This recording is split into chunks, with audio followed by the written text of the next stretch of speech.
All right. Good day, good morning, good evening, wherever you are. I hope it's good. My name is Greg. I'm the marketing manager for Metastock, and this is our Euro Summit. Today we'll have 4 presenters. It should be a magnificent event. Before we get started, and while I'm still checking on things over here in the control panel, I'm going to go ahead and play a quick video about Metastock. In case you don't know who we are or what we are, this should get you up to speed.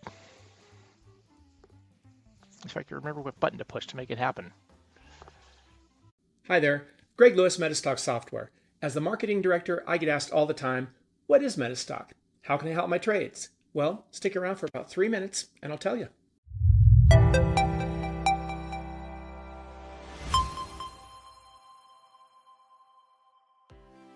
Metastock is an award-winning software and data package that has been helping traders for over 35 years. Simply put, Metastock is a tool for traders like you to analyze the markets. Metastock helps you take the guesswork out of trading by offering a methodical, systematic approach to some key questions all traders come up against. Questions like, how do I decide which securities to trade when there are literally thousands to choose from? Which strategy should I use, and how do I test that strategy before spending my first trading dollar? When should I enter and exit a trade? How can I effectively manage the securities I'm interested in? And of course, how do I know where prices will go next? At the core of Metastock are the Power Tools. The Power Tools give professional-grade analysis tools to private traders like you and me. You can scan the market with the Metastock Explorer to filter and sort securities that show buy and sell signals based on your criteria. The Metastock System Tester lets you test most strategies through a process called backtesting, which allows you to see how your strategy would have performed over time. You can easily manage and monitor the securities you are interested in with Quote Center. Quote Center lets you sort on a variety of criteria to view the data that's important to you. Then just double-click on a security if you want to see its chart. With the Metastock Forecaster, you can even take advantage of patented technology to view probable future prices. If you're an options trader, you're going to love Metastock's OptionScope. OptionScope puts all the critical info at your fingertips, displaying sortable, customizable, color-coded options data, including the Greeks. And Metastock has solutions for traders of all levels and interests. If you're just getting into trading, you will appreciate the education offered by our many built-in systems. In addition to pointing out buy and sell signals, Metastock explains how they work in an easy-to-follow commentary window. Metastock has built-in systems based on popular strategies like MACD, Bollinger Bands, turtle trading, candlesticks, and many more. Metastock even has the very popular and exclusive Rahul Mohindar Oscillator System, or simply known as the RMO. And as you become a more experienced trader, Metastock grows with you. Advanced analysts will enjoy the comprehensive list of trading systems and indicators and the ability to build their own systems. And if you're a day trader, you can't do better than Zenith, the real-time news, data, and analysis package offered by Refinitiv, a world leader in market data. Add on the world-class support, and it's not hard to see why Metastock has won the Stocks and Commodities Reader's Choice Award for 26 consecutive years. To find out more about Metastock and how it can help your trading, visit metastock.com or contact a product professional via phone, email, or chat.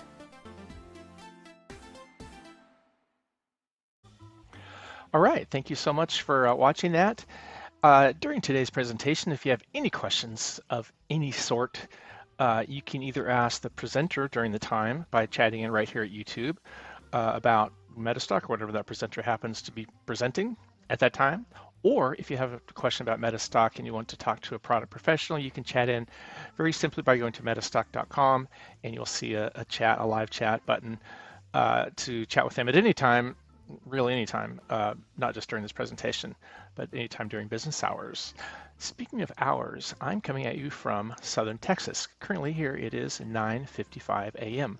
I believe in Europe, London, where some of our presenters are presenting from today, it is in the afternoon about 4 p.m. I guess. So thanks for joining us for that. And also, speaking of today's presentation, if you haven't registered for it, you don't have to.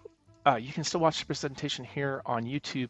However, by registering for it, you can participate in some of the free bonus stuff that some of the presenters offer. In order to do that, it's very simple. You can just go here to our homepage, metastock.com, and you'll see that big banner right there across the top. Then just click on that, and that will take you to this page. And that is the page where you can register. And as you can see, our first presenter today is Zaheer Anwari. Then it will be Jay Medrow, and I don't think Jay's spoken for us before, so that should be interesting. Also, Daniel Sinnig, who has spoken with us many times, and he'll be talking about trade when the stats align with his Power Bundle 360. And then finally, our own Bobby Hiller will be talking about powerful trading tools for today's market. If you have any questions, like I say, at any time, please do chat them in. Any questions or comments, we really encourage that sort of interactivity. Also, if you like what you're seeing, it would be great if you would, hit the wrong button. If you would like and subscribe and hit that bell so you'll be notified whenever we have live events. We have live events like this, what we call more or less a marathon event, about once a month. It can be the Euro Summit or the APEC Summit or just the Trading Summit. And then we also have conferences, which are a multi-day event, and that's coming up in just a few weeks in November. Not a few weeks, but maybe 3 weeks. I don't know the date just off the top of my head, but keep an eye out for that because that will be coming up soon. We'll be advertising it soon.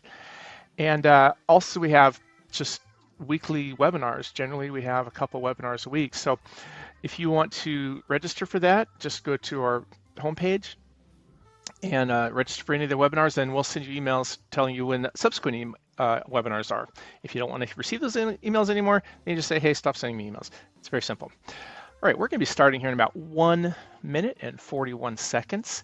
Again, by the way, tell us hello and where you're from. I see that O. Friedrichsen, I hope I said your name right, is tuning in from Sweden.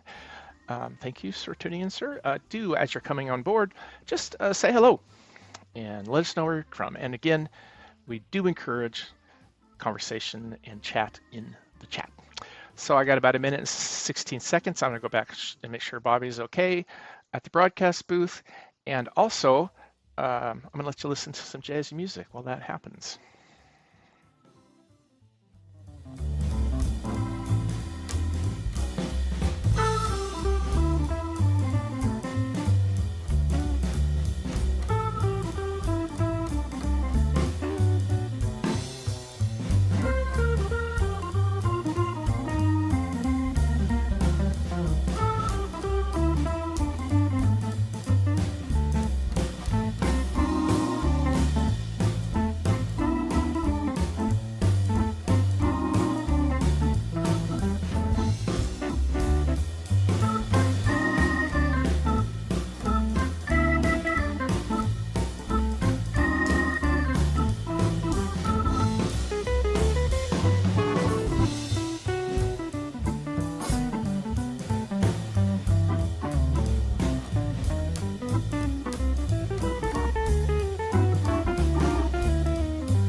Hey everyone, welcome to today's Eurotrader Summit. Thanks so much for joining us. I'm Bobby Hiller. I'm going to be the host today from Metastock.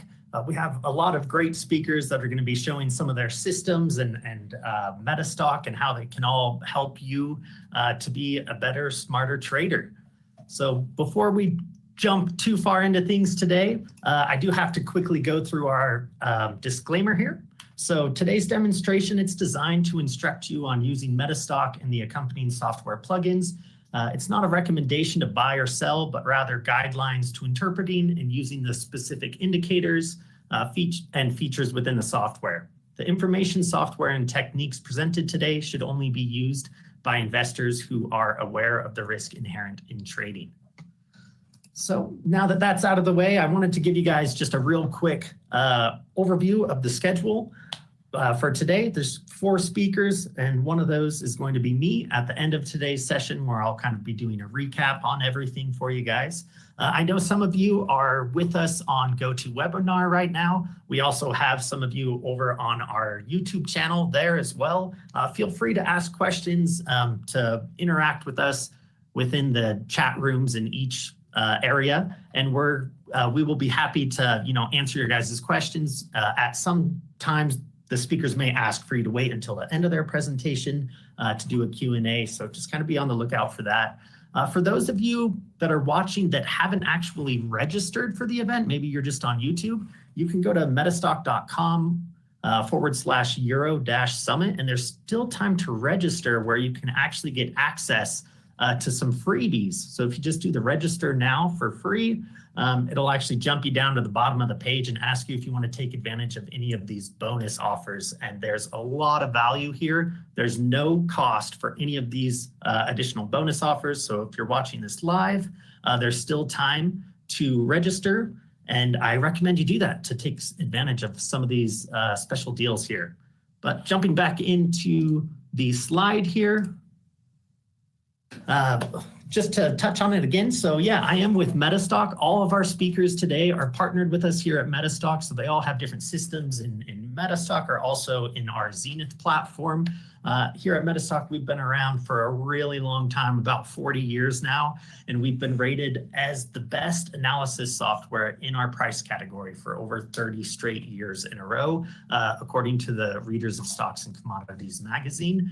And if at any point throughout the day, you're interested in maybe signing up for a trial of Metastock or looking at some of the offers from some of the speakers, you can visit us at metastock.com /Eurodeal and sign up for a trial or to order some of the deals that you'll see throughout the day. All right, so our first speaker today, I'm really glad to have him on again. He's spoken with us a few times. He always does a great job. Today's kind of a little bit special though, because we are so close to releasing a brand new system with him officially with us over here at Metastock, but it's a strategy he's been using for decades basically. But Zaheer, thanks so much for joining us today. I'm really looking forward to what you have to say and to being able to kind of see you present on a lot of the new things that we've added into Metastock recently. Let me see here.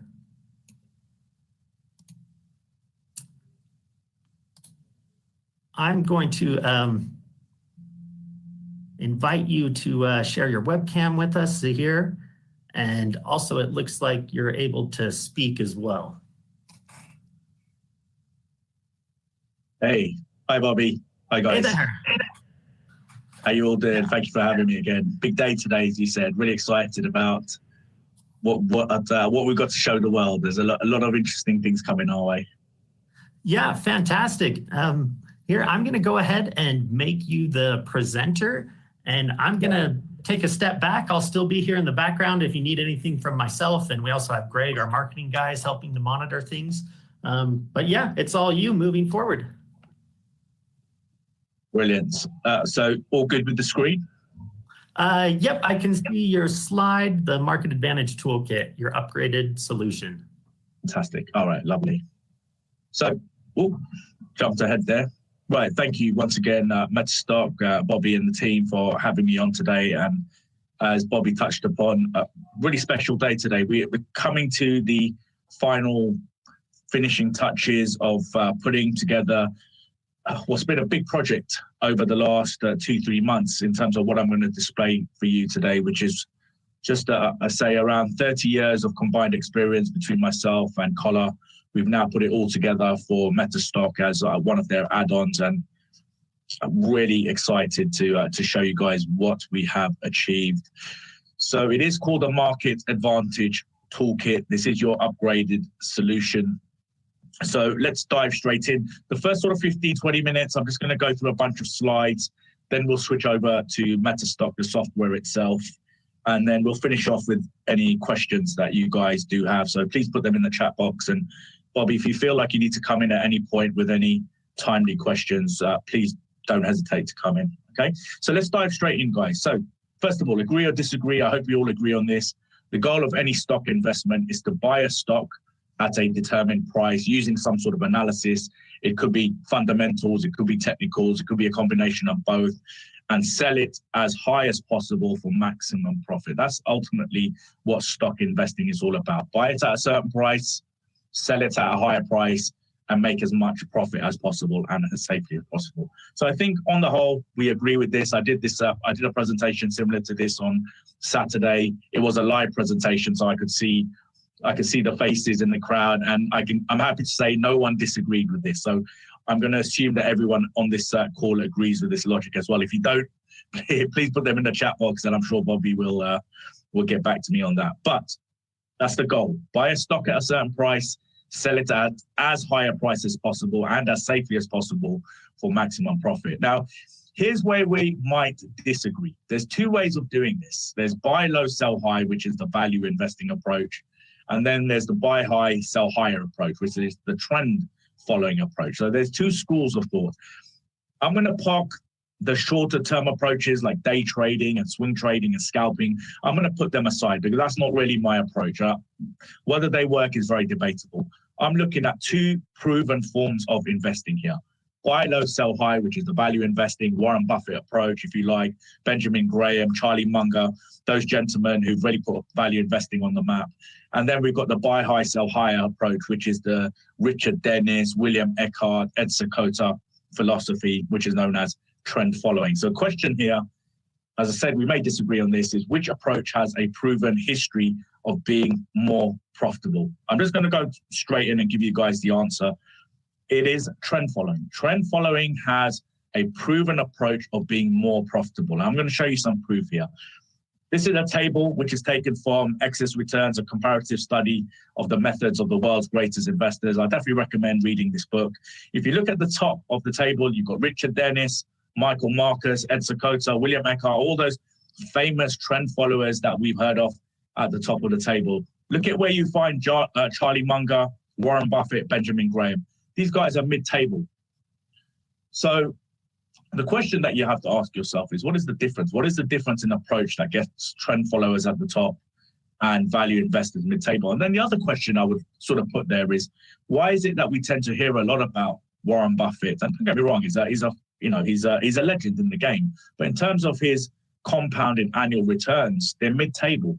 But we tend to hear a lot more about Warren Buffett than we do about Richard Dennis. And this was one of the first sort of questions that came my way. I came across Richard Dennis and William Eckhart when I first read Way of the Turtle by Curtis Faith. It's a fantastic book as well.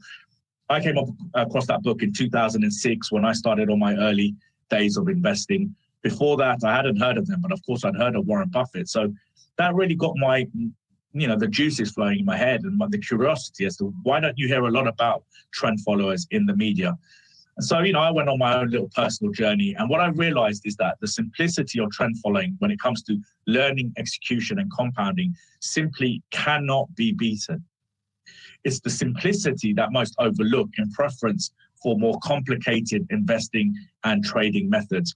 As Leonardo da Vinci said, simplicity is the ultimate sophistication. And that's really true with good investing and good trading. There's an expression which is investing or trading is simple, but not easy. The best techniques are very simple to learn and execute, but it's the consistency of applying good techniques day in, day out, week in, week out for the rest of your life, which is where people fall short. So really remember that, guys. Simplicity is the ultimate sophistication. And good trading, good investing is simple, but not easy. When I discovered trend following, it completely revolutionized my portfolio performance. And that's what I hope to share with you guys today. So a question I asked myself was, why aren't information and hype of trend following readily available? Why is it that when you go online, you see a lot about day trading, you see a lot about value investing, but trend following, there's not really a lot of information out there. So I made it my mission to put trend following back on the map. This was back in 2000. I started my personal journey in 2007. By 2012, I built up a bit of a reputation, if you like. And so I started contributing to a lot of publications that hopefully you guys are familiar with. Of course, Metastock. This isn't the first time I've been presenting for Metastock. I've been on here a number of times, Benzinga, Pepperstone.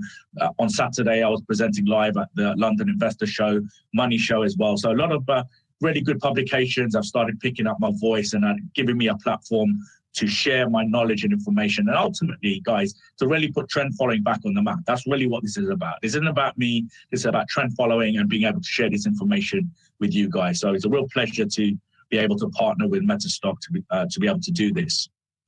Now, fast forward to today, I'm the co-founder of the Phoenix Academy, which is our education platform. And earlier this year, we had the Reversy Fund incorporated in Luxembourg. So the information that I'm sharing with you today is actually the same information that I've used over the last 10 years. It's the same information that I share with my Phoenix members, my education platform, but it's also crucially the same methodology and approach that I use for the Reversy Fund, which I said earlier was incorporated earlier this year. So this is something that I do day to day, and it's integral to the way that I invest. And actually is the way I invest, guys. It's my whole philosophy, as I said, that I've gathered over the last sort of 30 years combined with my co-founders. And before that, as I said, there isn't really much in terms of my background, which is particularly special. It's quite unremarkable. I don't have a job. I've never worked in a hedge fund or in the city or for a bank or for an institution. In fact, I've got a degree in software engineering. I worked as an English teacher. I worked in photography. And it's really in my late 20s when I started making money that I then started going down this route of learning how to invest my money. But I am here today simply because I learned to follow trends and invest in the market correctly. And I have now in a position to be able to share this information with you. So the question that we want to ask ourselves, guys, is it possible to get consistent returns from the stock market, returns that outperform the indices from the comfort of home without giving up your life? I think that's a really important question to ask rather, because I'm assuming everyone on here is a retail investor. You have jobs, you have careers, you may be married, you have kids, you have hobbies, you have a personal life, you have a social life, pets, etc. All of that. Ultimately, life gets very, very busy. What we want then are processes in place that allow us to manage and crucially compound our money while we get on with life. We don't want to give up our life to be good investors, and you don't have to. That's the beauty of what I'm going to show you today. And of course, the answer is yes. And today I'm going to show you the 3-step trend following blueprint that we created to help you do that using the market advantage toolkit that we've created for Metastock. So I'm just going to go through these 3 steps, and then I'm going to switch over to Metastock and show you how we've implemented this into Metastock for you to execute everything that I'm talking about today. So step 1, the first point is knowing when to invest for maximum returns. This is a really important point. We have to know when to be in the market. We have to know when to stand aside. So it's all about market conditions. Very, very simple, guys. You use the S&P 500 and combine it with the 200 simple moving average. This is what it would look like on a screen. You can see the black line going across the charts. That is the 200 simple moving average. If the market is trading above the 200 simple moving average, we're in a bull market. If it's trading below, we're in a bear market. Now, why it's important to use the 200 simple moving average, just a history lesson for you guys. Old school traders used to draw charts by hand, so they were very selective with the information that they put on their charts. You can imagine today, we have all the software doing this work for us, but going back to before technology, having to draw charts by hand, maybe hundreds, if not thousands of charts, it's a very, very laborious process. So they were very, very particular about the information they put on their charts. What they discovered was that the 200 simple moving average was a proven indicator of the long-term trend. If an asset was trading above the average, It'll be a bull market. Below the average, it will be a bear market. Now, I like to use the weekly and the daily together because it gives me that extra confidence that if we're above the 200 simple moving average on the weekly and the daily, that's a strong bull market. Below the moving averages on the weekly and the daily, strong bear market. If you have a mixture above and below, say above the weekly, below the daily, or vice versa, then we're in a stand aside market. So it's a really good way of determining market conditions. And crucially, what it does is that it removes all the noise that we're constantly pumped at with through our media channels. Now, if you go back to the start of this year, the news channels were filled with failing banks. Remember that, guys? All we ever heard about for the first 2 months were failing banks.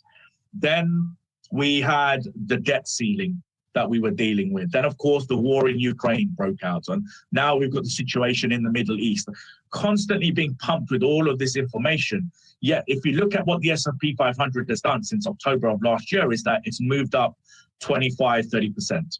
So by focusing on the charts, we actually see what is happening instead of focusing on the news and our media channels, which is telling us what they want us to believe is happening when it comes to the markets. So focus on the charts. It's a great way of separating what is happening from what is happening in the media, right? Okay, so just a little summary here. Above both moving averages, bull market. Below both moving averages is a bear market. And then if we ever have a mixture, then we tend to stand aside. Now, looking at this next table, I've gone back to 1990, just to give you guys an idea of bull markets versus bear markets versus sideways markets since 1990. Since 1990, we've had 23 years of bull markets, only 4 years of bear markets, and 6 years of sideways markets. So in fact, we've had more sideways markets than bear markets. Of course, we've had 23 years of bull markets. But if you look at our media channel and our news, all we're ever told about is that the market's coming to an end. So we're constantly in fear of a bear market. Yet it's the least likely to happen. So we must always focus on the potential of the market pushing up and up and up, bull markets, but be aware of bear markets and sideways markets. What I tell people is side with the bulls. That means buy stocks, the best performing stocks. So always side with the bulls, but protect yourself from the bears. How do you protect yourself from bears? Through risk management and exit management. So that way we simultaneously profit from the market, yet we're also protected in case the reversal ever comes. And the likelihood of a reversal coming in is always very, very low. Not impossible because it's probabilities, just very low. Okay, so once the S&P 500 is confirmed a bull or a bear market, we then scan the market for opportunities. Right, so this is where step 2 comes in. What stocks to invest in for maximum ROI? So we've looked at the S&P 500, step 1, to determine when to be in the market. Once we've determined when to be in the market, step 2 is what stocks to invest in for maximum ROI. This is asset selection. So how do you shortlist the best stocks? Well, I have created a 2-tier system. Tier 1 is where you must use professional scanners. This is where I go through over 20,000 stocks, UK stocks, US stocks. I also look at commodities. I also look at Forex pairs. And then through the use of professional scanners, I then end up with an initial list of 50 to 500 stocks that meet a particular criteria. And this is, first of all, where MetaStock comes really into its own. It's a beautiful bit of kit compared to many, many other scanners out there. The amount of control that you have in being able to program MetaStock with very particular criteria is just, it's second to none. So I've programmed MetaStock with what I call my blueprints. And using that blueprint, I can then go through over 20,000 stocks, commodities, currencies, and within a matter of minutes, it will pump out a much more manageable list of between 50 to 500 assets that I can then look through. So you can see it's a much more manageable list, right? Instead of going through 20,000 manually, I've now gone to a much lower list of 50 to 500. I've given that range because it depends on the market conditions. If the markets are quiet, we could be at that lower range. If the markets are in full boom, then we could very likely be at that upper range. Okay, so depending on subscriptions, you have various packages that MetaStock offer, but this is really tier 1 where you use professional. I cannot be without MetaStock when it comes to managing my portfolio. This first step is absolutely crucial. If you think about it, guys, if you know that you have to go through 20,000 assets manually, what you're going to end up doing is going to, say, your media channels or a newsletter or something of that sort, and you'll then end up settling for stocks that these medias or these service providers are giving you. So you're already limiting yourself. By having scanners, you are going off on your own to find the right stocks to put into your portfolio. And this step cannot be underestimated. So here's the beauty of having a good scanner. Ultimately, what you want to be doing is going through all 11 sectors, and you want to be finding the best stocks in those sectors, right? And the reason for that is because every so often, every few months, there is a rotation of money from sector to sector. So by having scanners, you're continuously scanning for the best stocks in the best sectors. Our job as investors is to find the strongest trending stock from the most robust sectors. That is our job. We don't want to rely on other outside sources to do that. That's where it can go wrong. And ultimately why people end up with underperforming or poorly performing portfolios, or ultimately no portfolio at all, because there's all that clutter and confusion. People don't know where to start. You remove all of that by having scanners, programming it with a particular blueprint, and letting the scanners tell you where the money is, ultimately which sectors the money is in. So we've created a number of what are known as explorations for Metastock to scan and shortlist trending stocks. I'm going to be going through this once we switch over to Metastock. Right, now, once I have scanned the market, I then switch to step 2. This is where I use bespoke charting tools. Again, we've developed them for Metastock, and what I do is I take those 50 to 500 assets, and then through a click of, through a manual process, I then end up with the best 10 to 20 assets or stocks that make it into my portfolio. Again, I've developed a whole bunch of bespoke charting tools and a blueprint checklist system, again, which has been developed for Metastock to then find those 10 to 20 assets. This process, usually you're looking at 1 to 3 hours. It's a daily commitment. Now, you may not want to do it every single day. You may want to do it at the weekend, which is the very, very minimum that you want to do it. But then, of course, depending on how serious you want to take this or how far you want to take it in terms of improving your performance, improving your ROI, good investors would commit to doing this at least at the end of each day, scan the market, see if there are any new opportunities, any new stocks that are presenting themselves. If not, you want to at least do this once a week, and you want to do it at the weekend. Why? Because the markets are closed, it's quiet, you've got 2 days, find an opportunity, lock yourself away in the room, spend a couple of hours, go through the whole process, build your short list of stocks. Once you've got your short list of stocks, close your computer, you're done for the day, wait for the markets to open. As I mentioned already, we have developed this whole system for Metastock. So the scanners, which is tier 1, and the bespoke charting tools and the checklist system that I use, all developed for Metastock. I'll be showing you that very shortly. This is ultimately what the checklist system looks like. I've got a number of indicators. There's 6 indicators that I look for on the monthly, 4 indicators that I look for on the weekly, and then 6 indicators that I look for on the daily. Notice the time frame, guys. Monthly time frame, weekly, and the daily time frame. I'm looking for the bigger picture. I'm not going down to intraday time frames. You won't see me scalping or day trading on 1 minute time frames or 1 second time frames, or even on 1 hour time frames. What I'm looking to do is as little work as possible, do all the hard work with the preparation. And then when it comes to managing my portfolio and taking positions, I do as little as possible to make as much as possible. And that sort of mentality cannot be overlooked, because what you're doing, guys, is you're combining technology, which is available to us today, but you're combining, so trading technology, Metastock itself, cutting edge trading technology, you're using charts as a trader, but you're still holding and compounding like an investor. Typically, I hold for 12 to 18 months before I rebalance the portfolio. So it's a hybrid. This hybrid approach cannot be overlooked and underestimated. You're combining charts and scanners and tools as a trader. You're holding and compounding using timeless, proven methods that go back as old as the internet, as old as the markets themselves.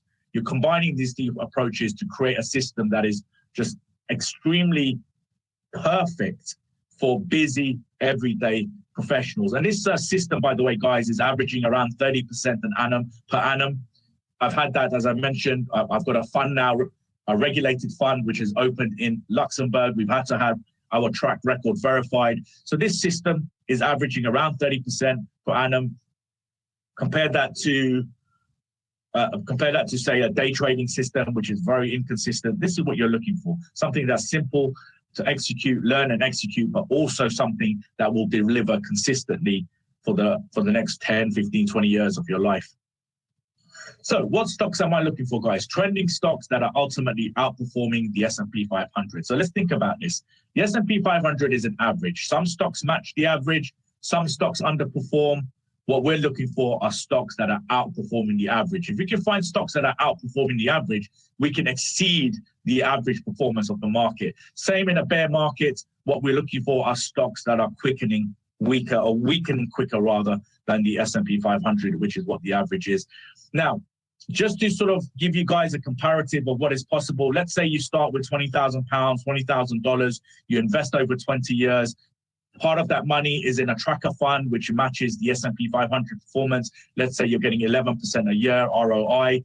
Or for those who are being slightly savvier, adopt this system and looking for stocks that are outperforming the average. Let's say you're hitting that 30% average annually for the next 20 years. If you stick with this performance, it's not bad. You take 20,000 and you turn it into almost $250,000. That's a pretty decent return. Over $250,000 or around $250,000. That's a pretty decent return. However, with 30% return outperforming the indices, you're looking at over $4.5 million. That's a massive, massive difference for simply learning a system that finds stocks that outperform the average. So what I'm showing you today, I mean, when I started seeing these numbers in my early days and I started doing the maths, it completely revolutionized how I first of all spent money. I was saving a lot more. I was funneling a lot more into my broker account, investment account, and I totally switched from, say, a day trading approach, which I played around with in my early days, value investing because Warren Buffett came my way, completely switched and moved on to a trend following approach. Everything changed for me. So it's definitely worth looking into investing in stocks outperforming the average and looking for those trending stocks where you buy high, sell higher. Okay, so what am I looking for? In short, guys, when it comes to this two-tier system that I talked about, I'm looking for trending stocks, and all trending stocks follow this same process, which is phase one. It has a history of performance. If a stock has performed well in the past, it's very likely to perform well in the future. I'm looking for a base, a consolidation. I'm then looking for a breakout, and it's in phase four where I enter the market. So that two-tier system that I've just gone through, which is the scanning and the charting analysis, where I go from 20,000 assets down to the 10 to 20 stocks that make it into my portfolio, they all follow this system. The beauty of that two-tier system is that up until phase three, the software and the technology is doing all the hard work for me. It's really a bit of manual process involved in phase four, where I actually look for the stocks, and then once I've found them, managing them in my portfolio. Notice what I say, guys. It's a combination of technology and human discretion. This is not a 100% automated system. A 100% automated system will not perform as well as a system where the technology is doing all the boring work, but where human discretion comes in and then chooses the final stocks and then manages those in your portfolio. That's really where you want to come in. That skill set is essential. And it's this phase four that lasts 12 to 18 months where I typically then look to rebalance, take profit, and repeat the process again and again and again. Okay, so pro tip, guys, investing is not about buying and holding forever. That's another fallacy people buy into. Hold stocks when trending, exit stocks when reversing, move between the cycle of trends across sectors, rebalance the portfolio every 12 to 18 months. Okay, so once we've shortlisted the best stocks and assets to invest in, step three is how to invest in these stocks for maximum ROI. So this is where strategy execution comes in. So first was market conditions. That was step one. Step two was asset selection. What are the stocks that you want to be adding into your portfolio? And then step three, when you've gone through those and found your shortlist of stocks and assets, how do you actually make money? So what we need to think about is the strategy. So trend following strategy, we need to have entry points. This is where you maximize the chance of making a profit. You want stop losses, where you cut out with a small loss if an asset fails. Risk management, never blow an account, right? Your risk management is something that should be understood. Risks should be controlled. It should not be feared.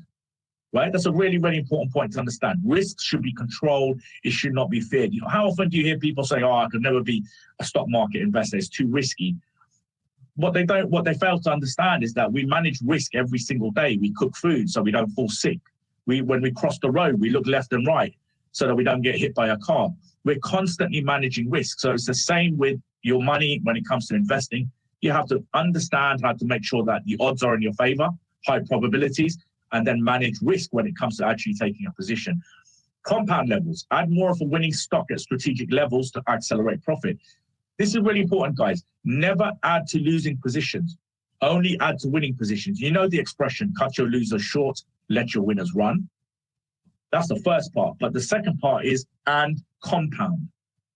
Cut your losers short, let your winners run, and compound. Always add to winning positions. And then exit management. What I like to use is a trailing stop loss. It's basically a safety net which removes emotions and locks in profit as the trend develops. So as the stock moves up, you've got a safety net or a trailing stop loss that's following, locking in small bits of profit. So it removes all the emotion, it removes all the guesswork, and you're just allowing a trend to develop.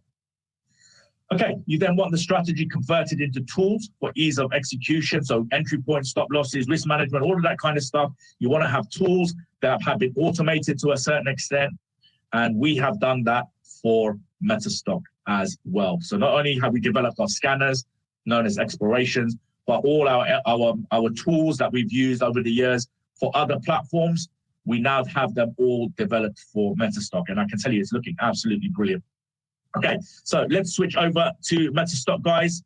This is what Metastock would look like when you first open it. Now, some of you guys may already be subscribers, so in which case you would be familiar. For those of you who are new to Metastock, I'm just going to give you a very brief overview of how Metastock works in relation to our market advantage toolkit. Now, all the magic happens in this top left corner where you see P, Power Console. You click that open and then you're presented with this panel. This is where all the magic happens. Now, first of all, you've got this explore function right here.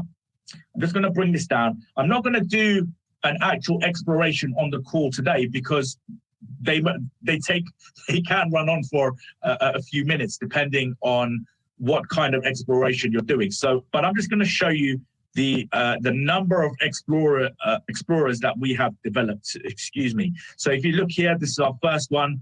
You've got MAT, which stands for our Market Advantage Toolkit, Trend and Bias combined, and you go all the way down to the last one here, which is US pullbacks short setup. So you can see that we have developed a whole number of scanners that will scan in short for breakouts and pullbacks. So you've got a set of tools, a set of explorers that will scan for breakouts in the market, and you've got a set of scanners or explorers that will scan for pullbacks in the market. That's all you really want to be scanning for, because that's the only two real entry points into a market. You either enter in on a breakout or you enter in on a pullback. However, it's the quality of the breakout and it's the quality of the pullback that counts. And so you need a number of other factors that go into looking for the right stock. So these have all been programmed into here. So one of the most important scanners that I look for or I use are these two right here.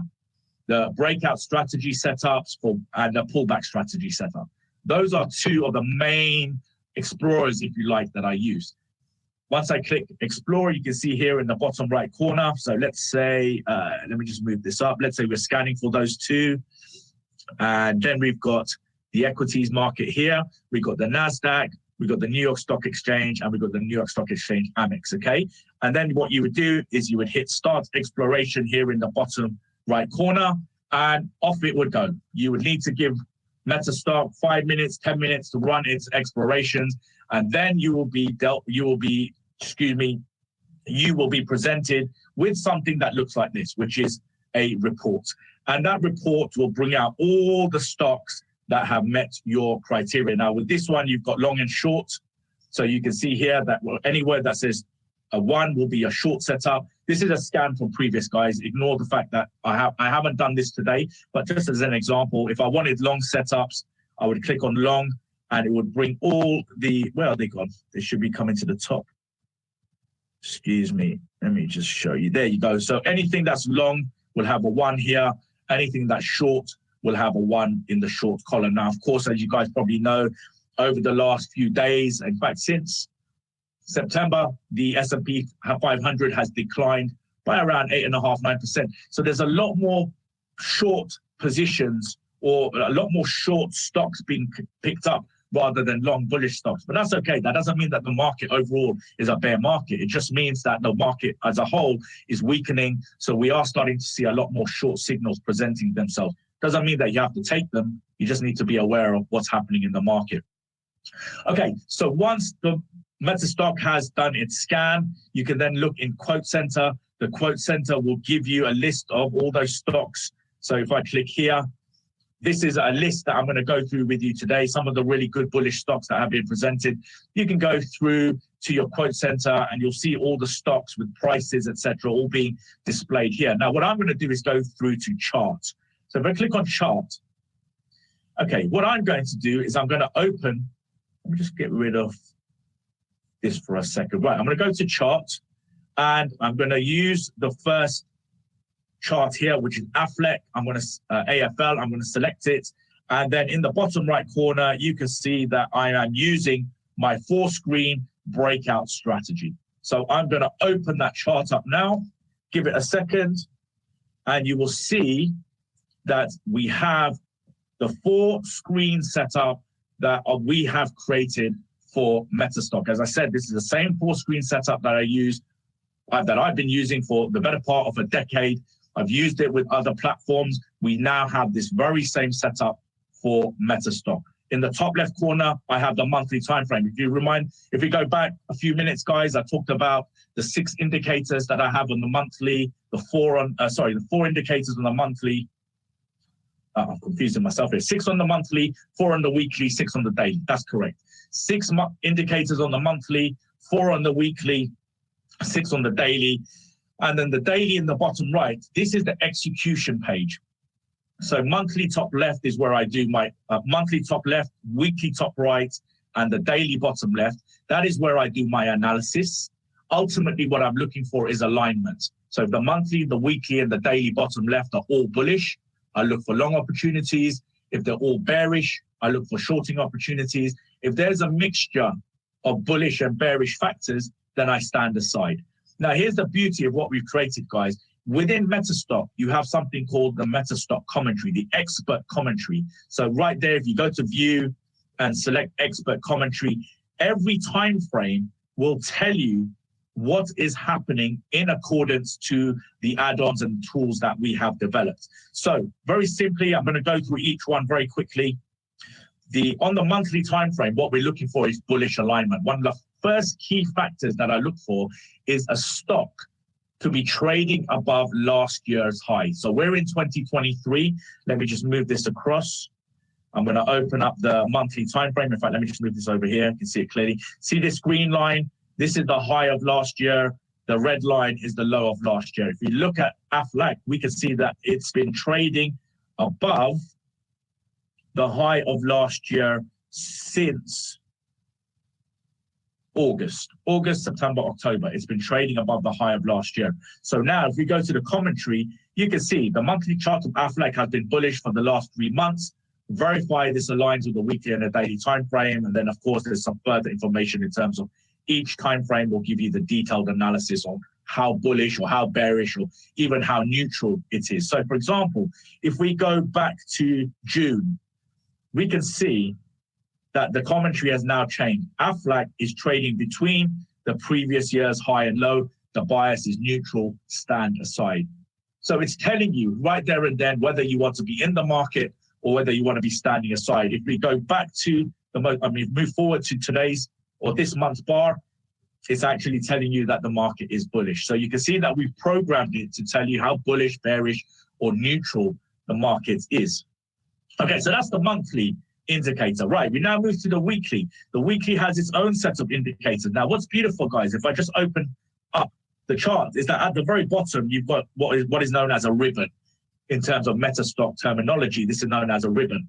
If all the factors are being met on that time frame, the ribbon is telling you that this time frame is bullish.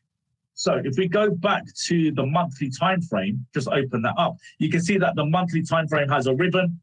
It's telling you that the monthly is bullish. If we go to the weekly, picked on the wrong one. If we go to the weekly, we can see that the weekly is bullish. All the factors are being met. So we have a bullish weekly time frame. And again, if you go into the commentary, it'll tell you exactly why that weekly time frame is bullish. It's all to do with moving averages, support and resistance levels, where is price in relation to these levels. If we go to the daily in the bottom left, now here's the thing, guys. The daily in the bottom left, if you look at the most recent bar, it's actually the ribbon has now come to an end. And the reason why that ribbon has come to an end is because there's a reason. The market is now trading below the 20 SMA. It's moved into a bearish territory. So there's one reason. It's only one factor. All other factors are bullish, but AFLAC has now moved below the 20 SMA. So we now have lost the ribbon on the daily in the bottom left corner, bottom left time frame. If you go to the daily in the bottom right, if I just open that up, right, now here's the thing. Look at the commentary. If we go back to, I'm just going to go back to this period here. You can see that there's a green diamond underneath of some of these bars. These green diamonds are actually breakout bars. So what this is telling you is that the market is actually bullish and you could potentially look to take a position. So if we go back to that bar, give me a second there, guys. Okay, so if we go to, first of all, if you notice, this is another really, really beautiful feature on Metastock, where the bars turn blue. What that's telling you is that the monthly, weekly, and the daily are all aligned. And so this is a strong trending stock. So when the bars turn blue, it's highlighting for you right there and then that the market is aligned. This is a stock that you want to consider for the portfolio. And as it starts trending and stays aligned across all three timeframes, the bars will turn blue, which is fantastic. I've never seen this feature on some of the other bits of technology that I've used. So Metastock is fantastic. So when it does break out, it tells you that everything is aligned. Here are the reasons why it's aligned. And then also it will give you breakout signals. It will give you the entry points based on an algorithm, stop loss based on a formula, risk-free levels, all of that stuff that you need to put into your broker account, the values, the logic, all there for you explained in the commentary. Now, here's the thing, guys. If I move forward to the most recent bar, what is it telling you? It's saying that the monthly, weekly, and the daily charts do not agree on trend or bias. So something has now gone amiss. This is no longer a market that is suitable for breakout opportunities. So what we can do now is we can switch, and I'm going to switch to, if you give me a second, right click, apply template. And what I'm going to do now is I'm going to stick to the same chart, and I'm now going to bring up the pullback strategy. Market Advantage Toolkit 4-screen pullback strategy applied. Let me just close the breakout. Okay, so now if you notice, we've got a similar setup: the monthly, the weekly in the top right, and the daily. So we've got the monthly in the top left, we've got the weekly in the top right, we've got the daily in the bottom left. Again, notice that they've each got ribbons at the bottom, telling you whether the time frames are aligned or not, whether we are in a bullish market. But I'm now going to just take your attention to the daily in the bottom right corner. We are now on a pullback strategy.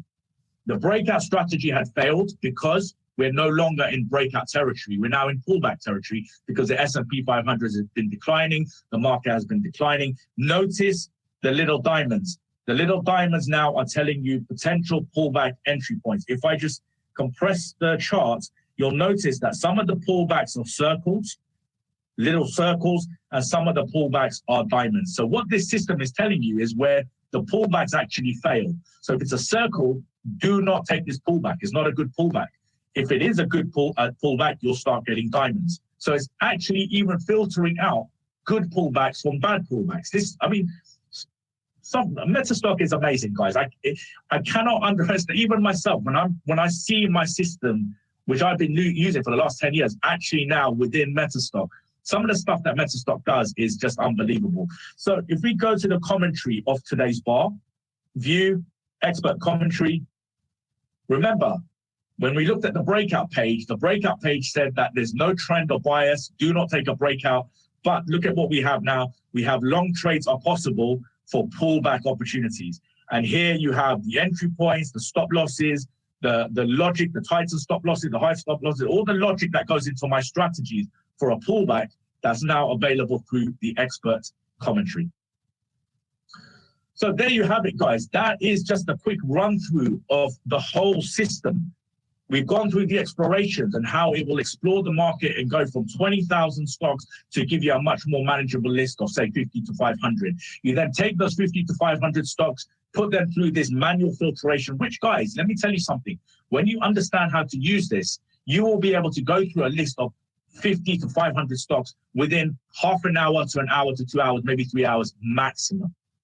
So you've done all of that preparation at the weekend so that you're ready for the week ahead. And all you need to do now is manage your portfolio according to the opportunities and the stocks that are presenting themselves and that you've shortlisted. Once they've set up, take your position.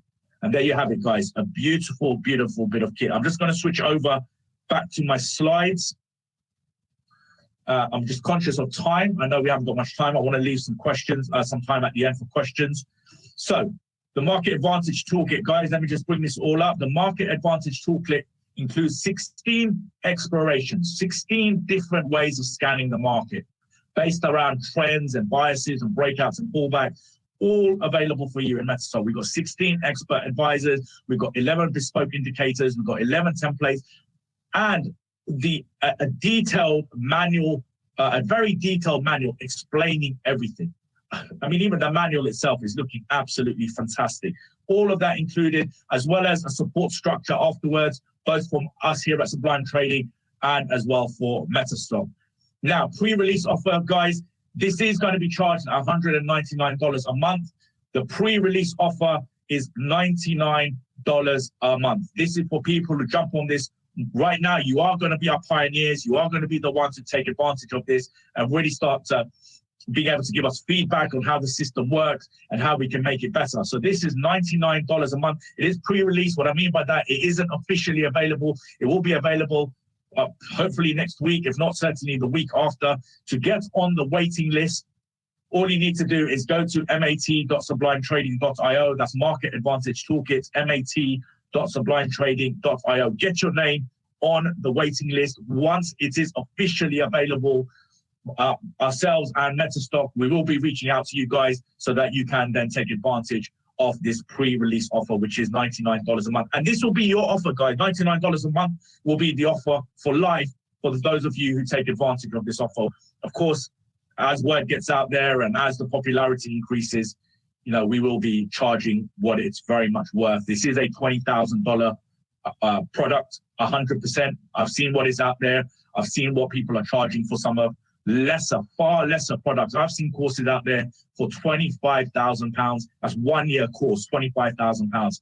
It's unbelievable what people are charging out there. This is certainly up there in terms of some of the better kits out there for people to take advantage of. So as I said, please go to that link, put your name on the waiting list, and we will reach out to you once it is ready, which should hopefully be in the coming days. Okay, that's me for today. I'm going to switch over to Bobby. I'm going to see if there are any questions, Bobby, that you'd like us to go through.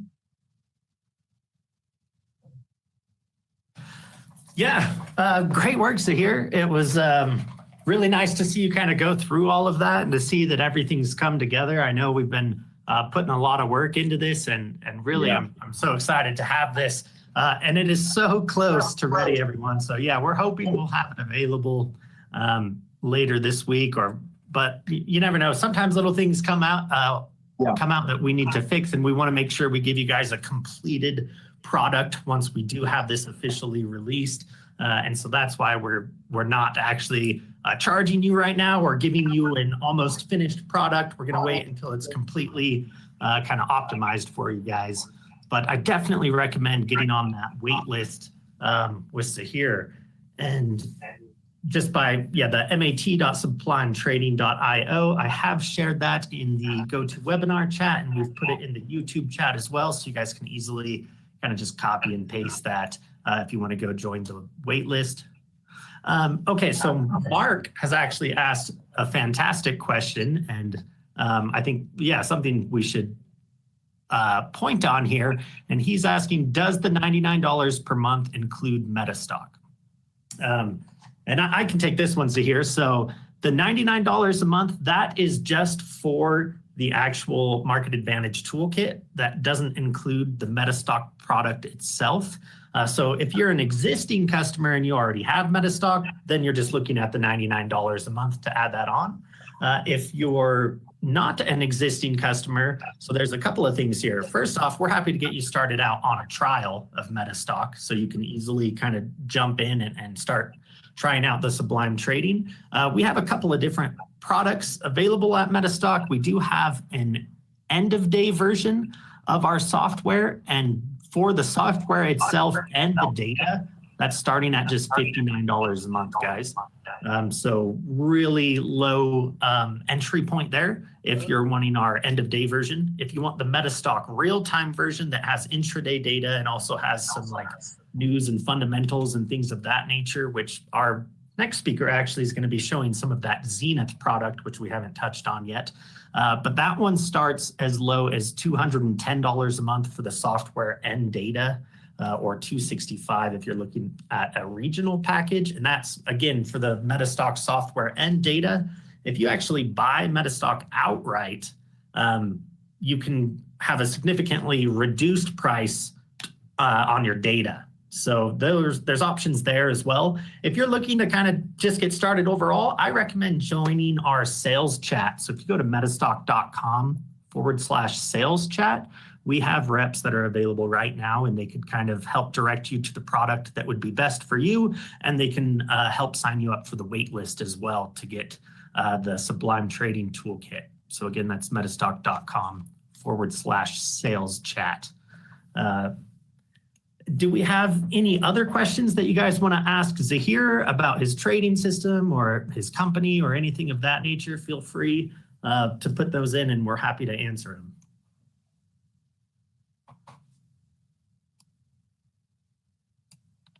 Making sure I have all the chat products open here. So you're welcome. I'm seeing some thank yous come in, Zaheer, and people saying that you did a good job presenting. I agree with them, but it doesn't look like we have a lot of questions aside from that. Zaheer, do you have like an email that we could share if people wanted to ask you questions directly afterwards? Yeah, just to add to what you said earlier as well about the prices, we're trend followers. And so end-of-day data, for those of you guys who may be wanting to start out with Metastock, the end-of-day data package will be absolutely perfect to use with what we created with the Sublime Trading add-on. So at the very minimum, I recommend the end-of-day data. In terms of an email, guys, yeah, please reach out to me, zaheer@sublimetrading.io. So my first name, ZAHER @sublimetrading.io. And I'm very active on LinkedIn as well. Hopefully some of the guys on here have come through LinkedIn. I did put the link out there a few times. So feel free to reach out to me through LinkedIn as well. Okay, fantastic. Well, yeah, I guess that kind of wraps things up. We'll be sure to kind of share your details throughout the rest of the presentation today as well. So if anyone wants to come back, they can, everyone will have access to your information throughout the day. So yeah, definitely keep an eye on your email in case any other questions come in. Lovely. Thank you, Bobby. Thank you, Metastock. And cheers everyone for tuning in. Have a great rest of the day. Fantastic. All right, guys, I'll go ahead and make myself the presenter here.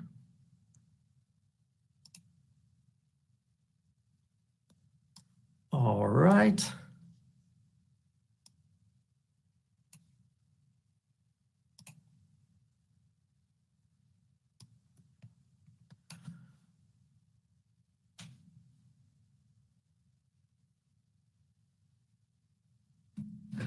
Okay. So I know Zaheer touched on this a little bit, but I also really like to touch on this as well after our speakers kind of like show their systems on Metastock. If you guys were to sign up and get Metastock as well as the Market Advantage Toolkit when it comes out during its release, yes, you do get full support, and that's not just support from Zaheer and Sublime. We also give you full support here at Metastock. Even if you just sign up for that cheap $59 trial, we offer a free white glove setup and installation service. And this is for every single customer, even on the trials. And kind of what happens with that is we'll have one of our support representatives reach out to you to see if you'd like to schedule an appointment where we'll not only help you do a complete installation if that's something you want or need assistance with, we'll do like a full product demo of the main tools within Metastock.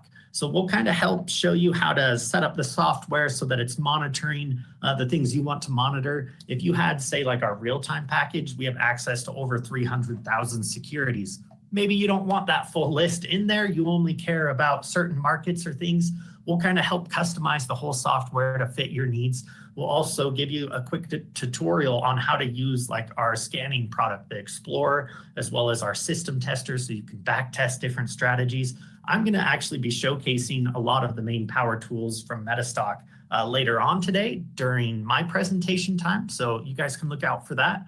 But I think it's really worth noting that we'll give you a free hands-on demo of the software and kind of show you how everything works. If you do have some of our add-ons, we can even kind of go through our main power tools with that add-on, kind of just showing you how it works in general. But then as far as like the strategy goes, if you really want to understand why a certain trading system is doing what it does or looking for certain things, then we give you access to our partners, such as Zaheer himself, to make sure that you're getting all the best information about the individual trading systems as well. And all of that comes at no additional cost if you have, Metastock or any of our add-ons. So another thing I wanted to touch on here before we switch speakers is we are kind of doing a big a discount. We're taking systems from all the different speakers today and kind of bundling them in together at a discounted rate. And part of that is going to include access to the 50% off deal from Sublime Trading and their Market Advantage Toolkit. So if you want to take advantage of our full bundle from today, it means you're going to be able to get a locked in 50% off on the Sublime Trading Toolkit when it is released. But what we have available today right now is Trading Indicators Power Bundle 360, which that add-on alone, which you'll see some of later today, is worth about $1,500.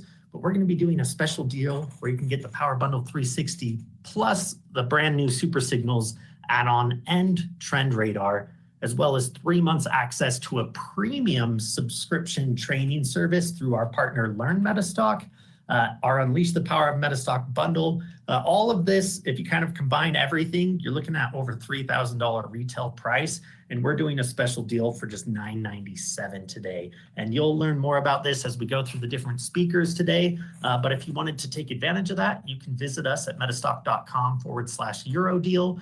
Or like I've mentioned before, we have a bunch of sales members that are ready to kind of answer your questions, maybe help you find the right products for you.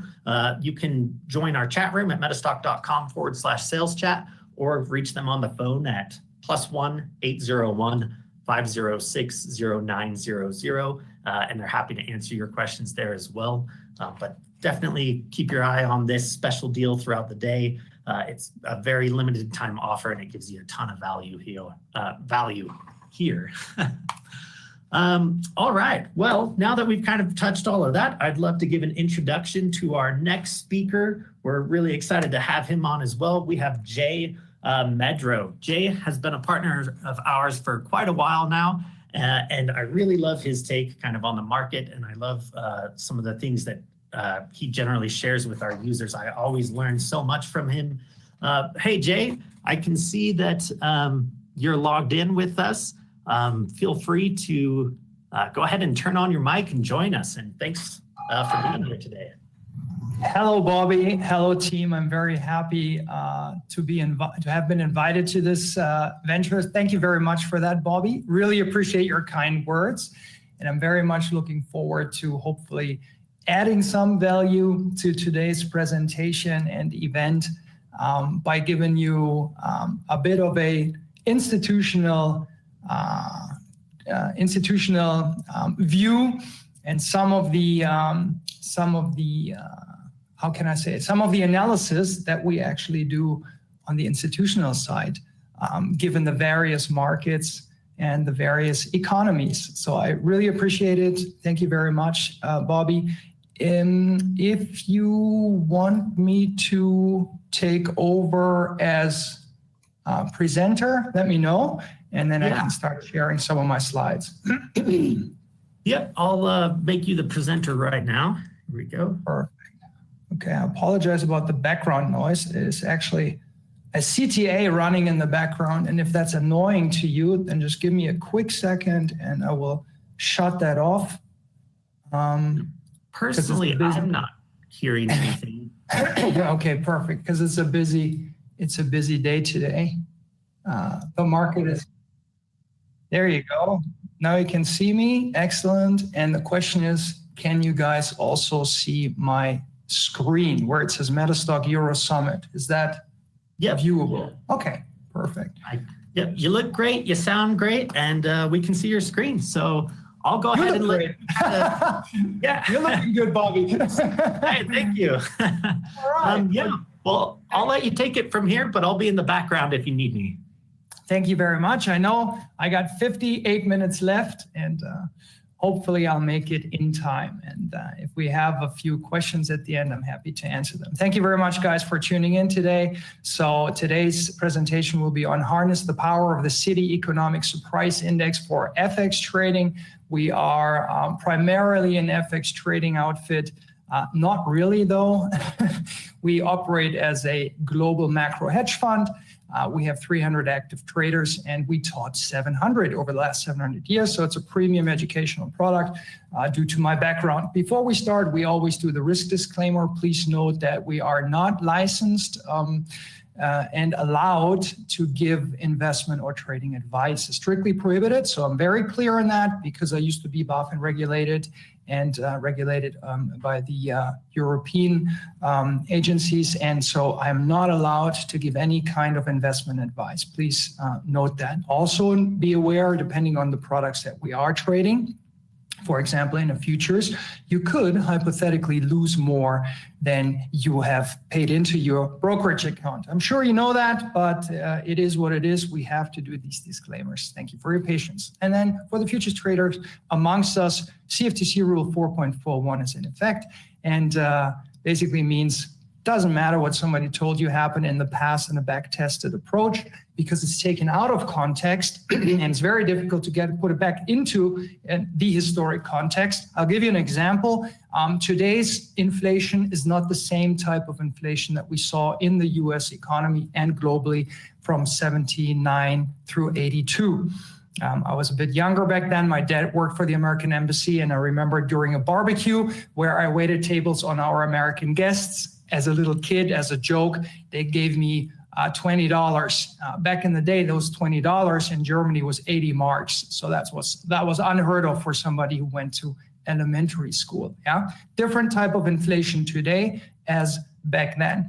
And then copyright is in effect. But as I understood, Bobby, you are more than welcome to take possession of today's slides. Just let us know and we'll get the PDF format to you guys. All right, let's get going. What's the agenda today?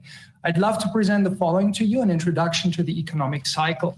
Now, I don't know where you currently stand in your evolution as a trader or active investor, but I can tell you this much.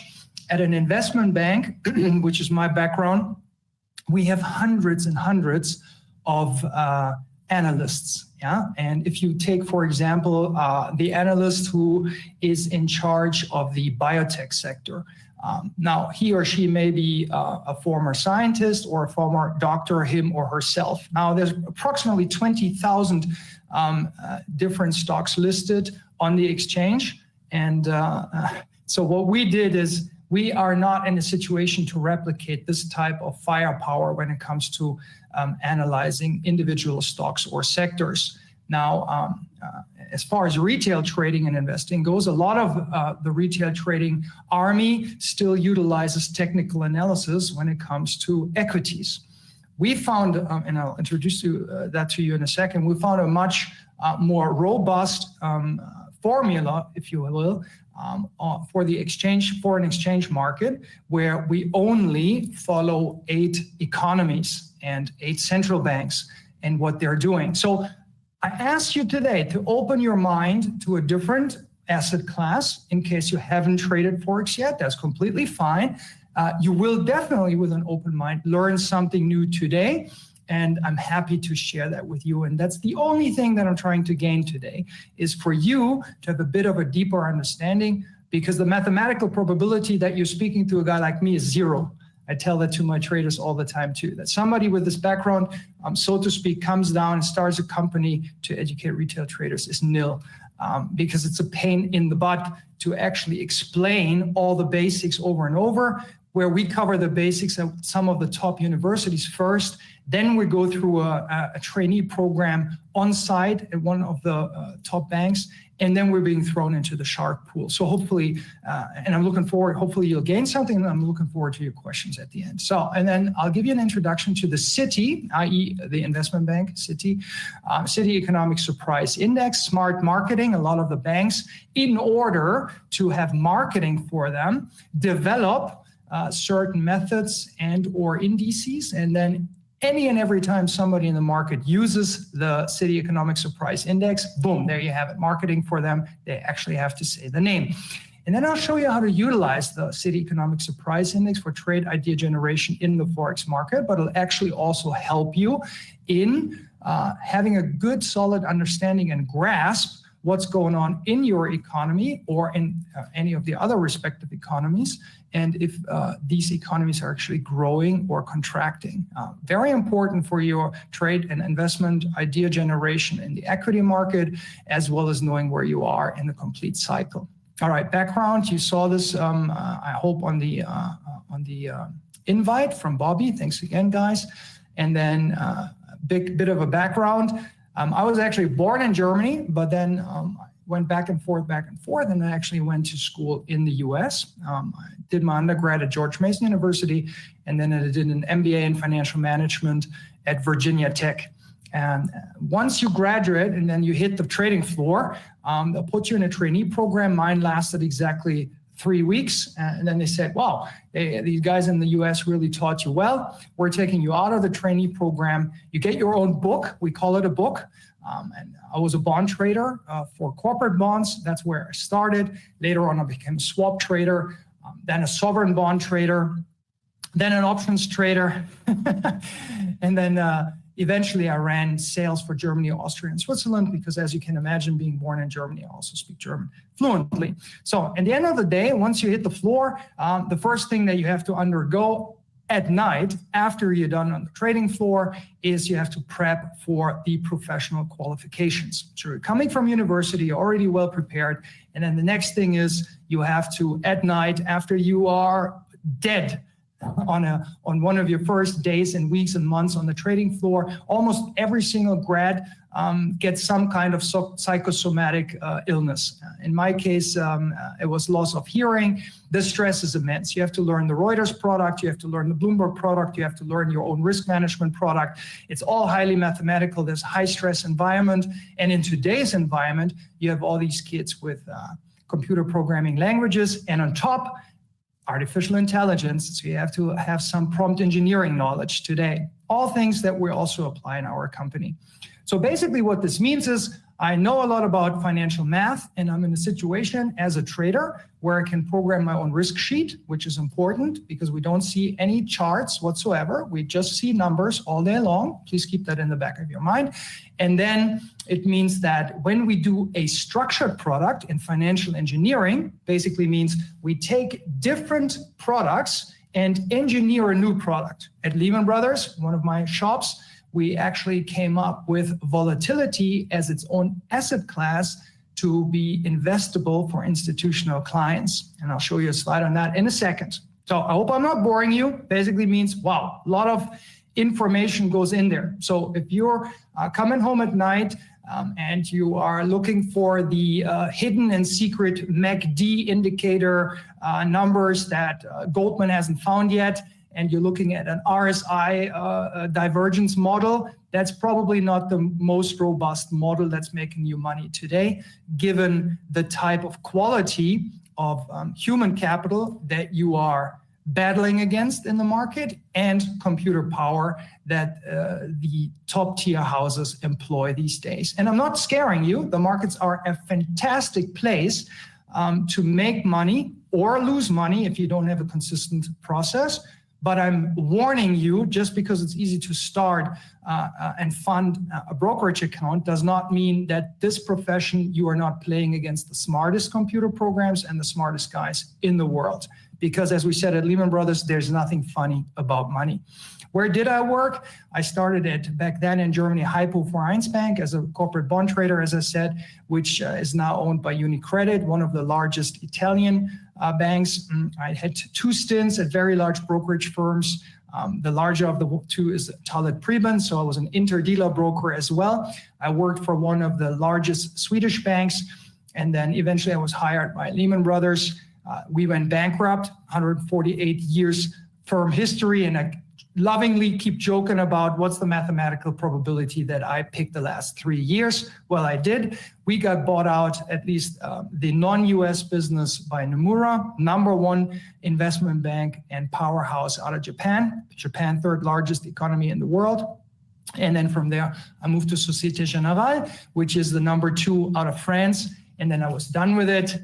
And I've been doing this for almost 30 years. In the last 7 years, I spend day and night training people like yourself in institutional modeling, in institutional trading and investing, and I'm loving it, absolutely loving it. I actually, for the first time, feel I'm giving back. Money hasn't been an issue for many years if you play in the first league, but it seems a bit senseless to an extent to just keep making millions and millions for banks just to see your own account grow.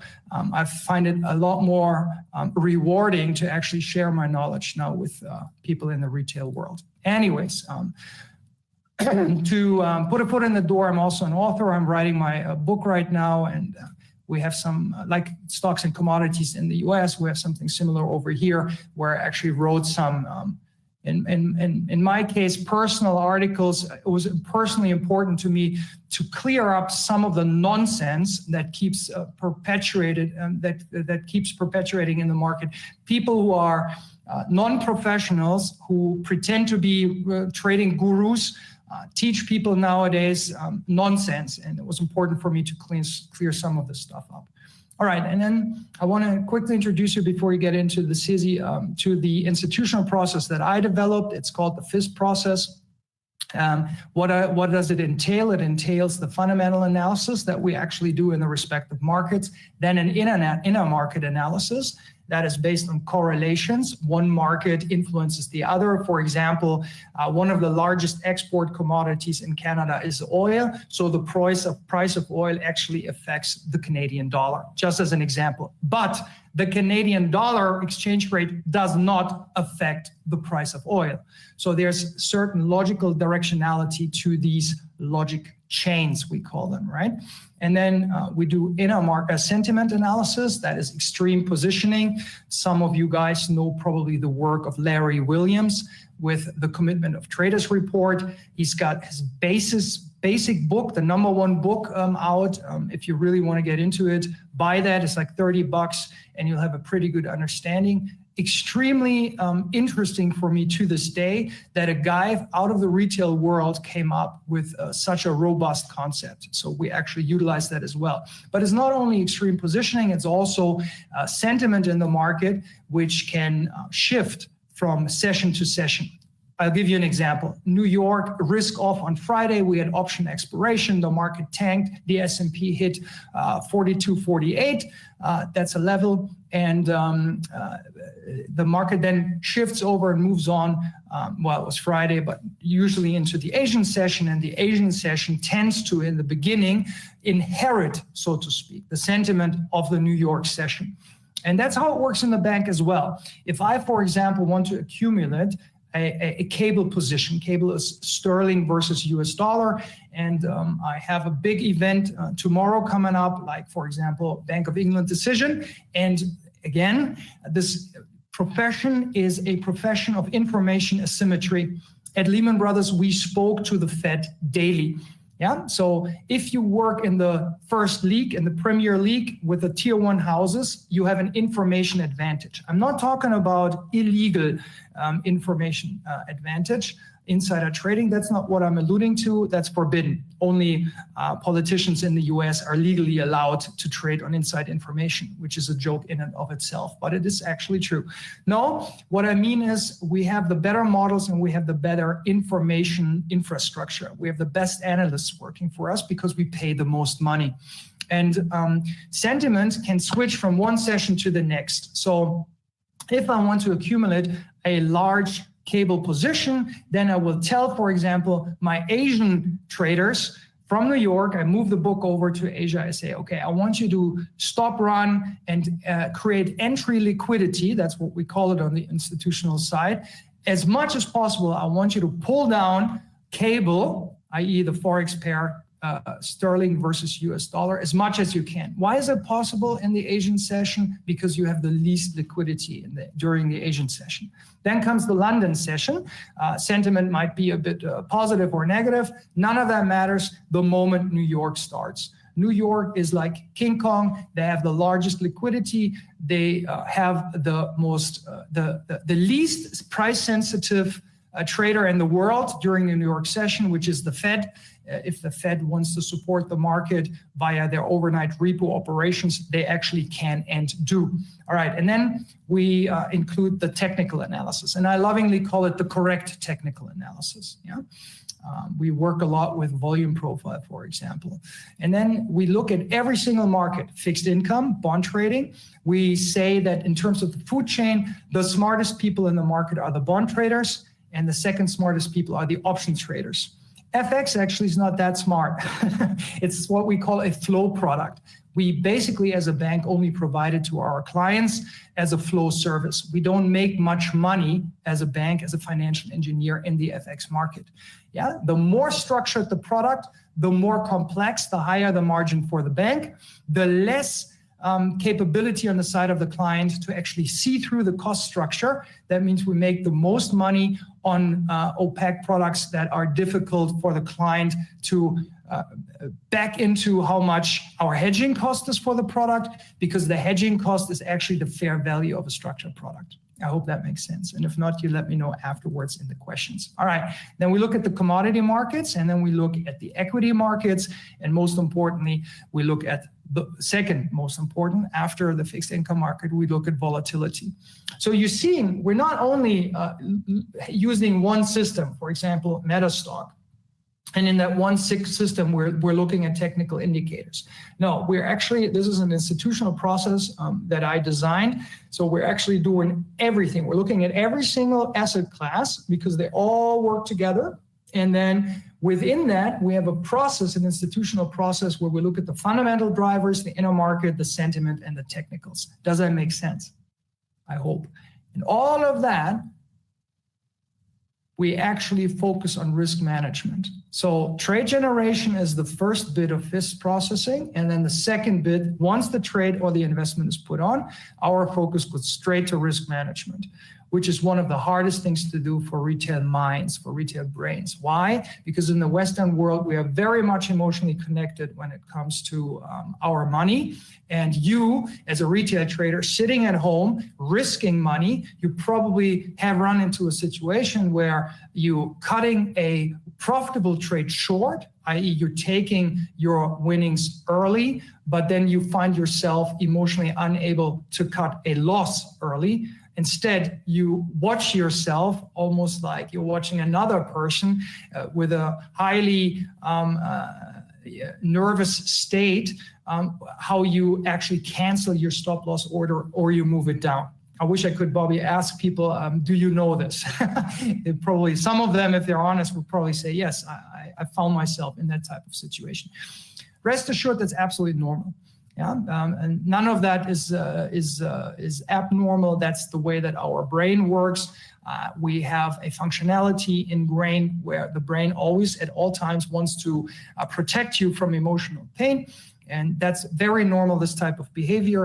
But for us in a bank, it's a lot easier because we have risk management and we have other traders watching our behavior. And if we do behave in a risk management detrimental way, then we'll actually lose our jobs.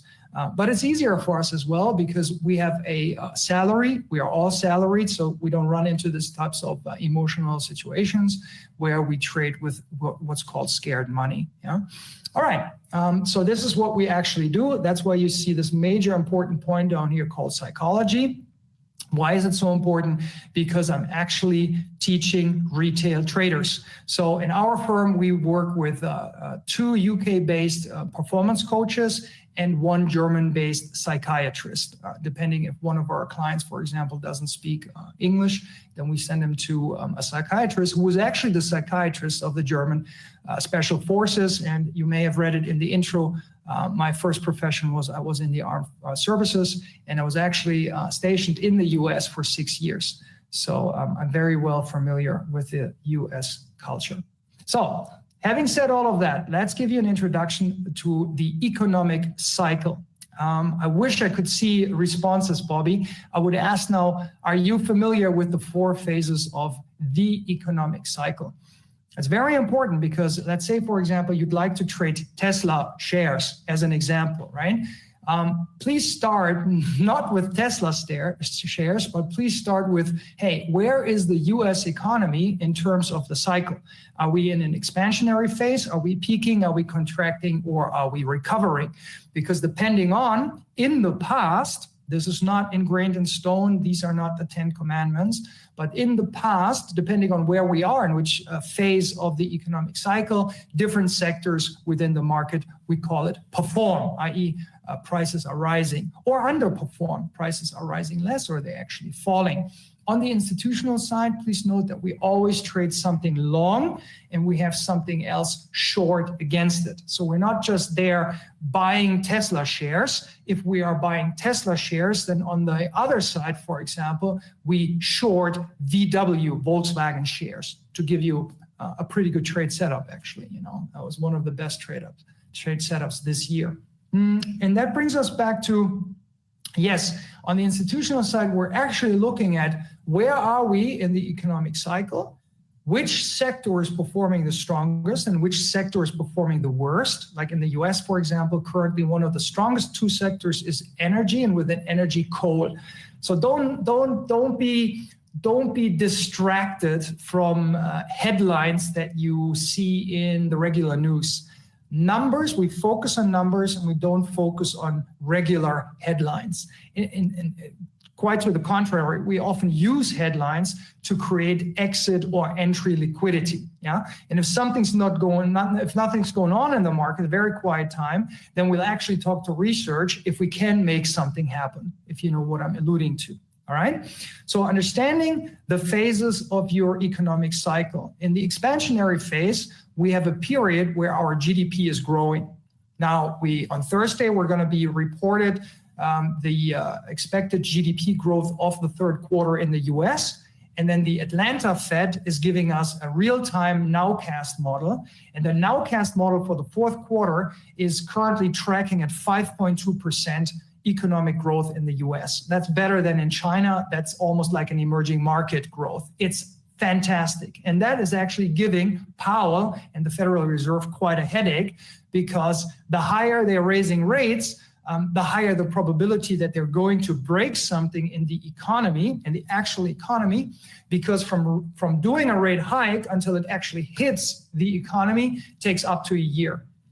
Effort and effect actually takes up to a year in terms of time delay. So the two most important variables in our profession are, please listen to this, GDP growth or contraction and inflation growth and contraction. Inflation is always split up in two components: actual inflation, for example, how much are you paying in the morning to go to work at the gas pump, versus expected inflation. And I know that's quite a strange concept. It's a very important concept, because the expected inflation actually hits the behavior of the consumer, and the consumer within the US economy makes up about 70% of the GDP.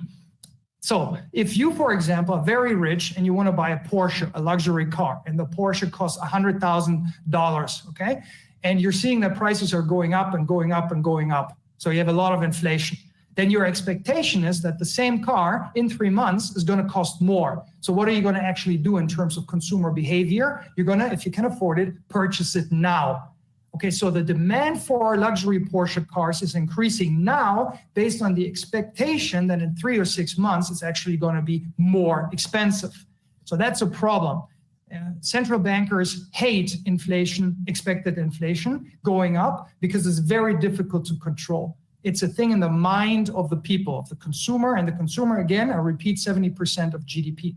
And on the other hand, if you're actually thinking that in 3 or 6 months' time, the Porsche is going to cost less, you're not going to purchase it. You are going to postpone your purchase. That is actually means that your GDP is shrinking, because the GDP is the sum of all products and services transacted within a year within your economy. So not purchasing the Porsche now because you're expecting it to be cheaper in the future causes a GDP contraction. I hope that makes sense. And that's basically why we don't have any charts, because the game that you're playing is actually a game played by macroeconomy, where are we? And then we're going into the sectors, and then within the sectors, which are the best stocks performing versus the weakest stocks performing.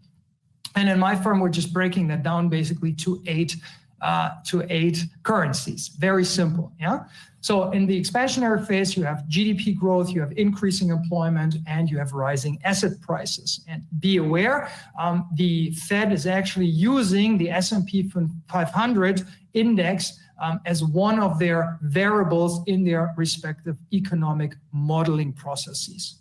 Then we have the peak, that's at the high point of an economic expansion before the economy enters into a contraction. At the peak, we have certain sectors outperforming, for example, like mining, and for example, like energy, oil and gas. And these are precisely the sectors that are outperforming right now and that are causing inflation, especially in the so-called long end of the bond market, i.e. Interest rates 10 years and longer, especially in the very long end, 30 years longer. And the US 30-year mortgage went to 8% last week, okay? Huge headache. Today, US 10-year nominal yields traded at 5%. So you see, professional traders know all these levels.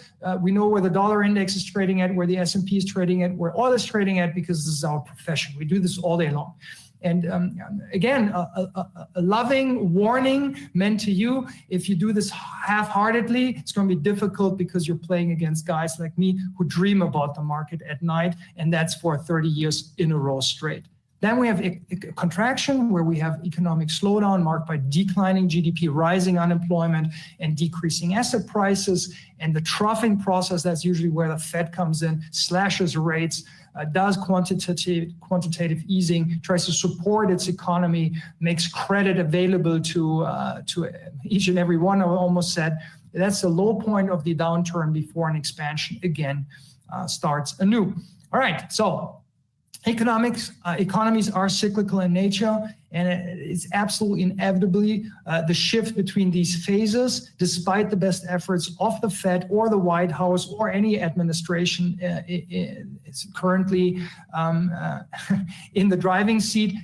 We are not able to actually get rid of the cyclicality of any economy. It's been tried and failed many times, and it's not possible. So that actually gives you a real-time advantage. Let me explain to you some of the economic indicators that you can watch and the significance for FX. We have so-called leading indicators, economic indicators that you see on your platform during at the economic calendar. Yeah, so consumer sentiment, for example, or the Institute of Supply Management Purchasing Managers Index surveys results. Yeah. Very, very important. Why are the PMIs, what we call them abbreviated, why are they so important? Because they correlate 80% with the equity markets. So if you have rising PMIs, that's good for you. You're actually in an environment where you want to buy stocks. You have declining PMIs. You're in an environment where you don't want to buy stocks, potentially short stocks, or shift into different assets. For example, government bonds. Problem here is the current fiscal nightmare that the incompetent and incapable Democrats and Republicans created for us, the debt ceiling shifting higher and higher and higher. We have a situation where the market is asking the US for ever increasing what we call term premium in order to just roll their debt. Nobody on the institutional side globally ever expects the US to pay off their debt. Only you and I, as private citizens and corporations, are expected to ever pay off their debt. And when it comes to sovereign nations, that's not the expectation. So that might be a new learning for you as well today. You know, it's only the question: can a country roll over their debt? Rolling over debt basically means you have a mortgage for 10 years, the 10 years are up, and you need a new mortgage, all right? You need a follow-on mortgage. That's meaning rolling over your debt. And so every professional knows that the debt the US has will never get repaid.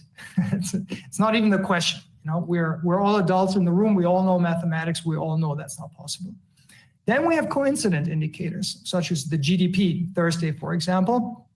Employment numbers, always lagging, turning last during the economic cycle. And these indicate the current phase of the cycle. So basically, when you say, okay, I'm at peak, then you would expect full employment. Full employment used to be anything below 5%. Then we matured and advanced as an economy. Full employment these days basically means employment sub 4%. Yeah, 4.5%, 4%, depending on the investment bank you speak to, or depending on the university program that you join. That's called full employment. Everybody has a job. So that's, of course, causing inflationary pressures within the economy, because as we have currently in the States and across Western economies, it's very difficult to get skilled labor. You have to pay a lot as an employer to get skilled labor. There's not enough skilled labor. Okay.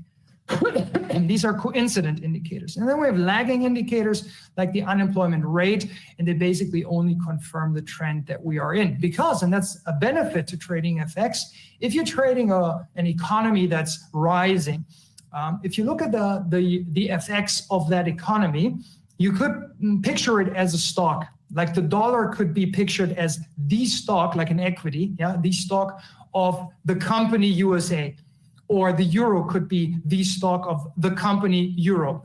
So if you have a company, i.e. a country, like New Zealand dollar, for example, who are keeling over, they just went through their peak and they're now towards contraction. Now you have an FX, a stock where you would potentially be looking at shorting it, speculating that the prices are falling. So the New Zealand dollar last week was actually a currency that we were looking to short based on economic numbers and where we were in the cycle, excuse me. And then we had a lot of war chatter on the headlines. We had a lot of negative sentiment. Remember FIST, the S, the sentiment was very negative. Will there be a ground offensive in the Gaza Strip? Yada, yada, yada. So that means you're looking at what we call a risk-off currency, of which there are three. There's the Swiss franc, there's the Japanese yen, and then if you really have a nuclear war or you have a pandemic, really the world is about to end, then the only risk-off asset that institutionals will turn to is the mighty US dollar, because it is the reserve currency of the world, yeah, of the global economy. So we actually picked the Swiss franc last week. So our trade was short New Zealand dollar versus long Swiss franc.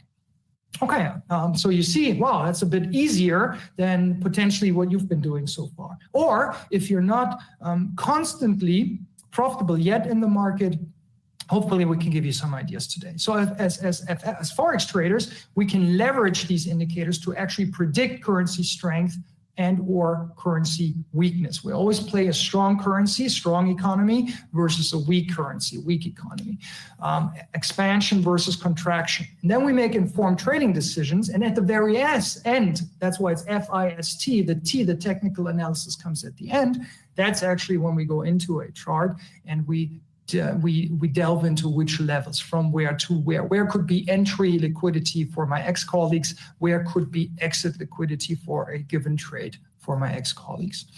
So if we look at now at FX trading across different phases, expansion and peak, if you have a global economic cycle where we globally have a rising global GDP, then we are looking for strong currencies from booming economies, and we're selling weaker currencies against that.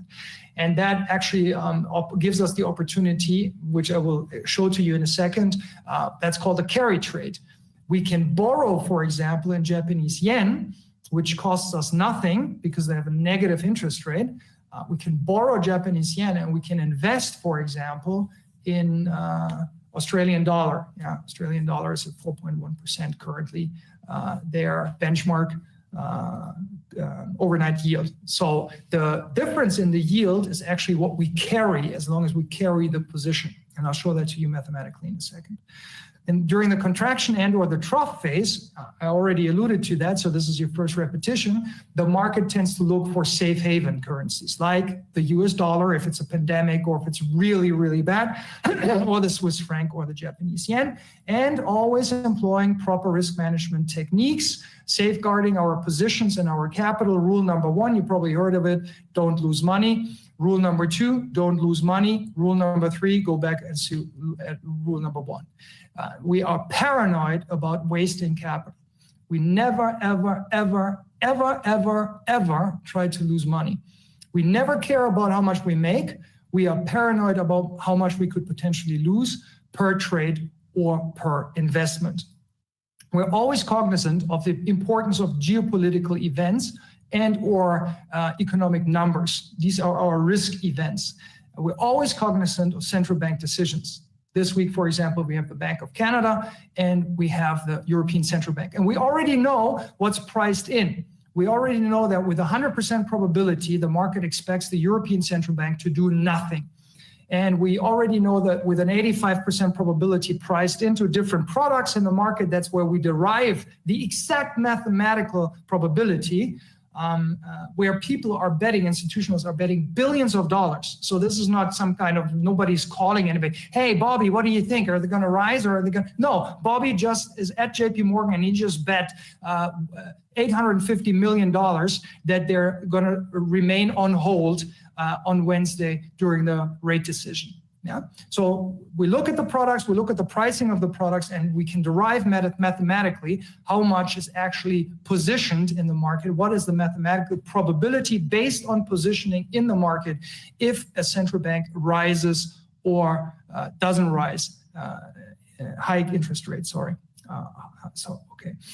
Why is this important? Because FX tends to follow short-term rates. So if we have short-term rates rising, we tend to have the currency following that path of the short-term rates.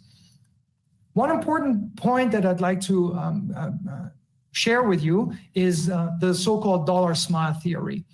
The dollar, being the reserve currency of the globe, actually has three different states. It has two states where institutional investors would like to be long the dollar, and it has one state where institutional investors across the globe would like to be short the dollar. So you can already see, based on three outcomes, 2/3 are long dollar. Whenever I had junior traders and they wanted to short the dollar, I wanted to hear exactly what the reasoning for them was to short the US dollar. All right, so the dollar smile theory actually gives you the three different states. On the one side, we have dollar strength, which I alluded to when we have a nuclear war, for example, or if we have global depression, global recession, or global contraction of PMIs, global contraction of global GDP growth, contracting global GDP growth. then we have what we call dollar strength based on the dollar smile theory. On the other hand, we see dollar strength when we talk about US exceptionalism. Here's the USA, deep green, and the color coding on the map is actually the strength of the purchasing managers in DCs, the surveys, monthly basis. So as you can see, for example, Russia is red. Lots of parts of the world are gray or red, important economies, but the US is deep, deep green. So we have dominance. The US economy is expanding, okay? That's when a lot of international money goes into the US dollar. And there is the scenario that the rest of the world is greener than the US. The US might be gray or it might be red as here. And in that case, we say that the rest of the world is outperforming the economic growth path of the US, and that's when the US dollar is being shorted, okay? So here again, US dollar safe haven flows in a global recession or in a World War III scenario or pandemic. US dollar pro-cyclical flows stronger. Why? Because they're outperforming the economic growth of ROW, rest of the world, and dollar weaker versus other currencies because every other economy outside of the US economy is doing a bit better in terms of actual growth or expected growth. Again, now, Bobby, I would ask, does this make sense for you or not? Hopefully it does make sense. Okay, and here, old slide from Jan 17 to 2010. You can see Citi research. It's a very old slide back then. The dollar smile theorem has been in place for a long time now. All right, FX strength versus weakness. This is one of the indicators that we actually had programmed for us. And you can see during the last 30 trading days, during the last week, during the last session, i.e. 8 hours, and during the last hour. And then we have this color code here. And you can see, for example, last week, this was actually last week because I prepared this presentation for you guys on Saturday. We saw last week the strongest currency was the Swiss franc, and the weakest currency last week was the New Zealand dollar. And everything else was going sideways, which is tradable. Yeah, you just basically do euro dollar at the top edge, you short it, euro dollar at the bottom edge, you cover your short, you go long, then it goes back to the top edge of its range, you short it again. There's no economic numbers happening that could force the pair outside of its range, either up or down. And that's the number one thing that you hopefully will take away from today, is that institutional portfolio managers actually need a new, prior not known, new fundamental data set or sentiment event to actually touch their positions. Warren Buffett needs a really, really good reason to reduce his long position in Occidental Petroleum. He needs a very good new fundamental reason because he's a very long-term investor. That needs to be a very, very major fundamental new reason. Just because it's 13 minutes after 1 p.m. and your MACD is crossing doesn't mean shit. Excuse my French. It's completely useless, that information. Nobody trades at 13 minutes after 1. The algorithmic buy and sell programs usually hit during the full hour and a half hour. And the most important times for us is during economic releases. So other retail gurus teach retail traders, don't trade during economic releases. Nonsense. That basically means this guy is self-taught. He has no clue what he's talking about. We always talk during economic releases because that actually means new information is hitting the market. We know what that information means, and then we trade accordingly. And we actually go with the fakes, head fakes, in the supposed wrong direction, because that's entry liquidity for institutional positioning. So I'm using one of Metastock's products that's actually called Zenith. I hope I'm pronouncing this correctly, Bobby. And here you see also a strength versus weakness FX currency chart, but in this case, every single currency here is based versus gold. And here too, you can see over the last or year to date, Saturday was the 21st of October, we had the Japanese yen measured in gold as the weakest currency, rightfully so, because their interest rate is at negative 10 basis points. And we had the Swiss franc as relatively spoken all looked at versus gold as the relative strongest currency.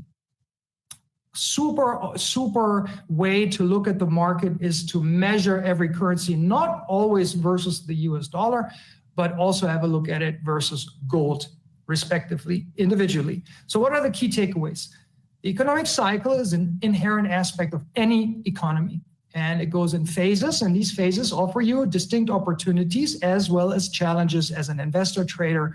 And for us as FX traders, we adhere to it religiously. We know every single one of our 8 currencies, i.e. economies, in which phase that economy is in.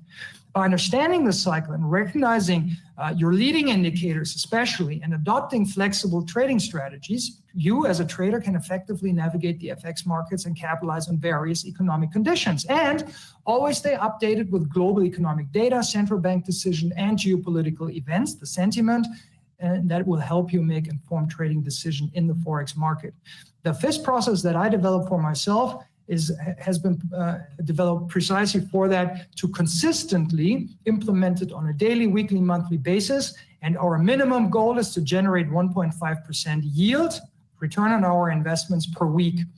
You can't even say that out loud in the institutional space. They think that you are insane. That's how much that is in the institutional space.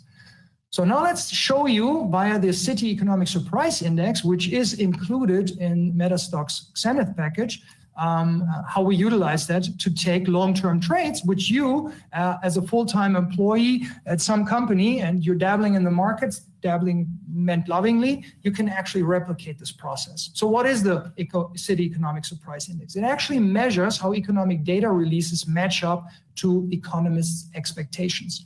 So the process is, beginning of a week and end of a week, Bloomberg and Reuters call all the top banks and call the respective economists. We all know each other. If you go to somebody in New York or in London and you say, hey, do you know Jay Medrow? Then if they are institutional, they'll say, you mean the bond trader. Or you mean the guy who ran Germany, Austria, Switzerland sales the last few years over at SocGen. Yes, exactly. So we all know each other. We're a small cohort of professionals who know each other. So no, these economists will not fake the numbers. Why? Because we're all mercenaries. If you are working at a smaller bank and you get GDP growth, you have the best model in 2023, next year you will work at Goldman Sachs for several $1 million. So they're never out not giving their best effort because they're basically working for themselves. They don't care if they work for Goldman, JP Morgan, or Morgan Stanley. They only work that their model is the best. And that's what we're doing. We're at Bloomberg or at Reuters we're calling all these economists and we're asking them, hey, PMIs on Tuesday in the US, what is your range? Where do you expect the number to hit? And now I taught you that a portfolio manager has to actually have new information that hasn't been known yet. So that's why economic numbers are so important. We all know the ranges. We all know what's expected. And what's expected is already baked into the price of a respective asset. So now inflation, for example, has to come higher than expected or has to come lower than expected. And then we have a trade opportunity. Does that make sense for you? That's how the market works. The market does not work on a MACD crossing. That's not how it works. The market works on math and numbers.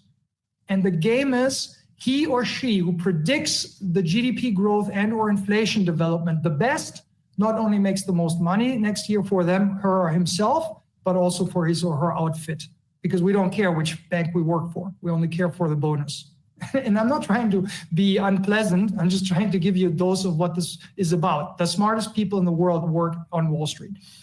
Okay, and then the CESI is calculated by assigning a value to each economic release based on its deviation from the consensus forecast, again, math.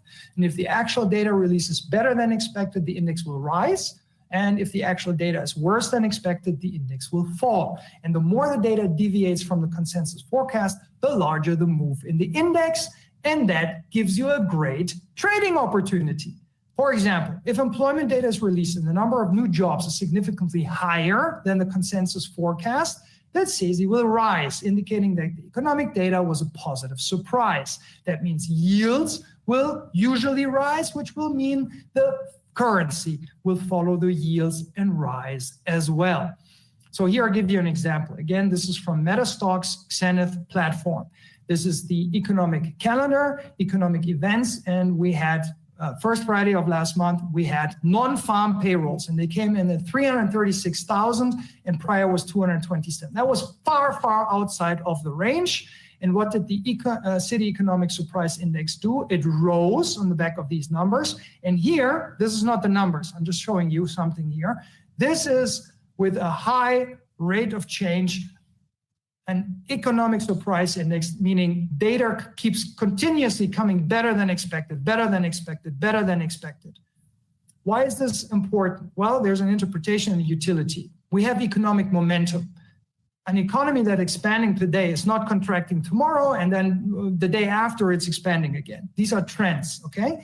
So the index can be seen as a barometer of economic momentum. And the index is positive, suggests economic data releases are generally outperforming the expectations, which can be a sign of upward momentum in the economy. And we have asset price correlation. So especially the foreign exchange market, as well as the bond market, reacts accordingly with a higher mathematical correlation to the Citi Economic Surprise Index. Ding, ding, ding, ding. Now you should get the dollar signs in your eyes. What? You actually mean I can trade this thing? Yes, you can. So shifts in perception. If, for example, because an economy, and let me draw on this real quick, if an economy rises, and it's overheating, the central bank will lower the rates, will rise the rates. That will shut off aggregate demand and the economy will contract. It contracts into a trough. The central bank will lower the rates. That will help the economy expand again, okay? So if an economy goes in these 4 cycle phases, what do you think the Citi Economic Surprise Index does? Correct. It does the exact same thing. So if right now the CESI is at a top in the US economy, would you keep buying the US dollar when you have the Citi Economic Surprise Index at a relative high where in the past that economy keeled over? Makes sense? Hopefully it makes sense what I'm trying to, but I also have a picture for you here. So the dollar index measures the dollar versus 6 of its trading partners. And here again, you can see the Citi Economic Surprise Index is going higher. The dollar index is following the Citi Economic Surprise Index. Here again, we see the Citi Economic Surprise Index indicating strength in the dollar, and the dollar is rising. Yeah, but Jay, it's quite delayed, and here you have this situation. Exactly. I'm happy that you saw that. Remember the dollar smile theory? So there are occurrences where the rest of the world are performing better in terms of economic growth than the US economy is, and that you have to actually add into your puzzle. So this is a puzzle for adults. Always keep thinking. Economic momentum, barometer, asset price correlation. We talked about that, and shift of perception. What about the S&P 500? Jay, you said it's correlating to FX and it's correlating to bonds. Well, it's also correlating nicely to the S&P 500. You saw that the Citi Economic Surprise Index is already rising rapidly, and you're seeing that the institutional players in the market are generating entry liquidity. By the index first falling, stop run generation, generating liquidity, stopping you out, making me long on the institutional side. And then you see that the S&P 500 is following the economic cycle represented via the Citi Economic Surprise Index. Guys, I hope you are enjoying this because I'm loving this. My traders are loving this. We do this every week, every month, all the time. But what are the limitations? Well, first of all, you have to understand that it's not the absolute health of an economy, but rather how the data releases are performing relative to the respective expectations. Then you have to understand that a positive CESI can occur in a contracting economy. We're expecting bad data, but it's coming less bad. It's still a contracting economy. So you should still follow the economic data and not only do the shortcut and look at the CESI itself or alone. And was with all indicators prudent for you as on us traders to use it in conjunction with other tools and not rely on it exclusively. Now I'm running out of time. I have 6 minutes. What are the key takeaways? The key takeaways, as I said, is this is an actual tool that you can use.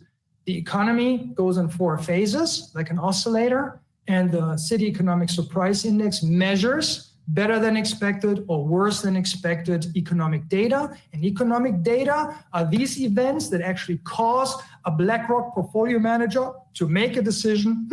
The data comes in shitty. I'm too long US dollar. I need to reduce my dollar position. Sorry, traders sometimes talk like that. I apologize, Bobby and ladies and gentlemen. All right, how do I utilize this for trade generation in the Forex market? Again, one way to have a depiction of the different 8 Citi economic surprise indices in Metastock's Xenith platform is this way, but that's a bit busy on my eye. So we actually split it up like this. This is a 20-year view. And here you have the Citi economic surprise index for the dollar, for the euro, for the Swissy, yada, yada, yada. And what you can see here, focus on the top left-hand side. I have 5 minutes. There's a 0 line. Yeah. And then you have the economy contracting. And then you have, in some instances, like Corona, for example, pandemic, contracting heavily, or 2008 global financial crisis. So again, be smart about this. If it's a normal contraction and not World War III global financial crisis, how do I know that, Jay? Well, you know that if you still have a job and how scared you are yourself. And I actually mean that, what I'm trying to say. Yeah. During the pandemic, we were supposed to buy risk assets because the Fed came out and said, we're going to support everything unlimited. That basically means all in. We never do all in. That was the only time in my career, 30 years now, that we went all in, or we could have gone all in. I don't do all in. But the Fed has never said everything unlimited, okay, in terms of quantitative easing.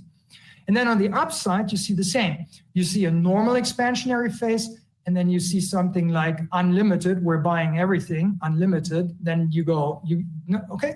But be smart about this, be intelligent.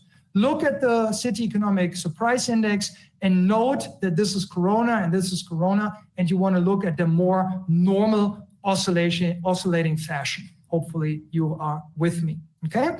And then, Bobby, I'm hurrying up, sorry. Here are these parallel lines for you drawn in again, so that your brain sees what I'm trying to allude at. Okay, these are the phases of the economy, and there's these 4 different sectors, and that's what Jay drew in terms of the Citi Economic Surprise Index. Correct. And now look, for example, here in Switzerland. We recently this year hit one major low point. Since it's an oscillator, we were aware of that and we were trying to gauge, does the economy turn around? Yeah, via the help of the central bank. And that's exactly what happened. And then, okay, so we have an expanding economy here. And if you look, for example, at the pound, you see, oh, the pound is actually coming off. Okay, again, it was at a relative top in terms of its oscillator, and it's coming off. So the currency pair is called pound New Zealand, pound Switzerland. So from June 27th on, we would expect this currency pair to fall in value, short pound versus Swiss franc. And if we look at this, yeah, here again, our different sectors, okay, pound is coming off. Economic contraction, Switzerland, economic expansion, and here's the trade. After the June 27th, you can see that we are trading the 114 again. Institutions don't have any charts, so me as an institutional trader, I look at big levels, and I have entry liquidity that are generated, and I need exit liquidity. And I'm running here all the way down to 108, okay? That's what the Citi Economic Surprise Index hinted at, okay? It said, okay, relative cycle high, relative cycle low. Jay, watch out. Maybe this is a short that you want to take, okay? Maybe I can have time for one more. Important point here is the central bank in the UK charges you 5% for shorting its currency, and being long the Swiss franc only yields you 1.5% per day. So for this, I'm running out of time. Please take a screenshot of this. Every single night, this difference in the rates will be calculated by your broker times your position size, and this is the cost to your account, because you're short a currency that has a higher yield than the currency that you are long in that has a lower yield. But this is the reverse of the carry trade. This is negative carry. With professionals, we call this negative carry, and then we also have positive carry if we, for example, would buy pound versus Swiss franc at 108. Now we hopefully make money in terms of the appreciation of the asset, but also in terms of the positive carry differential. Okay, Bobby, last one here. We noticed New Zealand dollar is coming off. Yeah, economy is surprisingly developing in a negative fashion versus, in this case, the euro. So the pair is the euro New Zealand long.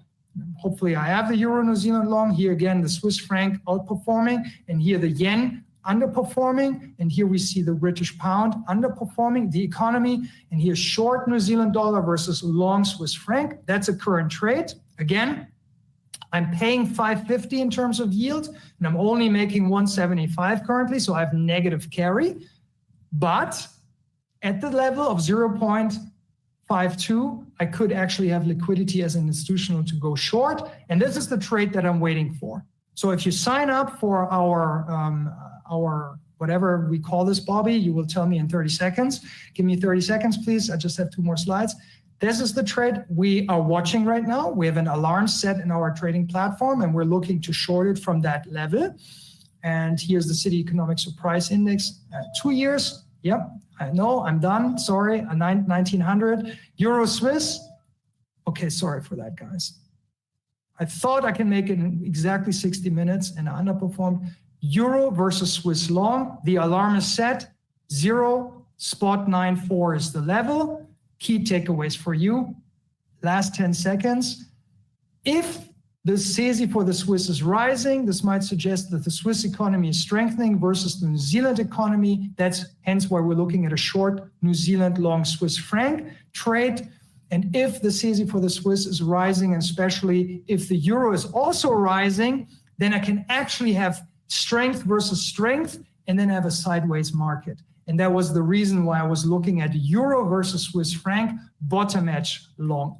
Okay, here's a summary of what we did. I apologize that I rushed through the end. I hope you had a few eureka moments, or there was some new information for you in there from an institutional perspective.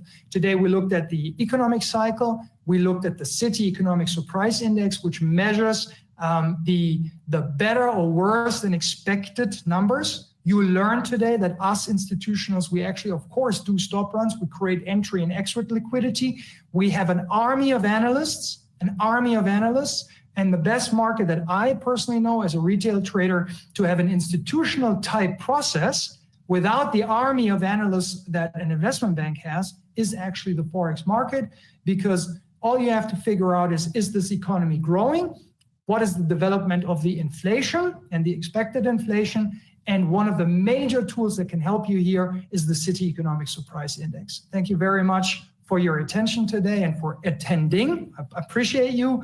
Bobby, back to you. And final sentence that we say is do the work and make some money, or as we say in our company, trade smart, live free. And fortunately, due to technology and companies like Metastock, we can trade from anywhere in the world. So thank you very much, Bobby, and your firm for being there for us.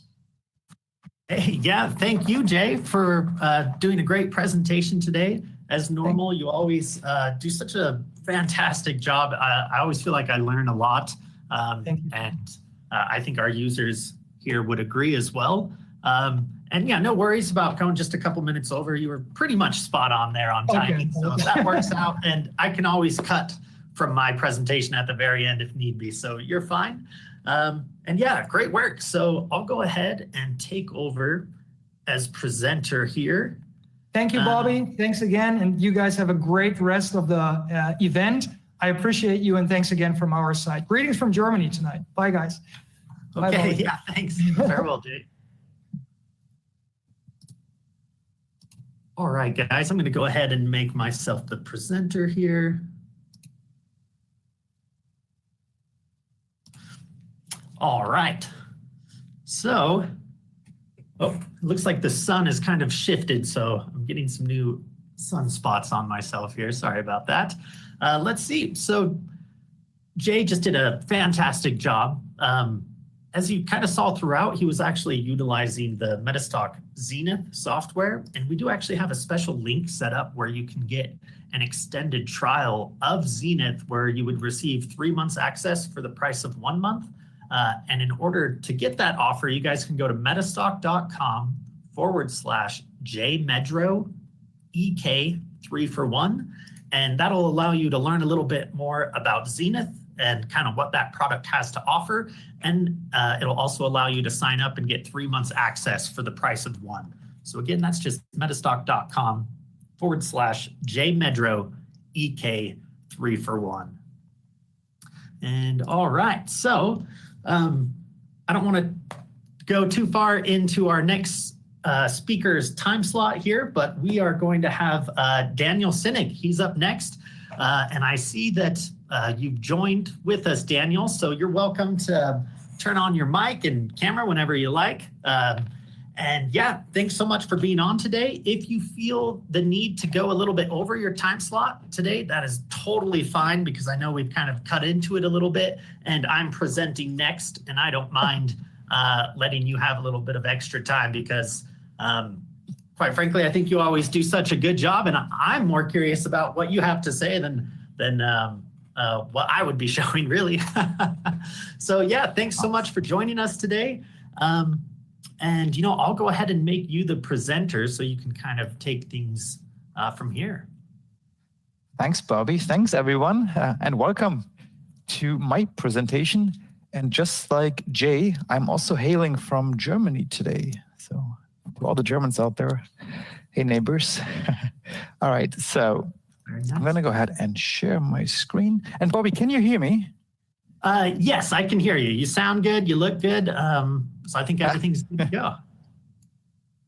Yeah, I'm not calling from my typical office today. I'm on family visits this week. So I had to find a quiet space somewhere around here. But nonetheless, I am, as just like Jay said, I'm mobile. And thanks to Metastock, I can do my work, my presentations, my market research from pretty much everywhere, which is awesome. All right, so I'm going to go ahead and share my screen. All right, there we go. Okay, Bobby, can you still see me? Yep, so my I see screen. you, and I see Metastock, and now I see trade when the stats align, trading indicators. Yes, and this is not a spelling mistake. I'm just going to close my own camera window real quick so I don't have to look at myself. Give me just 1 second. There we go. All right, guys.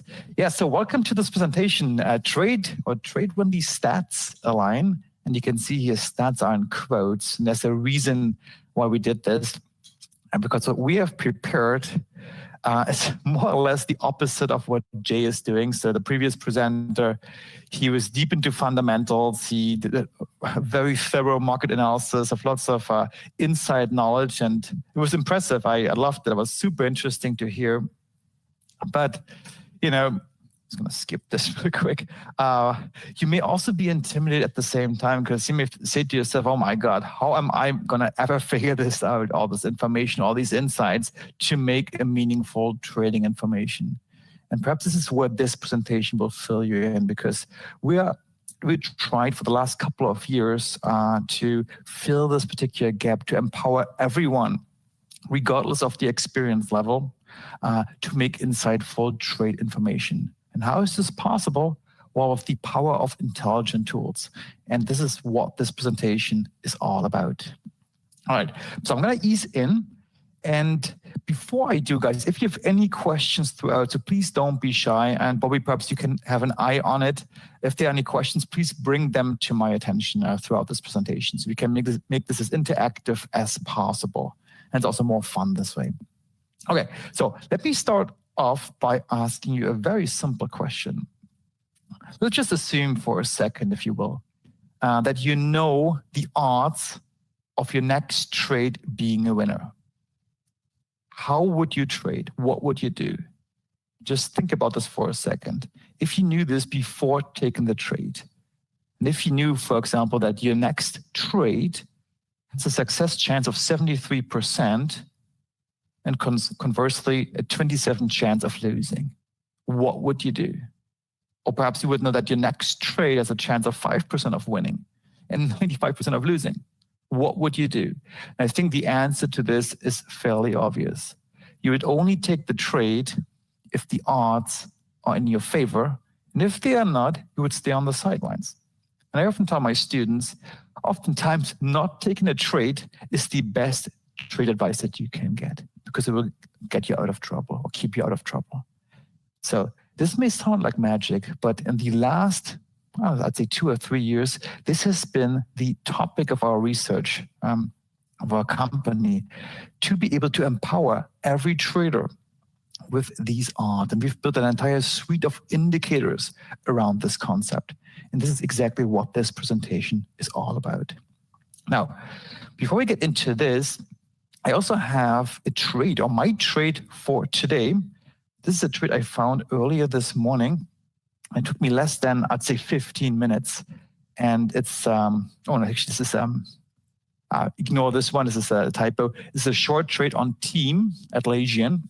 And I found this trade without looking at any of these fundamentals or technicals here, I should say. I didn't look where the trend lines were or where some other significant levels were. I found this trade just by switching on Medrow stock this morning and clicking a button. It was that easy. And how I found this trade and what I had to do, I'm going to show you towards the end of this presentation. So I hope you guys will stick around. Okay, so let me quickly remind you that when you trade, sorry, where's my disclaimer? Give me a second. Remind you that, I'm going to come back to myself. Before we get into all the weeds, keep in mind that trading does contain substantial risk and it's not suited for every investor. If you trade, of course, only trade with risk capital, which is defined as capital that if you lose it, it should not affect your lifestyle. When it comes to backtest performance or hypothetical performance, keep in mind that this is not necessarily indicative of future results or future performance. All right, so the lawyers are happy. I think now I can introduce myself without taking any risk to myself. So my name is Daniel Sinnig, and I've been in the business for many years now, but this is not how I started off. Actually, back in the day, more than 10 years ago, I was a university professor in software engineering. I was teaching classes all over the place and in different countries, in Canada and in Germany, among other places. And that was for the longest time my career path. But you know what? I always had this passion for trading. So I was trading on the side. And of course, as you start off, and if you're not well guided, you make a lot of mistakes. And so did I. So I overtraded. I took too much risk. I revenge traded. I got angry. I had all these bad emotions in place. And of course, these were not helpful. And after donating quite a bit of money to the market, I came to the hard realization, oh man, trading is difficult and I need help. And for me, being a software engineer, needing help meant I need better tools which would guide me to make better trading decisions. And so I started programming. I was a software engineer, so I could do it for myself. And the first tools that I created, the first trading tools, they were meant for my own sake. I'm still using them up to this day. This is, when I realized, wow, these tools are helping me, these indicators are helping me, perhaps they will help others as well. And this is really how the story behind our company, behind trading indicators started. By now, we have written more than 500 different trading indicators, fully automated strategies, trading scanners, trading dashboards. We have clients all over the world, lots of retail clients, we have institutions, we have trading educators. But we share all one common goal, to use these tools to make better trading decisions, which will keep us out of trouble and will find us promising opportunities, just like the one I showed you earlier on the slide. And you know what? I'm also a firm believer that trading should not be hard. And there are some, in quotes, smart shortcuts that you can take to avoid that you have to do all the heavy lifting yourself by using the right tools for your disposal. All right, so I read the disclaimer, now let's get started. So the question at hand was, is it possible to somehow forecast the odds of your next trade before you take it? And the easy answer to this, the short answer, is yes, it is possible. And we have developed a set of indicators which will show you directly on the price chart, or in case of Medrow stock, in the expert commentary, the predicted odds of your next long trade and your next short trade. So that definitely can be done. We have indicators which will print exactly these percentages directly for you. So it's all done for you. But now you may ask the question, all right, Daniel, you you just read the disclaimer, and I remember, didn't you just say that hypothetical performance, perhaps just like this one, is not necessarily indicative of future performance? Well, good question. And we've asked ourselves the exact same questions. And in particular, what are these percentages which are based on hypothetical or historical performance, I should say? What are they really telling me? Is there any insight in those? Is there any insight moving forwards in these odds? Because they're based on historical information. So is there any value in them looking into the future? So what we've done to get to the bottom of this question is we conducted a very comprehensive research study where we coded a swing trading system, was running on the 1 hour chart, and we let it run for the best part or the most part of 2022. And it was a true swing trading system. Every trade took more or less 1 week. We were trading long and shorts, and it was applied to all the major US stocks: Tesla, Apple, Microsoft, IBM, Netflix, and so forth. And over the course of this test, more than 6,827 entry signals were generated. And then we looked at the performance. And the first performance we looked at was, what if we would have traded or had traded every single signal? So 6,827 signals resulting in 6,827 trades. And this is what we got. You may say, oh man, Daniel, this is pretty horrible. Nobody in his right mind would trade such a system. Okay, I agree. Neither would I. But then we did something. We applied a filter to this entire thing. And it was a filter based on the estimated odds of winning the trade at the time of the trade. So we only took the signal when the odds at the time of the signal were in our favor, and if they were not, we would not take it.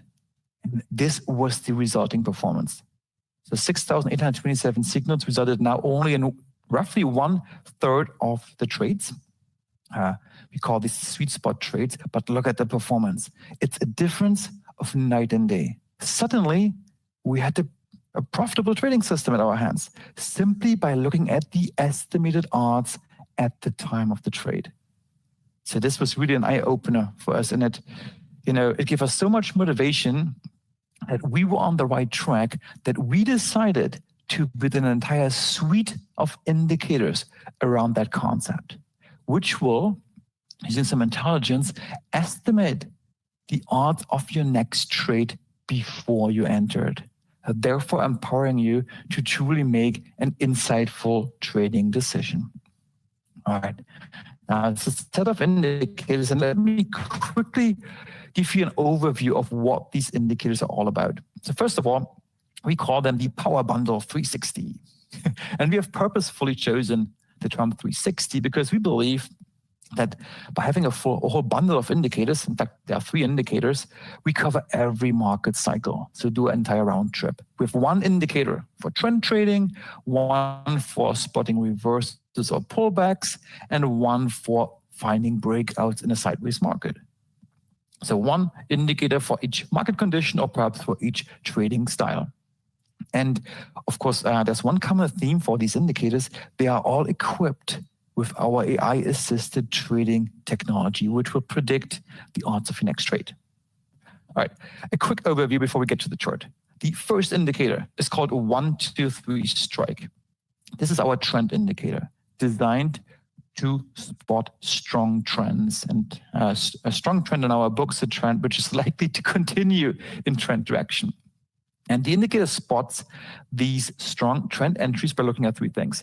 We need directionality, so price needs to move either up or down for quite some time. We need to have an increase in volume and an increase in volatility. And if all 3 things, if all 3 dimensions come together, we get an entry signal in the direction of the trend. So that's indicator number 1. Indicator number 2 is called divergence cloud. And probably most of you have heard already of the concept of divergence. It's this big telltale sign that something is up, some shift of regime might be imminent. And in fact, the divergence, in layman's terms, is simply a disagreement between price move and then underlying indicator. If they don't forecast the same thing, then something is up. perhaps the trend is coming to an end and will reverse, or perhaps a pullback is imminent. This is exactly what this indicator is designed to do. And for this, we have researched and innovated our own form of divergence, which we call volatility momentum divergence. Okay, so this is divergence cloud, and we have one more indicator, which is called volatility crusher. This is our breakout indicator, an indicator designed to detect strong breakouts. Then our book, a strong breakout is a breakout which will continue in the direction of the breakout for quite some time. And you can see as a trader that you can take advantage of that by simply, again in quotes, simply entering in the direction of the breakout in the anticipation that price will continue in that direction for a bit longer. Therefore, you have some opportunities to take some profits off the market.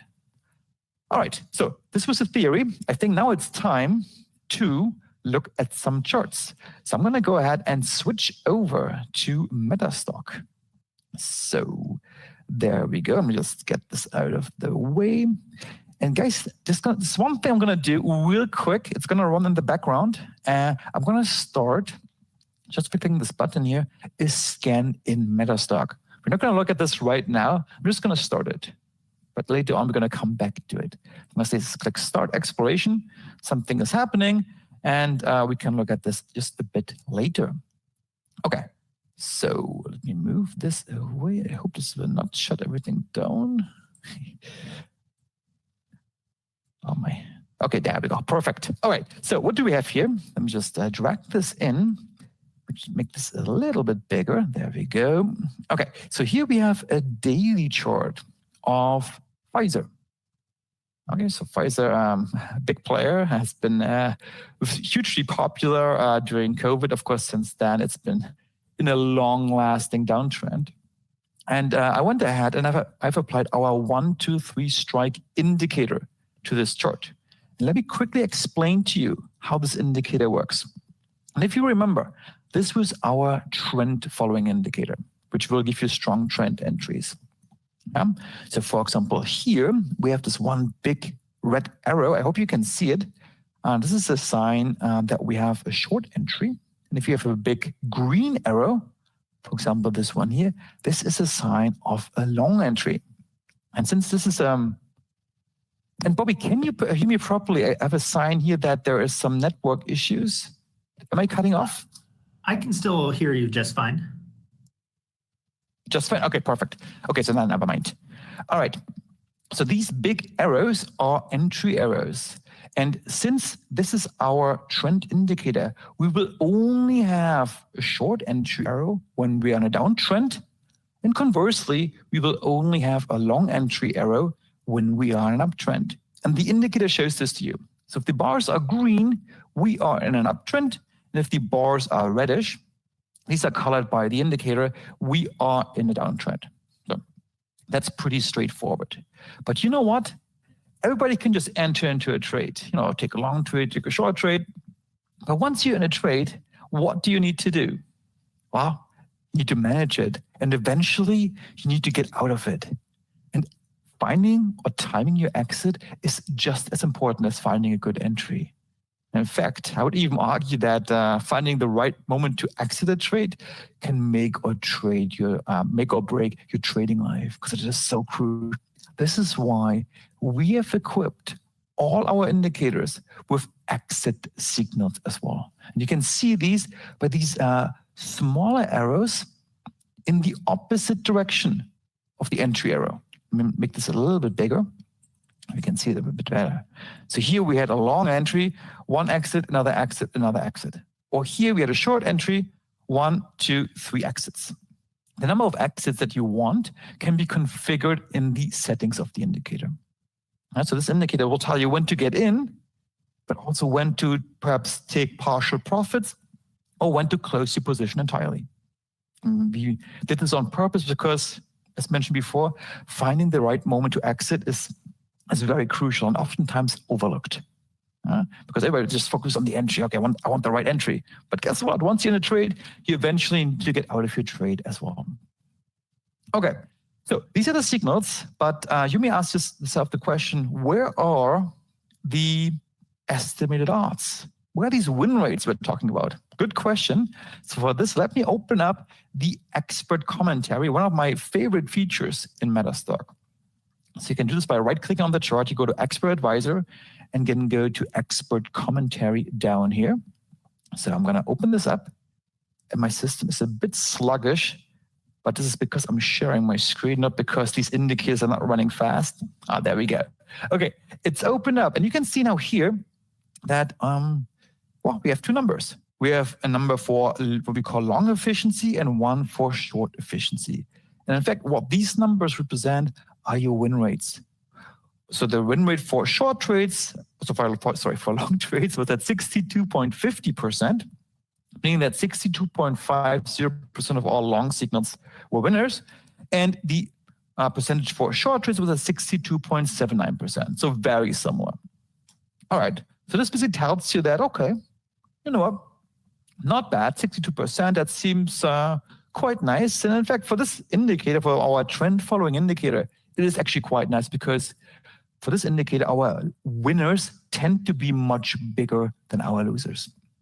Our losers are typically cut short. So here, for example, we had a long entry, and we get out of it fairly quickly when this short signal came along. So a quick short trade. If you compare, a quick long trade, which was cut short when it went to the opposite direction, I'll compare this to the size of this winning trade here, where we only exited at this point. And so typically with this indicator, winners are bigger or larger than losers. All right, so that's pretty good to know. But there's one other thing that's really cool about these statistics, which are about finding out what are the best parameters to use for our indicators. Just like, like traditional indicators like the RSI or the stochastics or the MACD, also our indicators, they come with settings. A whole bunch of settings, and you can open them up simply by clicking on the settings symbol here. I can open this up, and if I want to, I can change these settings. So for example, I could, maybe change this volume period. It's not really important what they do. We have extensive documentation and master classes around this concept, but let me just change it perhaps to a different value, 24, whatever. So I'm changing it, and now observe what happens on the chart and with these percentages. So about 62 and 62, more or less. So I'm clicking OK. I'm closing this. I'm reloading my chart real quick. Reloading my chart. And in a second, once it's reloaded, we will see that, first of all, we do have now different signals on the chart, which is not very surprising because we are using different settings. So that's all good. But if this ever finishes, there we go. We also now have different statistics. Look at this. Our long efficiency went down, but our short trades are better. Interesting. So for some reason, this change made our short signals more efficient, more performant. Okay, cool. So perhaps let's change it one more time. We have a bit of time today. So let me do this. Go to the settings one more time. I'm going to click Edit. All right, perhaps let's change it from, let's go higher. Maybe go to 44. Maybe it's even going to be better. So change this one more time. 44, I close it, and I will reload my chart. And bear with me for a second. I believe I know why it's running a bit slow because I'm also running the scan in the background on my tiny travel laptop. Oh, look at this. Now we have 61% for long trades and 60% for short trades. It went down a bit now. And let me tell me now, Daniel, come on. This is so tedious. Nobody in his right mind would, do this manually. It's super annoying. Well, also good point. This is why we have introduced in the latest generation of our indicators what we call an auto-optimization feature, which will find the best settings for you so you don't have to find them yourselves. This feature is super awesome. So let me just quickly show you how this one works. And actually, all I need to do is to apply the latest generation of the indicator to the chart. I'm going to go to Expert Advisor. I'm going to detach the current indicator, and now I'm going to reattach the new version of it. So I'm going to go down to our indicators, and I'll apply the 1, 2, 3 strike AO, which stands for Auto Optimization Indicator. So I click OK. And the chart will reload one more time. And once again, we do have our signals on the chart. And now if you look at these statistics, we can see, just go to commentary real quick, one more time. There we go. Come on. Maybe I shouldn't have run that scan in the background. It doesn't matter. It's a bit sluggish. Just give it 1 second. And once I'm able to click on commentary, we should see the newly calculated statistics, but this time with the optimized parameters. There we go. All right. So it is opening up the expert commentary. There we go. And now we can see now that with our optimized statistics, we do now have a long efficiency of 70% and 80% to the long side and 81% even to the short side. And look at the signals here. You can see how spot on these are, because now we are using the ideal settings for this symbol and this time frame. And the best part is that these settings will be automatically updated whenever I change time frame or whenever I change symbol. Because every symbol is different, every time frame is different, and the indicator will find the best settings for each time frame and each symbol directly for you. Okay, so changing it up real quick, let me go to a different symbol. So let me perhaps go to GE, General Electric. All right, I'm opening it up. And once again, our 1, 2, 3 strike indicator is applied to the chart. And let's just have a look at the stats right down here. This is the first thing I check out when I look at the signals. What are the stats telling me? Are they high or are they low? And sometimes they're not in my favor. Sometimes they're, I don't know, maybe at 40%. You know what I do then? I simply ignore that symbol. Because right now, the market conditions are not right to use this indicator for that particular symbol when the stats are low. But guess what? There are plenty of fish in the ocean. I don't need to force a trade. I have so many options. And in fact, one of the most important choices that you make as a trader is to pick which symbol to trade. And now this choice has become very easy because you can simply look at these statistics. Of course, in this case, the odds are really nice, 88% to the long side and 71% to the short side. And if you look at the signals here, we can see that we nailed a couple of very nice short trades, this downtrend here. And since January this year, we are in a strong uptrend. We picked it quite early. We had a long entry signal here. We closed it out early when the indicator thought this uptrend is coming to an end. We had a short entry signal here. Of course, this one did not work out. But look how short we cut this loser. Right here, we get out of it. We probably barely lost anything, and we got long again. And the indicator realized this. This long trend, this uptrend, is not over yet. This was a false short signal. We're closing it early, and we're back into our long trend direction with a couple of nice winners along the way. And this is really the power of this trend indicator. It will find these long-lasting trends. Okay, so I have one more example, and I'm going to be a bit quicker towards the end, but I want to show you one last example. Once again, I'm going to open up NVR in this case. I just found these symbols this morning when I prepared for this presentation. All right, so once again, here we do have, look at this long trend that we picked up. We had a long entry signal here. We finally closed it out. We entered long again, and we closed it out over here, almost at the end of this trend. And then the indicator sensed, well, perhaps now this long trend is coming to an end, and with a beautiful short entry signal, we're actually still in this trade. It's not fully closed out yet. We had 3 exits, but in this case, the indicator is configured to generate 4 exit suggestions. So there's one more exit to come for this short lag downwards. Okay, let's move on. And Bobby, if there are any questions, don't be shy, please, to interrupt me crudely. I really don't mind. But if they're not, I'm just going to go ahead and change it up one more time. Let's go to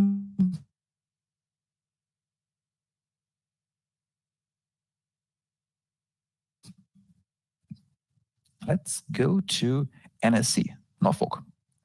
In this case, I have applied a different indicator to the chart. You can immediately see the colors, and in fact, this is our divergence cloud indicator. And if you remember correctly, divergence cloud is our reversal indicator. It forecasts trend reversals or pullbacks very early on, whenever it senses a divergence. And with divergence, we can have two forms. We can either have bullish divergence or bearish divergence. And these two divergences are denoted by the colors of the candles. So a greenish color, like here or some places here, indicates bullish divergence. And a reddish color, like here, these candles here or here, these indicate bearish divergence. Okay, so we have these two forms of divergence, and many traders, in fact, of us, they only look at these colors. They don't look at our entry signals. Perhaps they have their own signal logic, or they try to pull the trigger manually. They only look at the colors, and they use it as an additional filter. For example, they will only take a long trade if the candles are also green at the same time.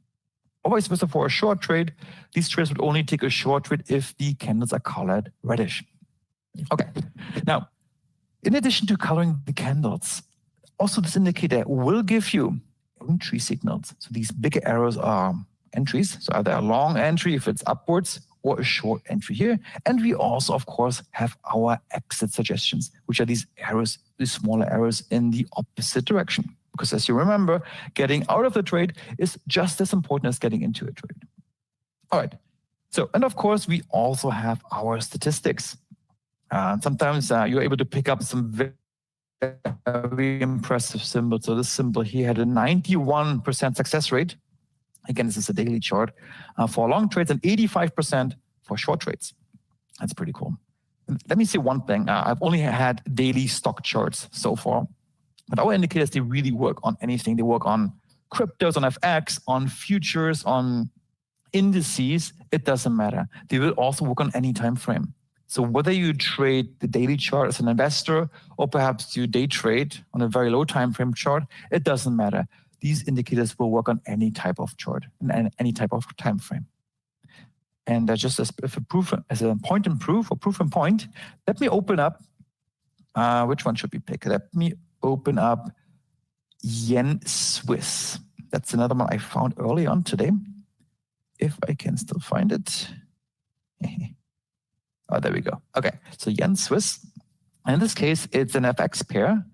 And we have here the 15-minute chart.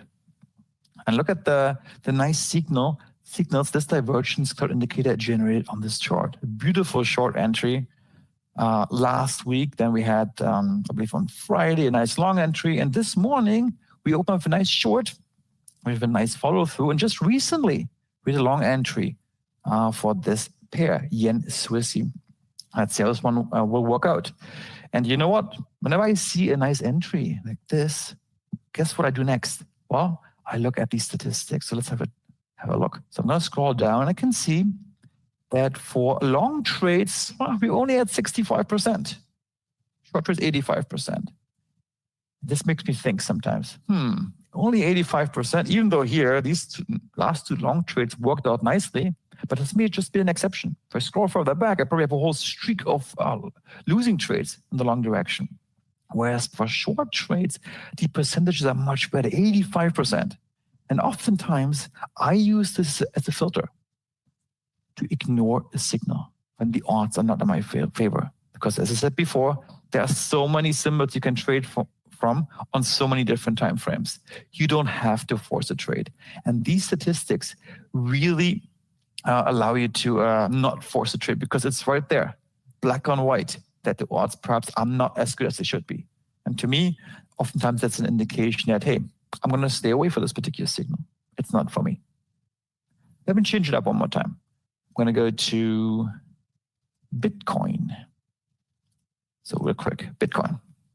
All right, this is also a 15-minute chart. Yeah, look at the nice signals we've picked up here. A long signal hit both exits. Here another one. Here another one. A couple of shorts in between, and recently another long signal, which now is really taking off. If I go down to the statistics, look at this. Currently, long signals are working out at a much better, let's go back, at a much better rate than short signals. Again, to me, that's an indication to perhaps stay away from short signals, which oftentimes can keep me out of trouble. even though here these two shorts would have been winners regardless, because the logic is whenever a signal in the opposite direction occurs, we're closing out our previous condition. So here, even this short would have been a small winner, and even this one.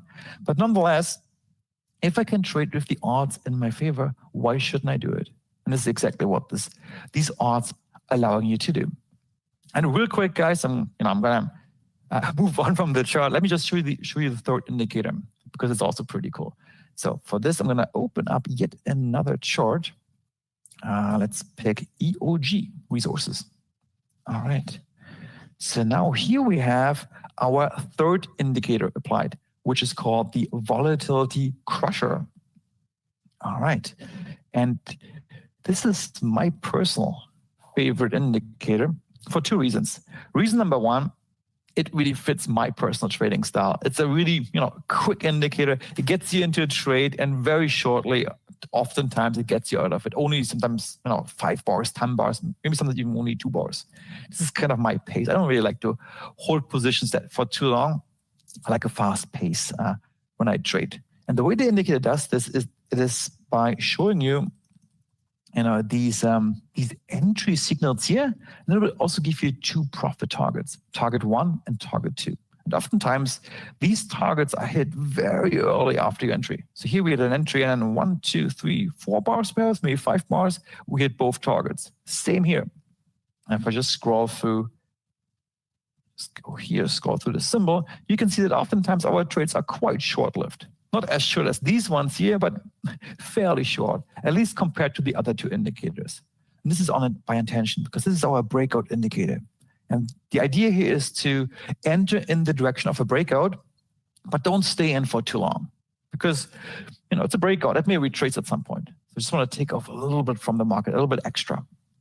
What I really like about this indicator is that the odds oftentimes are really, really high. Sometimes as high as 100%, which is crazy. One perhaps quick comment about these odds. These odds are calculated based on what we call a look-back period.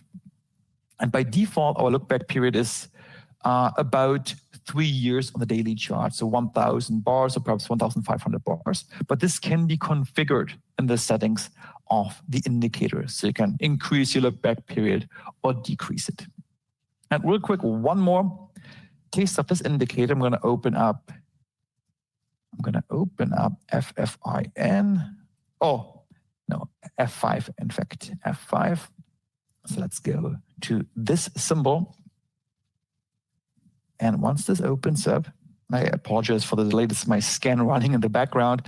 Once again, we have our volatility crusher applied to it. And see here how quick sometimes we hit our target, which is really what I like about this indicator. This is our breakout indicator. Now, let me take a break from the chart, because there's another very important thing I need to show you. So quickly back to my slides. And again, if you have questions, don't be shy.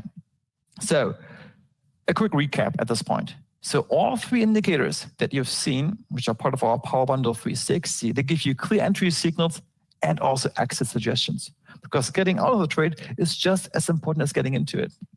They run on any time frame and any asset class. And we also have them available for most platforms. Of course, we have them for Metastock, but we also have them for Ninja, for TradingView, TradeStation, Thinkorswim, ModifWave, and more.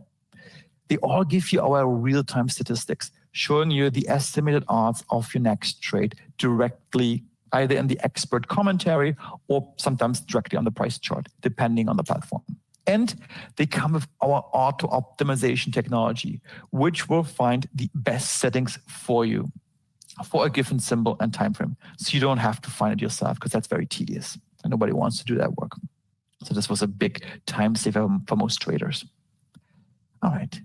Now, there's one more piece. That's the kicker. So before I introduce this, let's talk about for 1 second about Confluence. You may have heard of it, the concept of Confluence. And in fact, Confluence is just more or less a fancy word for when these stars align, or the good stars align. And in the world of trading, it means when multiple indicators are forecasting the same price move. This doesn't happen all the time, but if it happens, you might be in for a real treat. This is exactly what we have attempted with this missing piece. And just to give you one more example of what confluence is, let's have a quick look at this price chart. So what do we see here? All right, we see, for example, a falling trend line up here. We see that, we have the SMA 200 up here, which is often a line where prices may bounce off from. It's a very often used indicator, the SMA 200. We have some natural level of resistance at this point. We have retracement from this downtrend. So we're trending down, then price retraced up, and we are nearing the 61.8 retracement level, which is also a fib level. And we have stochastics being overbought. And guess what these four things are forecasting together or individually? They are forecasting that price will continue bearishly, will continue moving downwards. And this is exactly what confluence is all about. Multiple complementary indicators are forecasting the same price move. All right. So based on this concept, we have created our own notion of a confluent indicator, which we call super signals. As you may guess, the super signals indicator is looking for confluence of our three power bundle indicators. And if two or more of these are forecasting the same move, we are getting a super signal. We have different degrees depending on what the degree of alignment is. So we have bronze when two indicators line up, silver when two indicators line up in a very special way. Then we have gold, where two indicators are having the very same signal in the same direction on the very same bar, which is super rare. And then we have platinum, where all three indicators are having an entry signal in the same direction on the same bar. This almost never happens. But if this happened, then wow, you might be in for something really special. Okay, so I'm not going to get into detail of this. Just some examples. Bronze signals are the most frequent ones. You're going to see this in a second. Silver, somewhat special. Silver is looking for indecision in the market. Then the third indicator comes in as a tiebreaker and gives you a silver signal. Gold signals, they look for entry signals, two entry signals on the very same bar. So for example, 1, 2, 3 strike is having a long entry, and divergence cloud is having a long entry on this bar. Then you get a gold signal. Then we have platinum, where all three indicators must have an entry signal on the very same bar, which is super, super rare. All right, so let me show you how this looks in Metastock. So back to the price chart, and let me open up RF. Down here, if I can find it. I need glasses. There we go. Regions Finance. Oops. All right. So opening up this indicator, and what can we see here? All right. Let me just also hide the expert commentary. We don't have to look at this for the time being. So now here we have applied our super signals indicator. And what you can see here, if I zoom in a little bit, are the different signals. You have a bronze signal here, here another one. Let me see if you can find something better even. Here a bronze signal to the upside, one to the short side, and here recently, wow, even a gold signal. So this is very rare, as I mentioned before. And truth be told, I probably would not follow this signal because it already gapped down so much. I guess that was on Friday. And we're near this big support level. So perhaps not, but still, it tells you something. And being able to spot these signals directly on the chart is super powerful. And, at least it can eliminate a lot of, perusing of different symbols when you can simply find the ones which have promising signals, such as this gold signal. And let me change it one more time, perhaps to one more example of car. There we go, Carrier Global. Opening it up. And here, once again, we can see that we have our signals on the chart. Look at this beautiful gold signal, a nice follow through. What else do we have here? Another gold. Oh, come on. Just here, another nice gold signal here, some bronze signals along the way. And oftentimes they work out beautifully. So this is how our super signals work with Metastock. I don't have too much time, but that's really one last piece I need to mention to you, which brings it all together. So we believe that these super signals, they work and they really add something in addition to what our individual indicators already bring to the table. Because, all our three indicators, they're really based on very different concepts. One is for trend trading, one is for finding divergences, one is for finding breakouts. So mathematically, they're very different. But if for some reason things are lining up and they're all forecasting the same thing, there's some force in the market, or some bias in the market, which tells you that. So that's why I think one of the main reasons why these indicators or these super signals work so well. And we also have even built into this indicator a functionality which will allow you to build your own super signal based on your own criteria. I have some predefined criteria for our bronze, silver, gold, and platinum levels, but you can even build your own super signals by customizing it accordingly.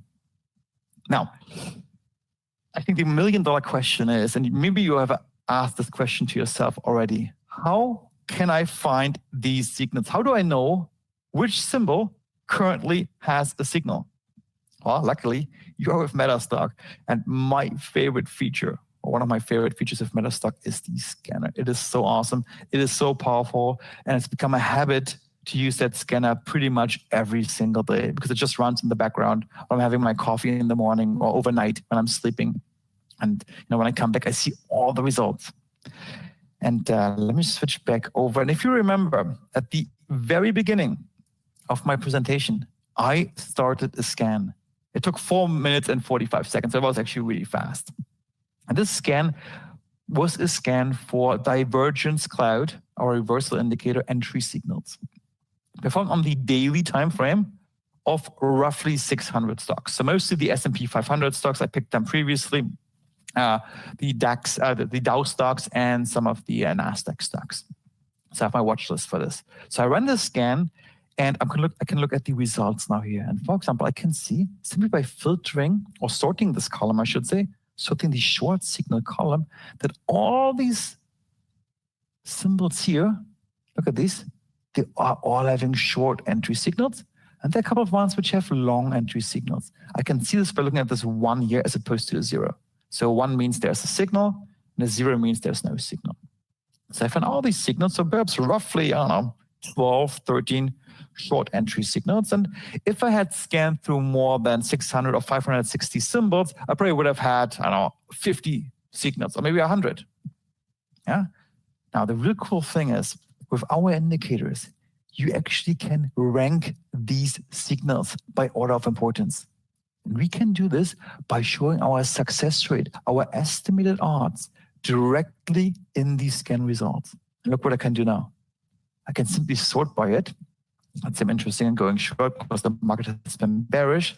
I can simply sort my stocks by the odds associated with them. We can see this stock, for example, here, Packaging America, has an 84% success rate and currently a short signal.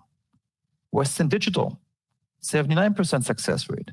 Atlassian, 76%. And what you can do then is you can only focus in your analysis of when to decide what to trade by looking at these odds, starting with the stock of the highest odds, then going downwards. And that's exactly what I have done this morning. So I looked at PKG and at Western Digital.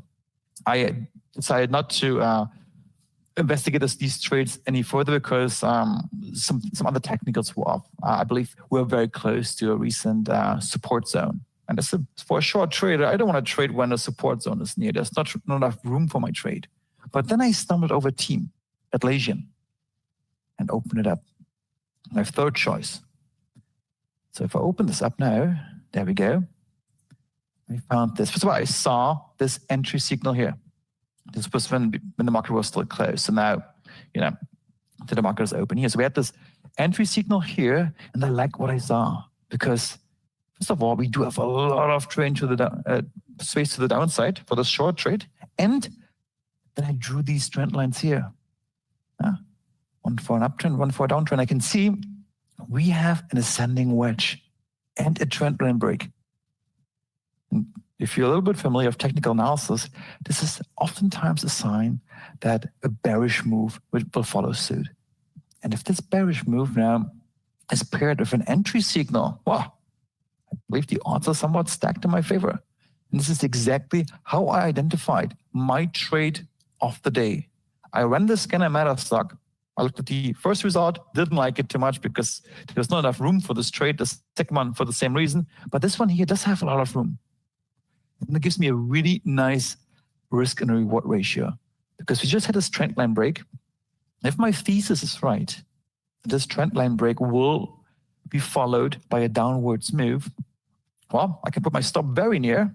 Look at this level here, 195 perhaps, and my reward could be all the way down here around 160.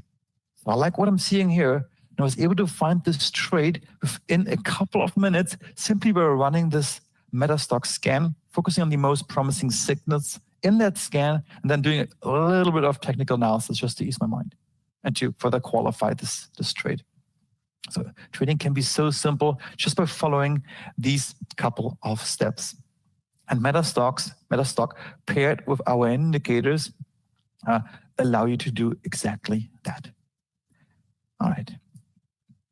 And there's one more thing I want to mention about the scanning, how powerful it is when paired with MetaStock and our indicators. We call this Generation 3 scanning. So Generation 1 scanning is pretty what you have done many times before, is simply scanning for regular signals to see which stock currently has an entry signal, either long or short. That's nothing new. Generation 2 is being able to scan for signals like Generation 1, but you can also rank them by their profitability, what we've done right now in MetaStock. That's already pretty cool. But you know what? We even took it one step further, Generation 3. Because typically when you run a scan, you use the same settings for every symbol, like one size fits all. So whether you scan through IBM or Tesla or Netflix or whatever, the same settings for the scanner will be used. But not in this case. We have designed the scanner in a way so that it will optimize these settings of the underlying indicator on a per symbol basis. So for IBM, we're using the optimal settings for IBM. For Tesla, we're using the optimal settings for Tesla, and so forth and so forth. So we're basically using an optimized scan on a per symbol basis, which pushes the scanner even one step further. All right. This is exactly how I found the trade of the day, going short team.o, which is Atlassian. All right. So to wrap up, if you're wondering if these indicators are something that you could take advantage of, well, I should tell you one thing. It doesn't matter whether you are a day trader, a scalper, a swing trader, or an investor. You could take advantage of these indicators because they will work on all time frames and all chart types. It also doesn't matter what you trade, whether you trade equities, FX, cryptos, indices, futures. These indicators will work on all asset classes and symbols. And if you're a little bit like an engineer like me who believe in using proper tools which can make your trading life easier, then you definitely should consider these because they will do all the heavy lifting for you. Just like the auto optimizations. You don't have to fiddle around with these settings. Just like being able to sort your scan results by estimated profitability. These are huge time savers. And you know, in the end, time is money. And you as a trader, you want to spend your time where it makes sense. Perhaps you're making that final decision whether you should pull the trigger, not adjusting the parameters to find the best ones and so forth. All right. So guys, we have a special offer for you as a big thank you for being here today. This offer has been provided to you with MetaStock, of course. So typically, we sell our Power Bundle 360 indicators along with these super signals for $1,498. This is for life. So you get all the super signals, you get 1-3 strike, you get divergence cloud, you get volatility crusher, you get our estimated win rates, and you get our auto optimization feature. So that's already a pretty good deal.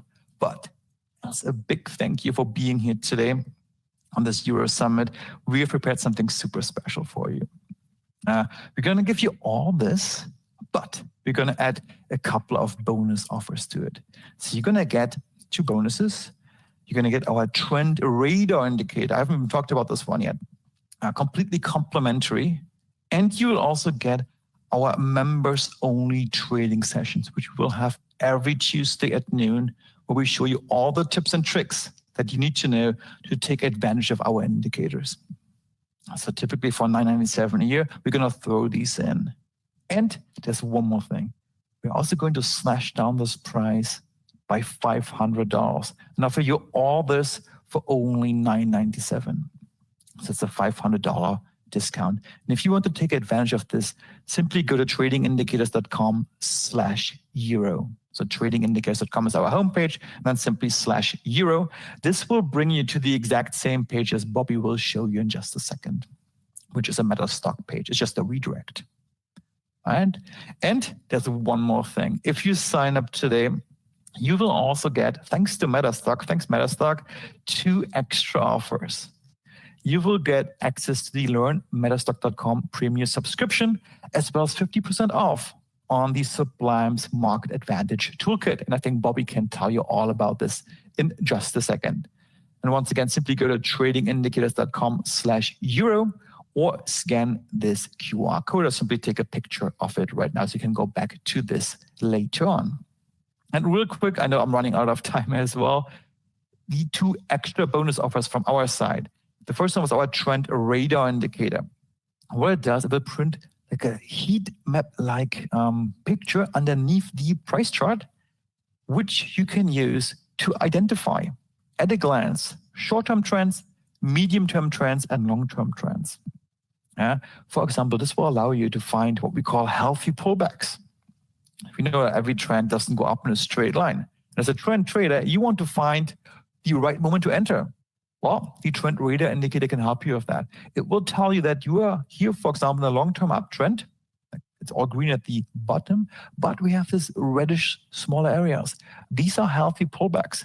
Great opportunities for every trend trader to enter in the trend direction, because you enter the cheaper price with less risk. And then we also have bonus offer number 2, which are our exclusive trading sessions. They are held every Tuesday at 12 p.m. Eastern. If you can't make it for every session, don't worry, they're all recorded as well, and you will get the recording. And the next one is already scheduled for tomorrow, October 24th at 12 p.m. Of course, you will get access to all the prior recording of these trading sessions, where we will teach you everything you need to know to use our indicators, everything you need to know about the current market conditions, tips and tricks for trading platforms, technical analysis, and so forth. So it's a great value as well to get you started with our indicators. All right, so this is the offer we have prepared for you. And Bobby, are there any questions at this time? Hey, Daniel. Let's take a look here. I'm not seeing any on the YouTube side.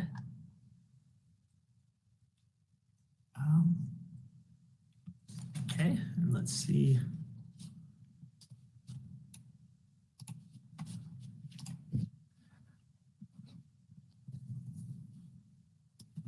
Also, just kind of my own comment. Fantastic job today, as usual. And I saw it looked like a few kind of new things that you may have added in more recently too from the last time you presented, and that all looked really interesting. I really like what you've done with the systems, and I really think, I mean, obviously I love Metastock. I work here at Metastock, and I think you've done a fantastic job of utilizing our tools in ways that many others haven't. And I just always like seeing your presentations and the additional work that you've done. Yeah, man, it's been fun to work with Metastock. I love the scanner. It's such a powerful tool, and if you leverage to your advantage, it can really make a big difference. So it's a great combination. Great. And yeah, so it looks like there was a comment. Someone asked, they say that they use a service called 3 Commas, and it takes their trading view signals and trades it automatically. They're wondering if they can set up your indicators in TradingView to trade automatically. Yeah. There's many services like this, like Pine Connect, or I guess 3 Commas. I haven't heard about this one, but yeah, that's possible. Mm-hmm. Yeah. Okay. Great. And then I think that was the only question. So it looks like you did a good job, answered most of the questions as you went along. And yeah, if anyone has any other questions that come up, what's the best way to kind of contact you for that? Oh, good point. Yeah, this is on my next slide. So if there's anything that wasn't covered by us today, or if you have any perhaps longer question that you want to ask by email, no problem. Simply go to tradingindicators.com, and there's a contact form on our homepage, and submit your request there, and it will come directly to me or to our support staff, and we answer every single comment. So any feedback is always welcome, and this is what drives us, in fact, our innovations, our continuous improvement. And if you sign up for live today, by the way, you will be grandfathered into anything that comes in the future. So it's a great deal. And we haven't even, we're not even close to stop anywhere soon. So we have so many ideas, and we get so much great feedback from users. So this is really what drives us. So if you have any feedback or questions, please, by all means, reach out. Okay. Fantastic. Well, thanks, Daniel. Always happy to have you on. I know we have some other events coming up in the near future, like next month we have our large multi-day traders conference event, and I know you're speaking there as well, so really looking forward to that. As always, thank you, and you did great. Thanks, guys. Thanks for listening. Have a great evening or morning. Bye-bye. Okay, till next time, Daniel. Bye-bye. All right, guys, I'm going to go ahead and make myself the presenter here. All right, and I'll go ahead and share my screen with you all. There we go. See if I can fix up my hair a little bit. All right.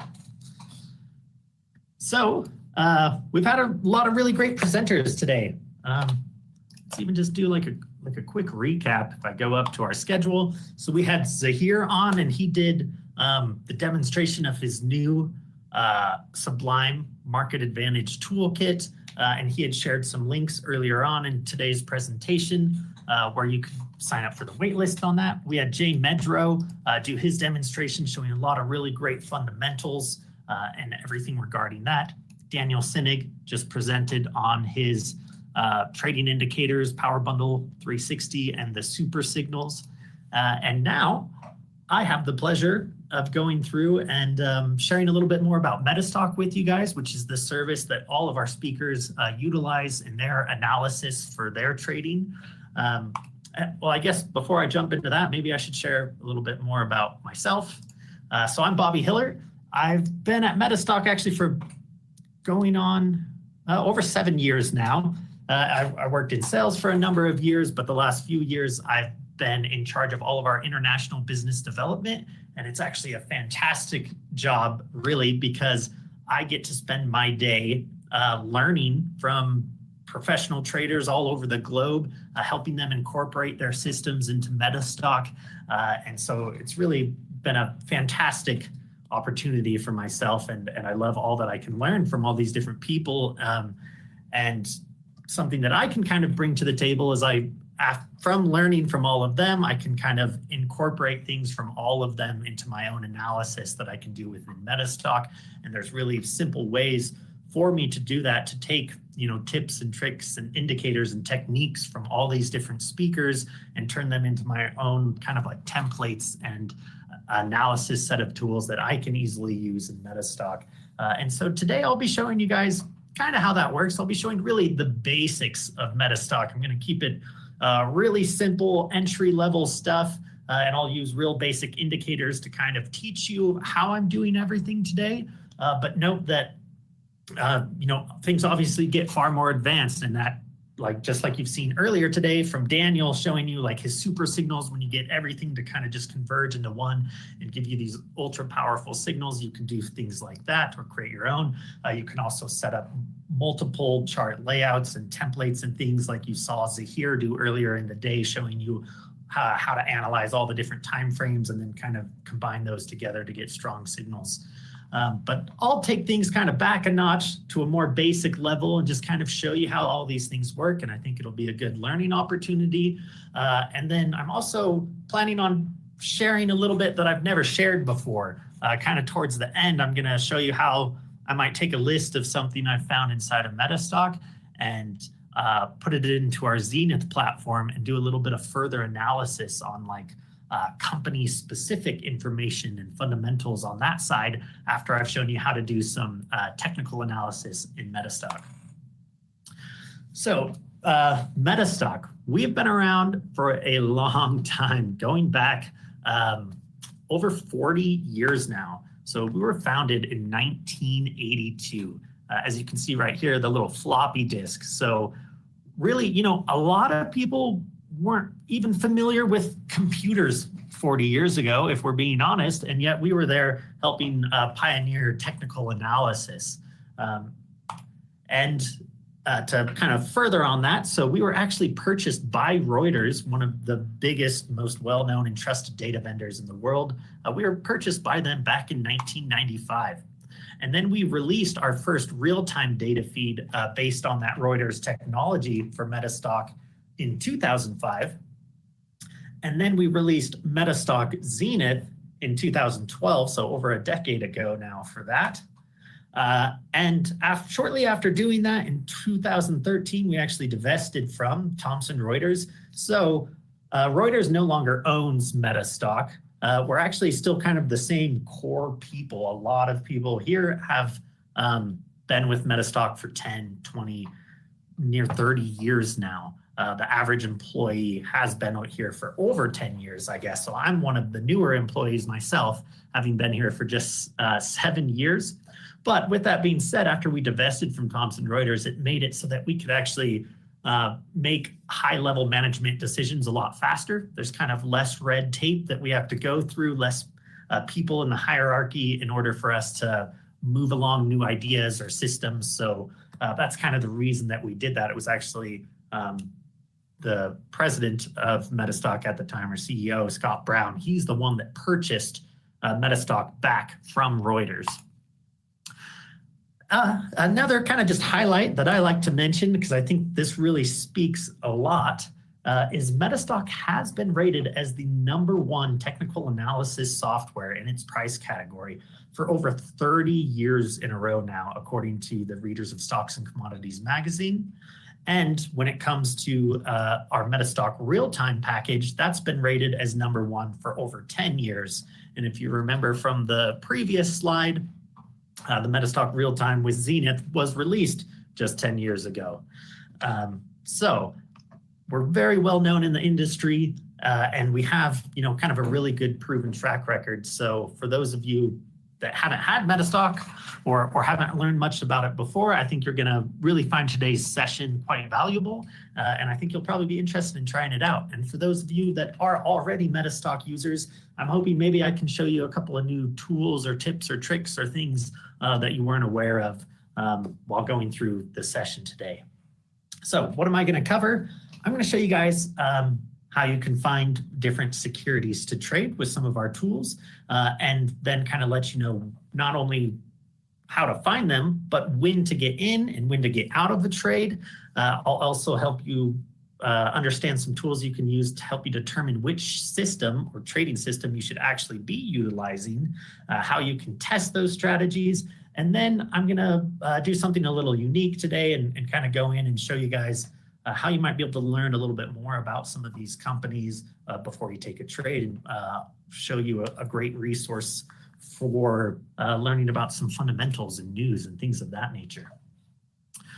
So I'm not going to spend the entire time inside of PowerPoints just diving from PowerPoint screen to screen. Instead, I want to kind of show you guys Metastock and spend the majority of my time inside of there. I know you've actually seen the software quite a few times today already, because all of our speakers are users of Metastock and or our Zenith platform.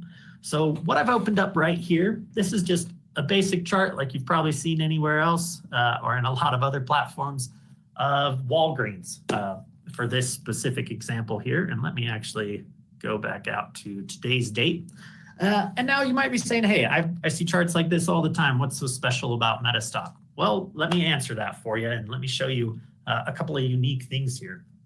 So, of course, we can give you your standard kind of just like bar or pricing chart here, like you might find other places. But where Metastock starts to become unique is where you can really customize this platform to meet your needs and really change up your chart to give you a lot more information at a glance and to make it really quick and easy to kind of do all of your analysis on a chart. So one of the first things you might see when you're looking at a chart is, people tend to apply a lot of different indicators. And so, yeah, of course, Metastock can do that. Like I've just gone into my indicator drop-down list, and I'm just going to add volume onto here. Okay, now we can see volume. This is giving me a little bit more data to see on just my one screen. And okay, I know, not so super impressive right away. Of course, you could probably do this a lot of other places. Let's take things up maybe another little notch here. So what I'm going to do is I'm going to add on the MACD, the MACD histogram. This is just a real basic indicator. It's the moving average convergence divergence. And this is something you'll probably see on a lot of different platforms, or you might see a lot of different traders utilizing. It's a very common, easy to use indicator. I'm not going to go too far into the depths of how it works per se, but it uses different moving averages and convergence divergence to generate signals. You can get buy and sell signals. You can identify oversold and overbought conditions with this as well. And at the most basic form, what you're generally looking for with the MACD is you're looking for the signal line to cross over that MACD. And when it goes above it, you're generating a buy signal. And when it drops down below it, so above here, a buy signal, and then when it drops below it, that's generating a sell signal. So just by adding this simple indicator, I can now see like where, according to this indicator, I might look into potentially buying and where I might look into potentially selling. And this is actually the MACD histogram. So what that histogram is, this little histogram in the center here, what that is doing is showing me the difference, or the gap basically in between the MACD line and the signal line. So it's the distance in between these two lines here, and it can just make it a little more visually easier. It can make it easier to see on kind of a visual aspect how far away they are from each other, which can help give you information like the strength of the trend and things of that nature as well. And okay, I still don't think we're doing too much special here on this basic chart, but don't worry, we're getting there. I'm going to jump into that next.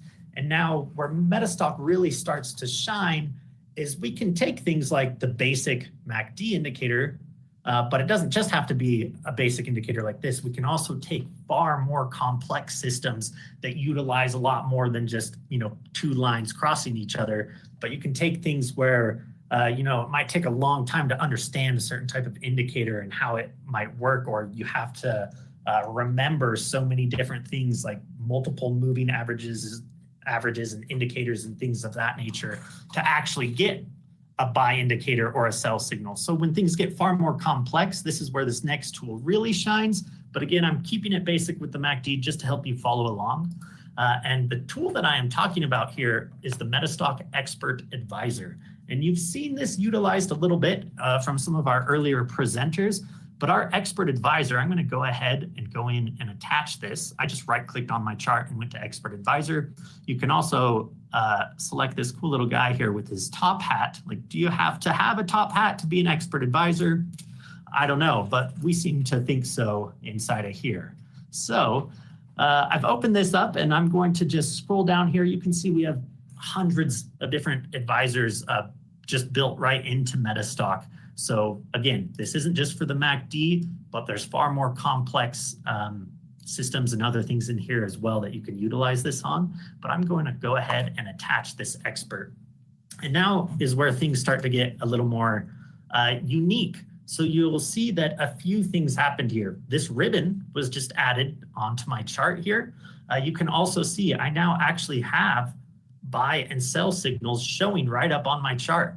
I also have some other things. Oops, let me go ahead and zoom in here just a little bit so I can show this to you guys.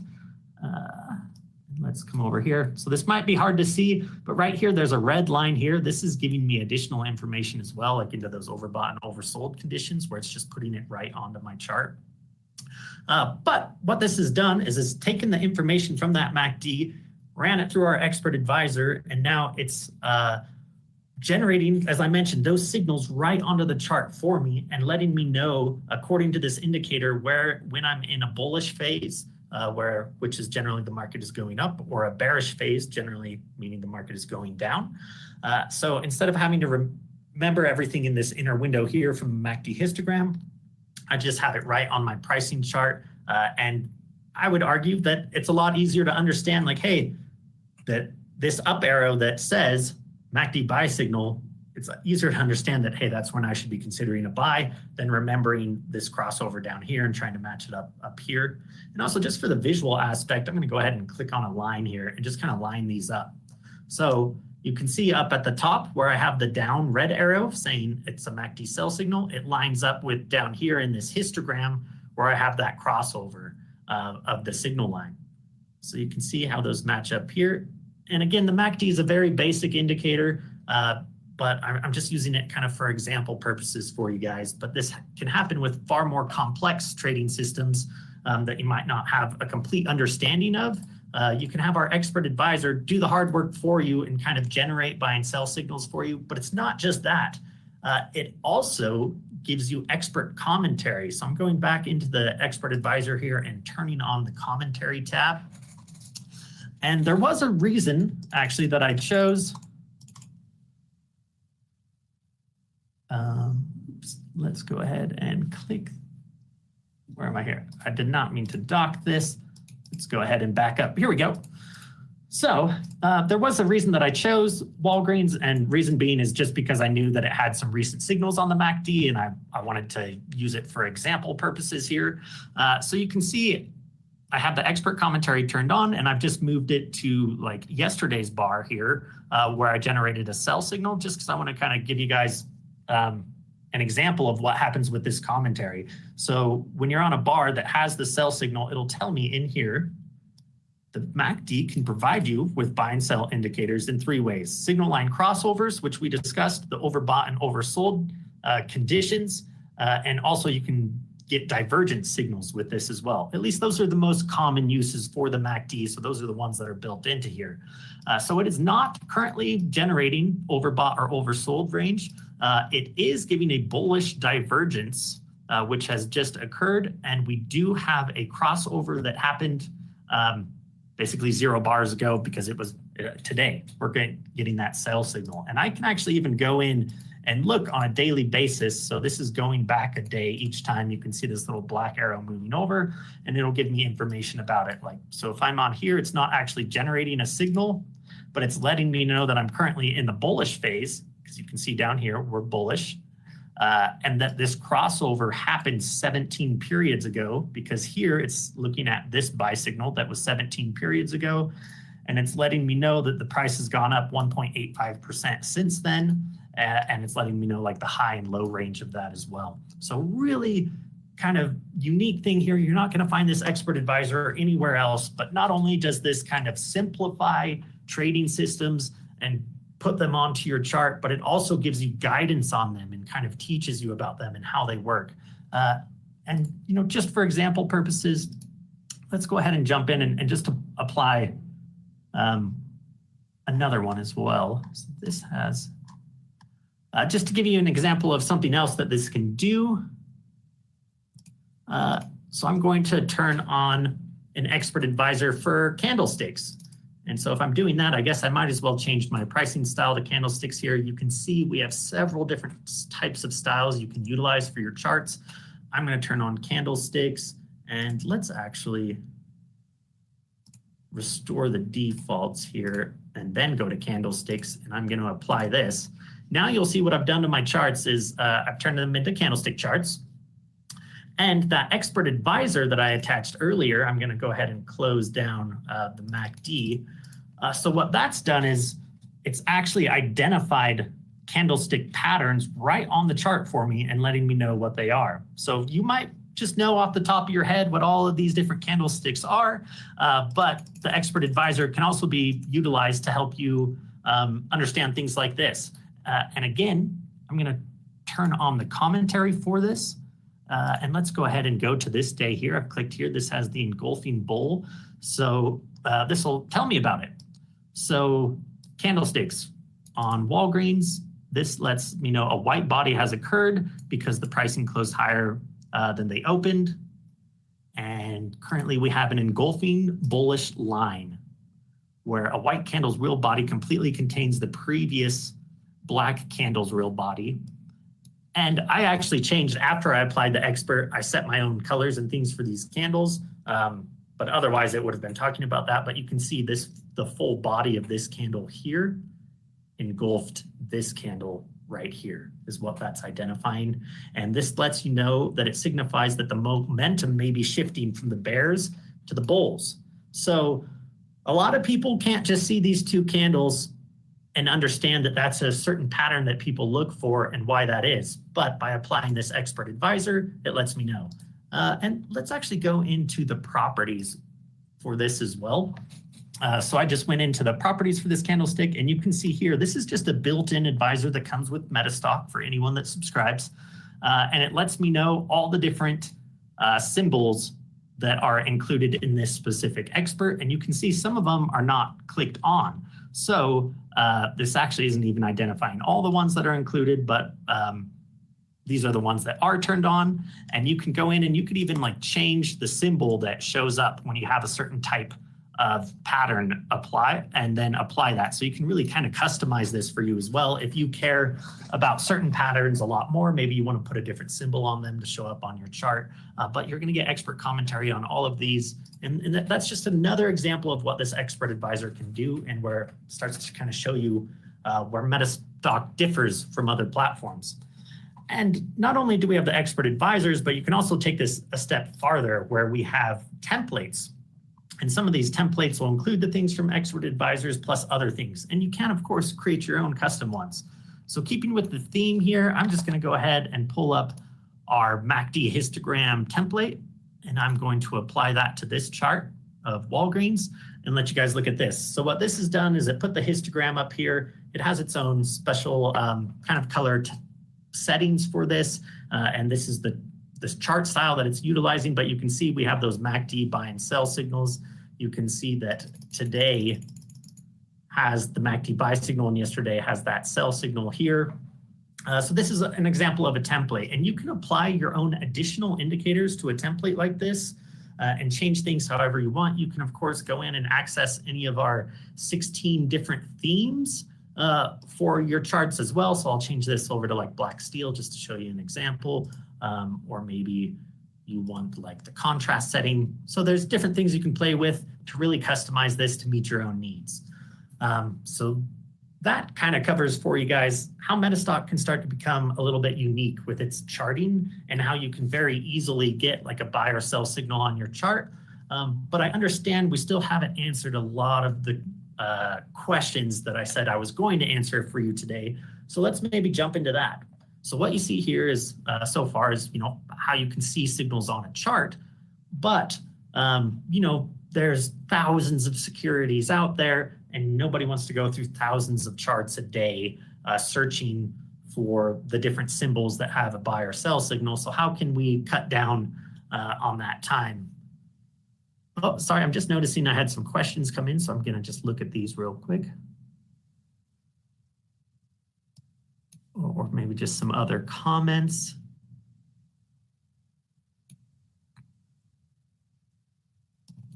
Yes, so you can, someone was asking if you could apply like histograms onto other things or in different places. And yes, you can apply your own, and you can put in volume how you want and set volume at price. So that's a certain thing. We do have some volume at price charts available and things. That's actually something I can show you later on today when I jump into Zenith for a little bit.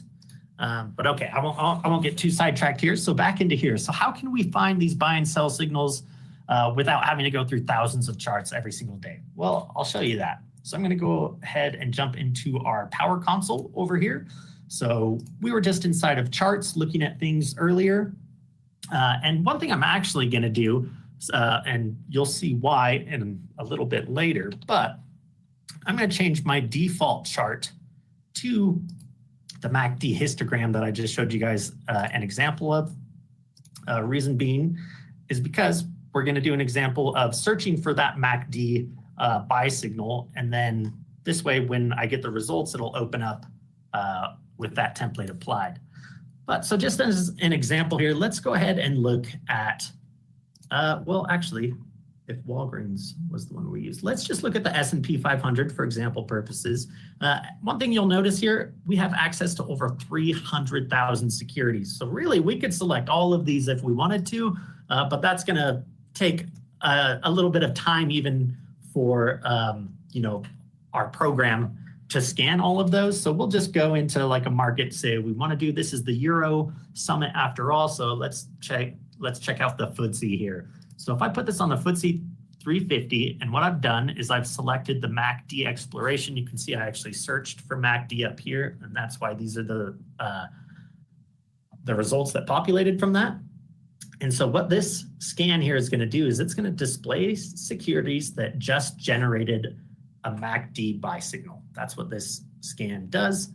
If I remove MACD from up there, you can see there's actually hundreds of built-in scans. You can also easily create your own. So whether you want to search for your own types of buy and sell signals, or as you saw earlier today, if you want to look for super signals from trading indicators, or if you want to do any of the Sublime Market Advantage Toolkit explorations, all those types of things are in here. But you can also do them for just basic indicators as well. Instead of complete trading systems, maybe you're just looking for a MACD buy signal.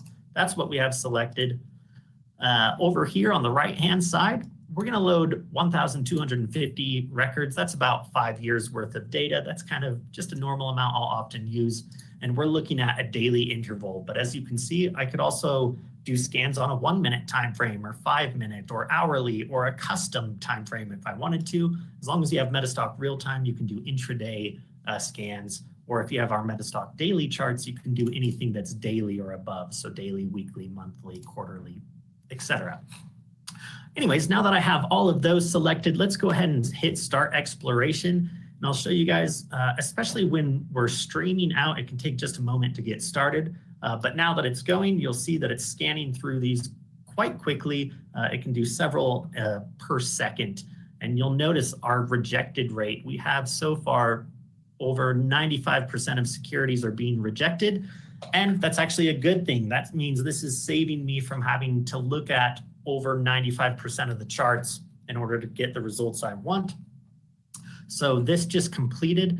You'll see 340 have been rejected. That means we have the results here are 10 securities from the FTSE 350 currently have a MACD buy signal today. So I was able to save myself a ton of time. I don't have to go through all of the charts for the FTSE 350 if I'm interested in finding a MACD buy signal. Now I know I can just open up these 10. And from here, I could even take this list and do several different things. I could open them in our quote center inside of Metastock if I wanted to track them in there. I can save them to my clipboard, which is something I do often with my results, is maybe I save them from here and I'll put them into Excel because I want to do additional analysis or look at certain types of things in Excel. I can do that. You can also take them from there and put them into our Zenith program and then do additional analysis in there. And that's actually something I'll be showing you later on towards the end of our session today. Or there's an option here to just open in chart. I can open all 10 of these up in a chart and then just click through my charts real easily. Another method that you can utilize is just double click on the security here and it will open up the chart in the background. Also, I guess something I should note, you'll see here there's multiple columns. So what this is doing is this is letting me know the instrument name. So 888 HLDGS is what I just opened up here. It lets me know the latest close price was at 85.85. Then it also lets me know the MACD, and it's letting me know when it previously crossed over, what it's at now, its moving average, the percent that it's above its signal line as well. And I can also see the name of the symbol here, which is just 888.L. But again, I just double clicked that and it opened up the chart behind me. You guys saw earlier when I was in the Power Console, I set it so that my default chart is the MACD expert. And because I knew I was going to be running the explorations for this. So now that I've opened this up, you can see I have that template applied and here it is. Here's that MACD buy signal that's today. And it's as easy as that. So if I wanted to now, I can actually just click the next arrow. And because I opened up this list from in my Explorer, this is just taking me to the next security from that exploration list. And I can see that this one also has the buy signal here. And I can click into the next one. Again, here it is for Coca-Cola, HBCAG. All of these that show up now from that list from my exploration list are going to have a MACD buy signal. So this lets me save a ton of time by just looking at 10 securities from a list that I selected that has the MACD buy signal. However, this generates some other questions. Okay, well, maybe I don't want to enter 10 trades a day. That's a lot to manage. And I'm sure some of these are probably going to be better to trade than others, even though they all have the MACD buy.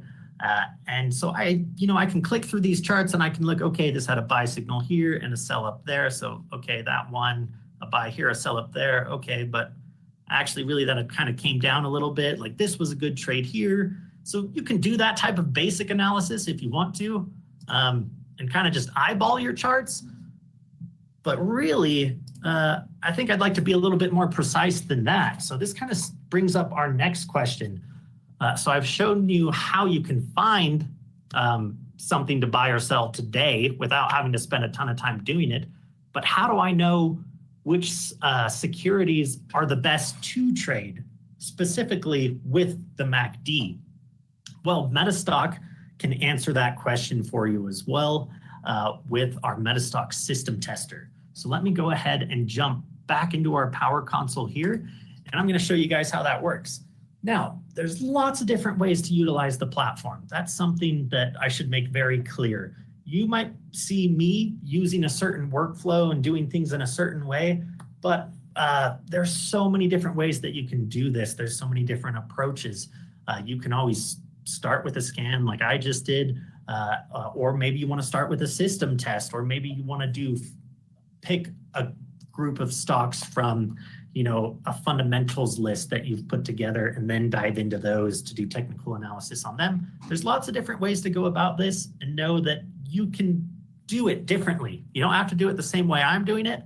My goal today is just to show you some of the tools, and then it's best for you to see how these tools work the best for you. But with all of that said, let's dive into this next task here. And I kind of like to do it differently every time too. So if you guys have seen me do webinars in the past about some of our power tools, you might notice that each time it's just a little bit different. And so this time, I think I want to kind of stick to that and do things a little bit differently. So what I've done is I generated that list of 10 securities in my exploration that I know have a buy signal today with the MACD, but I don't know which one I want to trade. I know that I'm actively looking to trade and invest as long as I can find a security that'll give me good returns with a trading system, and the trading system we're using today is the MACD.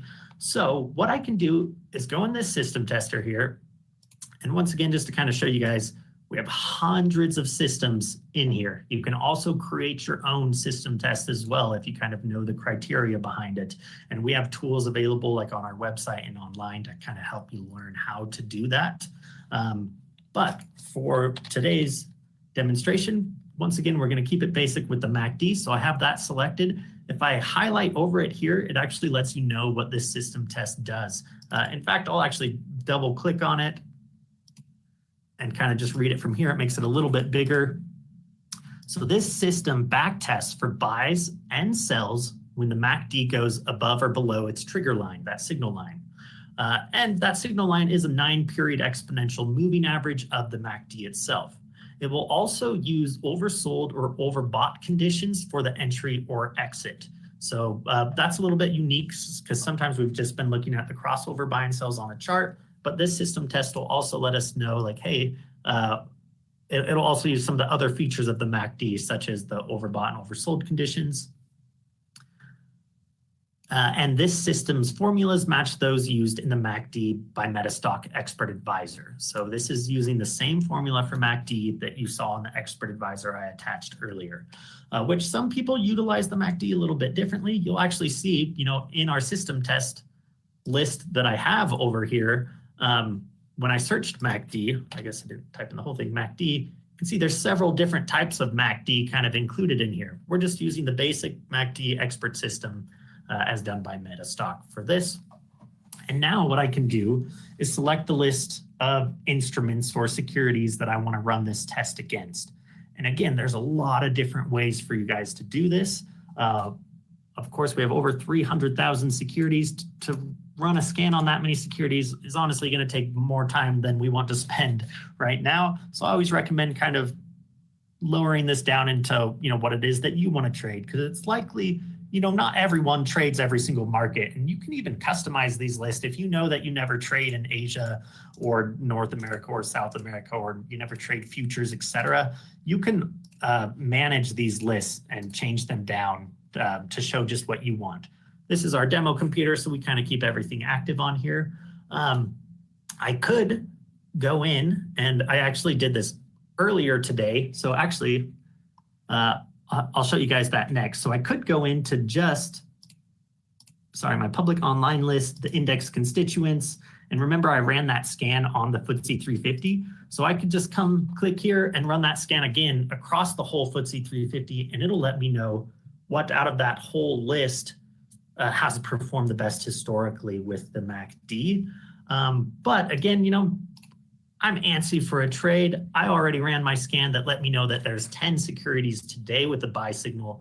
Maybe I only want to know of those 10 securities, which has performed the best with the MACD. So I just scroll down to the bottom of my list here. And this last option here is the last exploration results. So remember, we looked at that 888 example and then clicked through some of the others. So this is saying whatever made it through my last exploration filter. In this case, there were 10. I could select this option. And now if I run this scan, it's going to let me know which has performed the best with the MACD. One thing I should note, though, with the exploration I did, I only looked for buy signals on the MACD. I didn't look for buys and sells. So if I actually look up here on the right-hand side, currently I have my system test to let me know that I want to look at both long and short trades. Well, to actually keep this completely accurate with the exploration I ran, because I only looked for buy signals, not sells on that, I'm going to change this over to long trades. So I'm going to have my test just check as if I had only taken longs. And we're going to use the same amount of records here, 1,250. It's generally pretty important to use the same amount of records in your system test as in your exploration. With the MACD, it doesn't really matter so much because it's definitely not utilizing in the exploration, that is 5 years of data. But for other systems, especially if you're looking at a strategy that has really long moving averages, like a 200 or 300-day moving average, you want to make sure that they have the same amount of records loaded so that those moving averages are calculated exactly the same off the same amount of data. But with that being said, in this system test, this is going to give me results over the last 5 years, and you can change this to what you want. All right, so we'll have that selected. Interval, again, we're going to keep this on daily just to kind of keep things the same throughout the presentation and for demo purposes. There's one other thing I'm going to show you guys on this, though. I'm going to click into these additional trade options, and I'm actually going to go into the account tab here. So you can set this up to monitor your own accounts. And some people I know maybe just have one large trading account and they only trade out of there. I also know some people that have kind of like multiple accounts because they're utilizing different risk scenarios or different trading strategies with these different accounts. So they like to track them separately. For this example, we're going to go with an account that has $10,000 in it. And with this specific trading account, we're willing to have up to 50% of the available equity in trades at a time. So sometimes, if you have multiple trades, it might add up to that, but et cetera. Just for demo purposes, we'll go ahead and go with that. Into broker. So if you're trading on like margin and you have interest rates or something like that, or if you're charged a commission, whether it's points per transaction or a percent of your transaction, et cetera, you can enter all those details into here so that the end result that you receive from this system test is going to actually match if it was you that had traded that, if that makes sense. For trade execution here, so I'm going to go into this tab, and you'll see that if I uncheck this, I can go in and I can say, okay, I want when it's doing a buy of the MACD, I want to buy at the close, or I want to buy at the open of the signal, or the high or the low, etc. You can set these to what you might want, or just check realistic market prices, which is what I'm going to do. And because I'm on a daily time frame, so if I have a buy signal today, which we did on this list of 10 results, because that was generated at the close of the market, if I actually go and try to buy, then I'm getting in at the opening of tomorrow. So by clicking realistic market prices, I'm really getting in at the opening of tomorrow in this case, or the opening of the next bar if we were looking at like intraday time frames. But you can also do things like, sometimes I'll undo this and I actually will have my buy price at the close, because often what I'll do personally is 20 minutes before the market closes, I'll open up Metastock, I'll run my quick scans to see what I want, and I can see like, oh, okay, this is about to close out. Is it going to have a sell signal at that close price? And I'll place my trade just minutes before the market actually closes. But just whatever works for you, select that option. We'll do the realistic market prices here for now. I'm going to go ahead and click OK. And then I'm going to hit Start System Test. And this is going to happen really fast here because we're only using one trading system and scanning 10 securities. So that simulation has been completed. Now I'll tell you guys, I haven't viewed these results yet. So there's a possibility that the MACD is not a great trading strategy for these 10 securities, but that's okay, because the whole point of this scan is to let me know if it's good or not and let me know which securities it has performed well on. So here's the results. Oh, let me go ahead and let's just go ahead and full screen this. So we did a system test on the MACD buys only over the last 5 years on those 10 securities that have a buy signal today from the FTSE 350. Let's go ahead and sort this by percent gained. All right, so we'll see overall over 5 years, like Prem Foods here had a 220% gain. And if I open up these tabs a little bit more, you can see trades. This took 107 trades over the last 5 years for long trades, that is. The trades that were profitable versus the loss, this had 56 winning trades and 51 losing trades. So this is kind of some important information too. These system tests can help you find strategies that are going to work well for you, because some of these securities maybe have a lot more trades, or like this one, for example, this only took 64 trades in 5 years. So that's far less. But this one didn't really perform so well, I should say. And you can see the profit and loss. Sometimes, honestly, I'll say frequently. So let's take this number 3 here, the Discovery Group. So this one actually had 60 winners and 69 losers. However, it was still profitable. And what that means is the winners were bigger than the losers. So this ideally would have gotten you out a lot faster on a losing trade, and it would have kept you in longer on the winning trade. And that's why you see that ratio there. But for some people, they really struggle with things like that. And maybe they don't want to trade a certain trading system on a security that often loses more trades, even if the winners are far bigger. So really, it's, again, something you just have to match to your style and personality. But this isn't all the information that was generated, you guys. There's actually quite a bit more. Let's actually go into this first example, and I'll show you guys some more. So if I double click on this, you can see there's a lot more data being presented now. So this lets me know, again, at the top that it was the MACD on Prem Foods over 5 years and the profit. So with my $10,000 account size, I would have turned that in to $22,000 having traded this. Now, there is something actually very important that I want to show you guys. So maybe you're thinking to yourself like, oh, that's great. Maybe that's something I should go in and trade this today because it has a buy signal, right, on the MACD. Well, maybe not. Let's keep going through all the data that Metastock's kind of showing us here. So if I look at this, the annualized performance that I had using the MACD on buy only was 44% year over year. However, if I come down here and I look at the buy and hold, this actually is a good example, sorry, but something you should always check. So the buy and hold annualized performance was 18%. Okay, so that's good. We more than doubled the buy and hold. Sometimes you have that reversed. Like there's some securities that just skyrocketed for whatever reason, and so a lot of trading systems will say that they performed really well on it, but really that's in reality, sometimes if you would have just bought it and held on to it for those 5 years, there's a chance you might have made more. I thought that was the case for a moment, and then I realized it wasn't. So yes, this security did go up 91% over the last 5 years if you had just bought it and held it. But if you traded it instead of just holding it, you would have doubled that with 220%.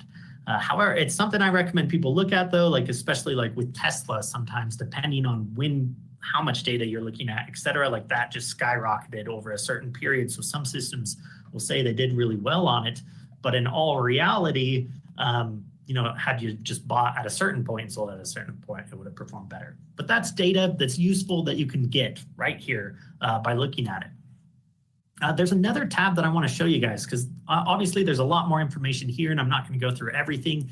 You're welcome to pause the video if you wanted to read through more of this, or you can even, of course, go to our YouTube channel, youtube.com/Metastock, and you can look up specific videos on just the system tester to get like an hour-long training on it entirely, because I know this is just a small portion of what I'm covering today.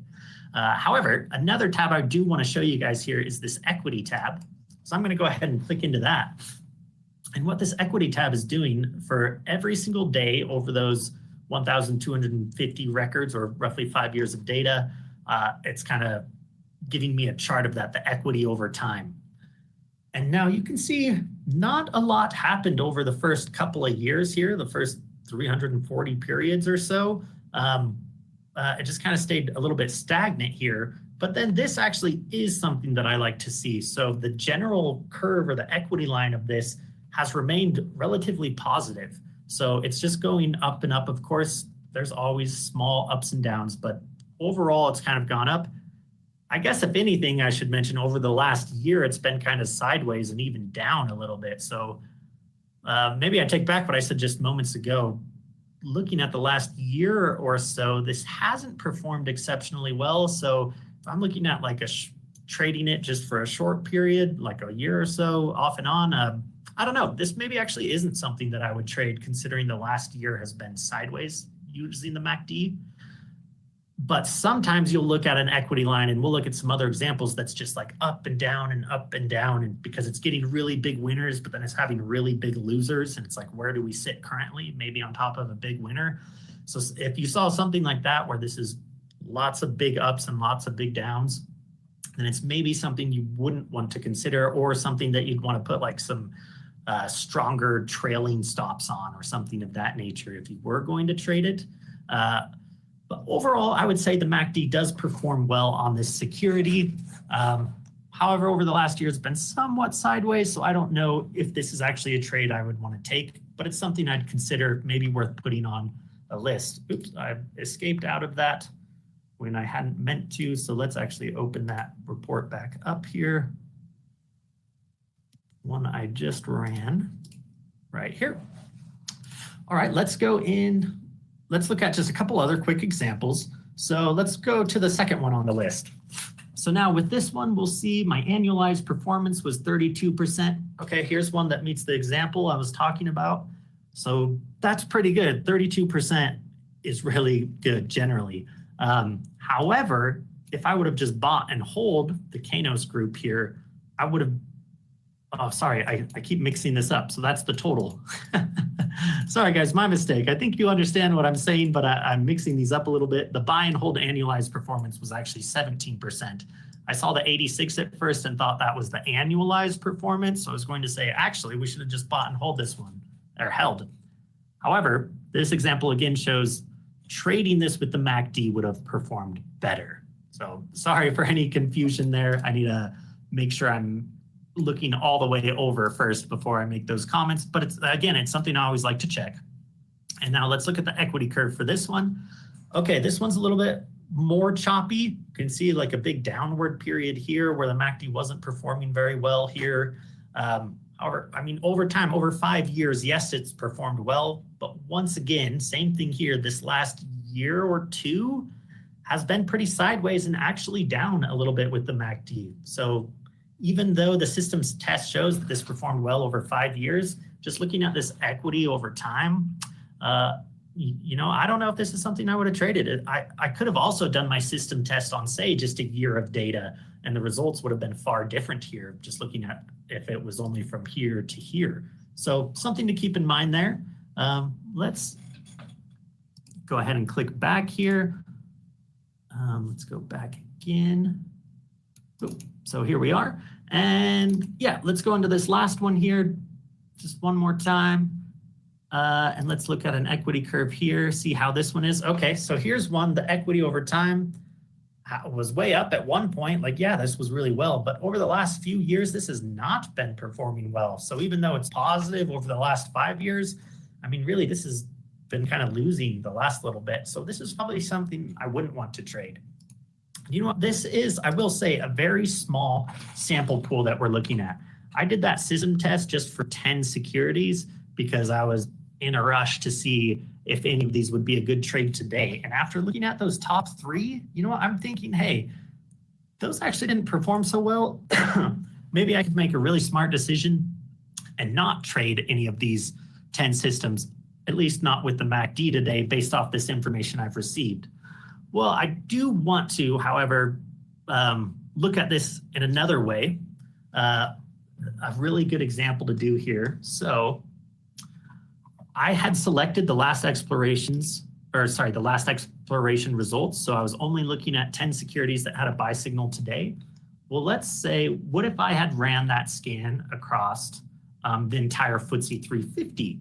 Maybe that's where I started. Like, hey, I think I want to trade the MACD on the FTSE 350, but I want to narrow down a list that's performed really well with that and kind of go from there. So I ran this scan earlier today. If I actually pull up this report, we can look at the date.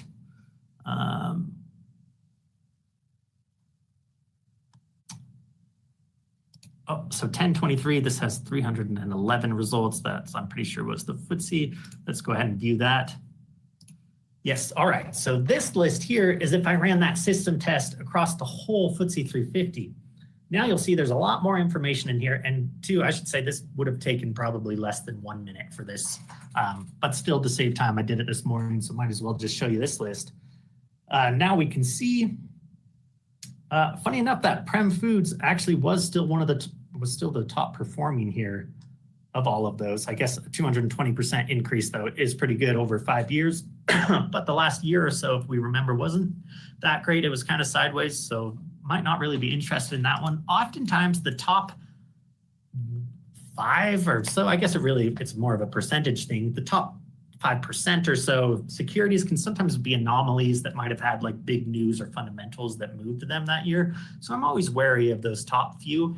But maybe I just want to take, the top 10 here and maybe kind of keep an eye on those. Because one thing that I know is that these top securities here, they perform well with the MACD on a daily time frame for buys. That's something that this data tells me. You'll notice some of these lost money, and that's okay. It's okay to see red on this chart. Again, this is just data. This is helping me know that, hey, this bottom amount of securities right here, these have historically not traded well using the MACD. And that's okay. Not all securities trade the same. Certain people with certain types of personalities like to trade certain things in certain ways, and those kind of match up. The data will help you to learn and understand that certain securities have just kind of certain patterns to them that will be kind of reoccurring, and you have certain institutions or people, et cetera, trading them in a certain style. So what the system tester can help you to do is find the systems that match the securities the best. So all of our scans we've done today have been basically with the MACD, right? But there is also another way to do this. So something else that could have been done, maybe you're not sure if you want to use the MACD, or maybe for a fact you do want to trade the FTSE 350, but what system should you trade with it? So another route that you can go, or let's actually do this on a smaller data pool here, because I'm going to do a different example. let's still take those 10 from earlier, those 10 results. And what I'm going to do now, I don't have to just run the MACD test. I could actually test multiple systems against it. So I typed in PS up here. That's because I know we have a lot of indicators in here from our performance systems pack. And these have all historically performed. These are all systems that I know have historically performed pretty well. So I'm just going to grab a handful of these performance systems, trading systems. Heck, we'll even get the performance systems MACD histogram in here. So another version of the MACD. I also really like the turtle systems. Let's go ahead and turn those on. And for this demonstration, I'll also keep the MACD expert system on here. Let's do the same thing, 1250 records. We'll just look at the long trades. And this might take a little bit longer because there's kind of a multiplication here. We're actually using 9 trading systems, and it's going to test all 9 trading systems across all 10 of the explorations. So really it's like 90 scans in total that it's doing here. I guess really that's not going to take too long, but you can see how that can start to add up if you're doing thousands of securities and like 100 trading systems. But here we go. All right, so from this list, it looks like normally you won't see all green, but like I said earlier, the performance systems, trading strategies, they've all historically always performed well for the most part. And the MACD is also popular because it normally performs well. So best profit, let's do average percent gain. So so each one of these, if I dived into it, would then give me a list of the 10 securities within it. But this is just an overview page saying, hey, here's those 10 trading strategies that you used on that list of 10, and this is how they've performed. So if I do, average percent gained is what I want to run this scan with. So in this example that I pulled, MACD actually ranked number 2 on those list of 10 securities. The performance system 2-day range switch, this one, however, performed better. But all of these were positive. But this lets me know, like, hey, maybe instead of trying to trade the MACD on one of those securities, I want to instead try out this PS 2-day range switch. So I'm going to double click into this. And now here's those 10 securities from that list I had selected. I can again sort this by net profit. And now we're using this other trading strategy to review its system test results. Again, let's jump into here and take a look at one of these. So the annualized performance on this, 36%. So that's higher than the 30% it had with the MACD. Let's look at the equity line with this one. Okay, kind of dead and then really kind of ramped up here and then it's been sideways. I don't really love that. Again, I want to see something that's just continuously showing me that it's performed well, especially over the last year. I want to see something that's moving up. Oh, I X'd out of that and I had not meant to do that. Let me pull that report back up here. All right, and let's go back. Oh, that was a different one actually. Let's go back into that and look at the second on this list. Okay, again, some really good performance here, especially annualized. Let's look at my equity curve. Okay, that's maybe a little better. I don't love this. A lot of this has kind of just been sideways. Again, this is just one way to look at the data and some things I recommend you look into, but that's a whole nother approach you can use. I know a lot of people, they'll just come in and grab a handful of the trading systems they want, and if they know the market they want to trade, maybe they'll test this against the New York Stock Exchange to find the trading system that best matches the personality of a security. Okay, it looks like I've had some questions come in, so I'm going to divert over here and look at some of these. I realized too, I'm starting to go over time, and there were some other things I wanted to show you. So let's take a quick look here. Some thank yous. You're welcome, everyone. You're welcome, Cecilia. You're welcome, Michael. Happy to be here presenting. Okay, let's see what this one is. The system test tells me something about the past performance of a strategy. Okay, yeah, so he asked, this can show me how it's performed historically. What other ways do you know of to select high performing securities? So to kind of just answer that somewhat vaguely, and because I don't have a lot of time to jump into this other tool, another great tool that we have here that I haven't even gone into yet is our forecaster tool. And if I come into this forecaster right here, you can select securities that you want. Again, I could even choose one from my last exploration results. And then I can test different strategies in the forecaster. And this will tell me, hey, with this security, such as 888, then I can come in and grab certain indicators like looking at moving average 200 cross down. This is a certain indicator. So this lets me know every time that this, so I'm going into probably maybe too much here, but this is letting me know on the chart here every time this indicator has occurred, and then it lets me see what has happened afterwards. And then I can actually take that data and look at a heat map. So again, what I'm looking at right here is a moving average 200, cross down actually is what I have selected. That just happened right here. And now this is generating a heat map saying historically, whenever that's happened, the price has normally stayed in this range. And if you look at the darker colored area, so you see a little darker pink here and darker pink here, it's letting me know over time where the price is most likely set to go based off of these indicators. So that's another quick way another tool that lets you see things like that. This will let you forecast where the price is most likely to go. So if you're interested in learning more about that, I recommend going to our YouTube channel and looking into our forecaster to learn a little bit more. But now, before I get way too sidetracked, because I do want to wrap things up, I told you guys that I was going to show you how you might take a list of securities here. Like say we did do analysis and we found the trading system we wanted to use with our system tester, and then we ran it against the securities we wanted to use it with in our Explorer, and then that generated this list. But maybe you are the type of person that wants to also do some fundamental analysis or check out the news or something of that nature from this list before going in and trading it. So what I've actually done, and sorry I can't spend too much time on this today, but I've gone into our Zenith platform, which our earlier speaker, Jay Medrow, he was using Zenith quite frequently, but I created a monitored list inside of Zenith. I'll go ahead and actually pull this up, my monitor.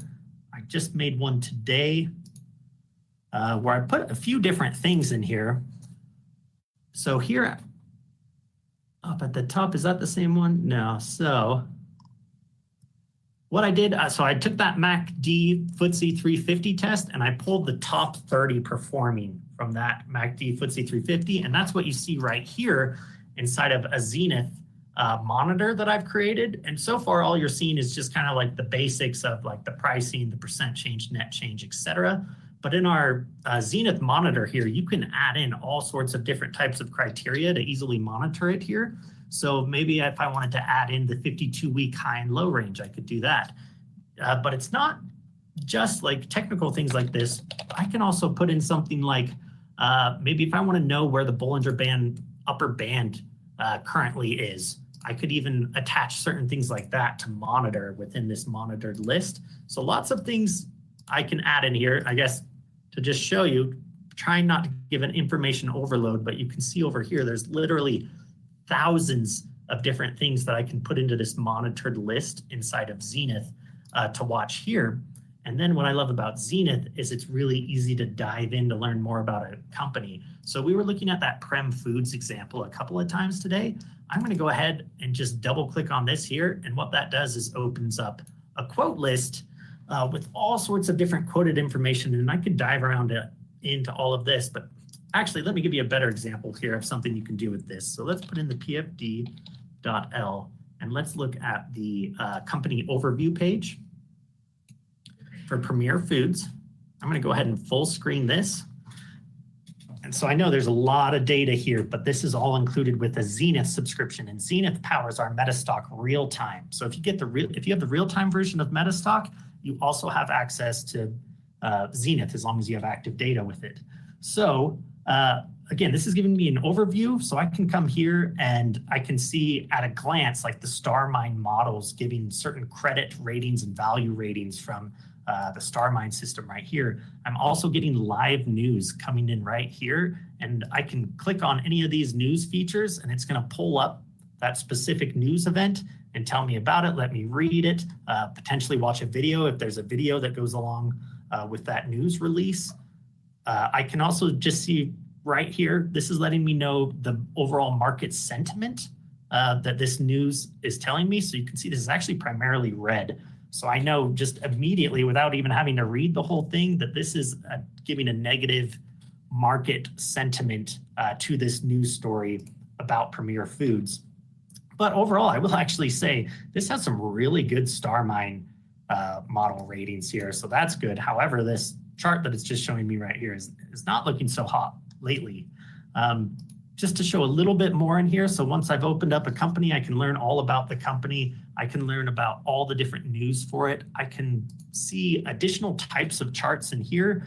Someone had asked earlier, I believe, about like volume weighted average price or volume at price. You can open that up inside of Zenith. It also has charting options for it as well inside of this Zenith platform. Another thing that I really like that you can do is you can dive deep into the financials. You can look up income statements for a company. You can see their debt in here. You can get all sorts of information. So I'll just pull this up. You'll see this is showing like the last 5 years of income statements, letting me know how much revenue they've generated, where that revenue is coming from, how much of it is gross profit. And I can print out these reports too, or like export them into Excel and do additional information there. Now again, there's a lot of information going on inside of here, and I know that, but I just wanted you guys to know that, yeah, you can do like all your technical analysis in Metastock. And then if you wanted to take it a step further, take that information and go into Zenith, and then you can get far more fundamental information out of our Zenith platform as well. And if it's something you haven't tried before, I recommend you do so. All right, with that being said, let me jump back into my PowerPoint here because I know we're starting to go over time a little bit and you guys have lives to get back to. Let's see. All right. So maybe you're asking, all right, well, how much does all this cost? So for our Metastock daily charts, so everything I was doing towards the start of my presentation, all of that was available in Metastock DC. It works with daily and above timeframes. The only thing that you wouldn't be able to do with DC as far as the Metastock side goes is you can't access intraday data. So if you're just doing swing and position trading, or you work a busy full-time schedule and you can't monitor the market all day, this could be a good option for you, and it starts at just $59 a month. If you want to get the Metastock real time, that gives you the intraday access, and you can have your charts updated live all throughout the day, and then also have that additional Zenith resource as well with the market news and fundamentals, etc. You can get like a regional package for that, like our European, Middle Eastern, Africa package. The data part is $165, and Metastock real time on a lease is $100. So that gives you the $265 total. We are allowing a special buy 1 month, get 2 months for free trial right now if you guys just want to try this out. And you can visit metastock.com/Euro deal to get that trial. That link also gives you access to our special offer from today to kind of get everything you've seen presented so far, and I'll cover that in just a moment. However, I want you guys to know that I know there's a lot of information that even I've just been covering today, and there's a lot that you might need to learn if you're a new user looking to get into things. Well, we give free white glove setup and installation service. We can have somebody schedule an appointment with you and do a full hands-on kind of demo of the software and teach you how all these tools work, answer all your questions as you go through it with them. And our support is unlimited with this.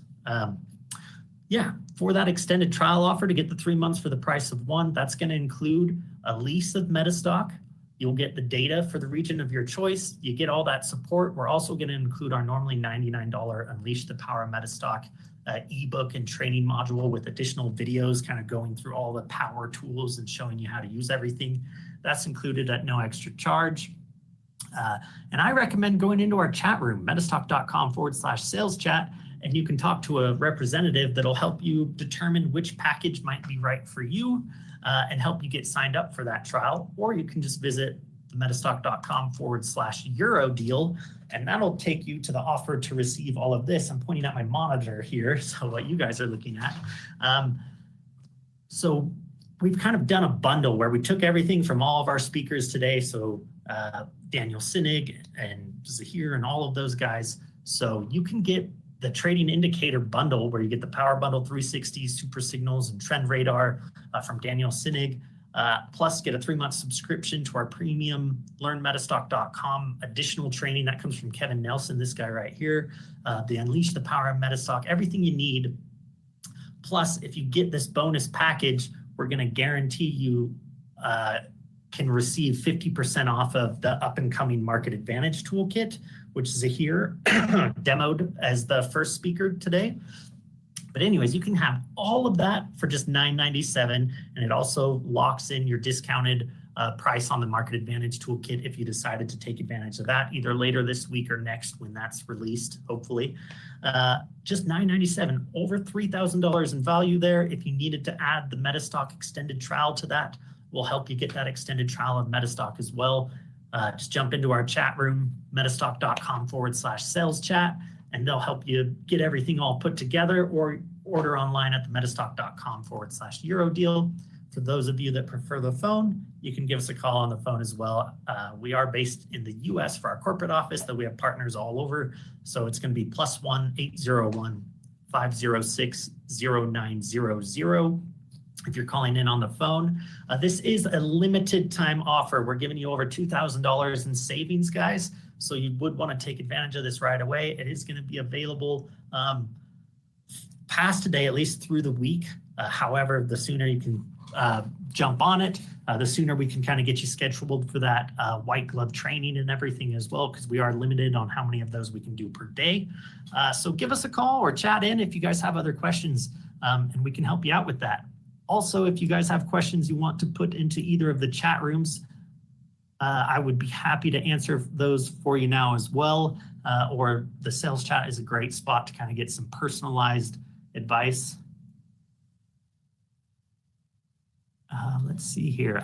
Someone asked, what would be the appropriate MACD settings for a 1-minute time frame, because the 12, 26, and 9 may lag sometimes.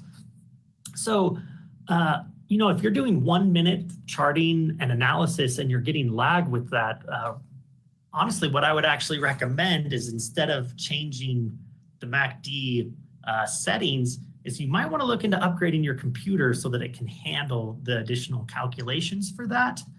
You can, of course, change settings if you want, or maybe look into like a slightly higher time frame if you're having issues with your computer performing with the constant upticks. But really, our software will utilize your computer's resources, and really, you don't need that much. Actually, for Metastock DC, the minimum amount of RAM we recommend is 4. But for Metastock real time, if you're doing this intraday analysis, we generally recommend that you have at least 16 gigs of RAM or higher. If you're doing the 1-minute time frames, maybe you want to double that, even up to 32. You could get you can add additional RAM to your computers nowadays for a really low cost, honestly. And if you're already invested into trading and into software like this, it's worth having a good computer to help you trade. So my recommendation would be not to change the indicator, but maybe look into upgrading your computer if you're lagging at some of those faster time frames there. Let's see what other questions we might have coming in. I see lots of thank yous. You're welcome, everyone. Always happy to do this, happy to speak. I hope I was able to teach you all something today.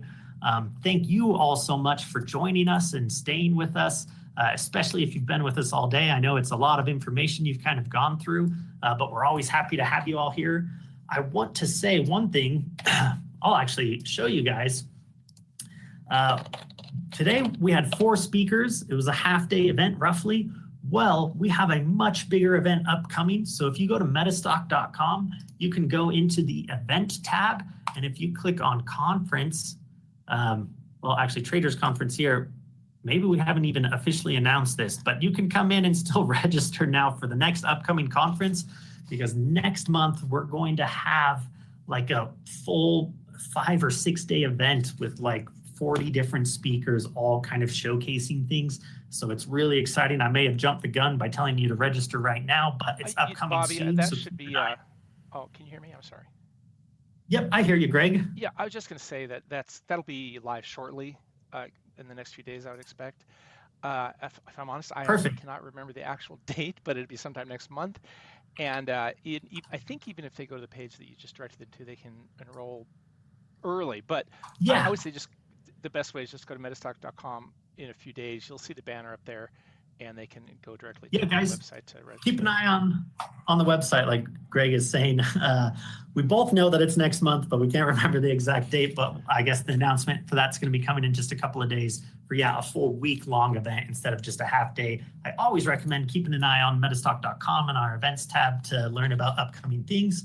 Another spot you can go to get a ton of information is our YouTube channel, youtube.com/Metastock. I know a lot of you are probably already there or you joined from there, but you can see we have hundreds of videos in here going over all sorts of different things that you can go back and view our older videos. You can also come in to join whenever we have live sessions. We have live videos that we put out basically every week. These multi-speaker events are maybe once a month or slightly less than that, but we generally have a new video that we're putting out every week. So I recommend keep an eye on our YouTube channel. Also, if you haven't already, like this video and you can subscribe to our channel as well. We really appreciate that. It helps us out a lot, and it'll help you to see all of our upcoming videos and things that are coming on. And as always, check in on our website, metastock.com, if you ever want to see new and upcoming things as well. But I think that's going to kind of round things out. Once again, thanks everyone for joining us, and we'll see you next time. Bye. Hi, Kelly Clement here from Metastock. Before you go, I have two quick things for you. One, thanks for joining us today. We love having you here at our webinars and viewing our videos. So what I'd like to invite you to do before you go is like and subscribe. Like the video, subscribe to the channel. It helps us a great deal, and it helps us bring you more awesome content like today's video. The second thing is we have a great ebook on trading that you can get for free. If you go to metastock.com/YouTube book, you can get a free copy of The Secrets of Successful Traders. It's a great book with lots of content from traders just like yourself who can teach you some of the secrets that they have learned. Thanks for taking a second with me and learning about those two things. Thanks for joining us, and keep on trading.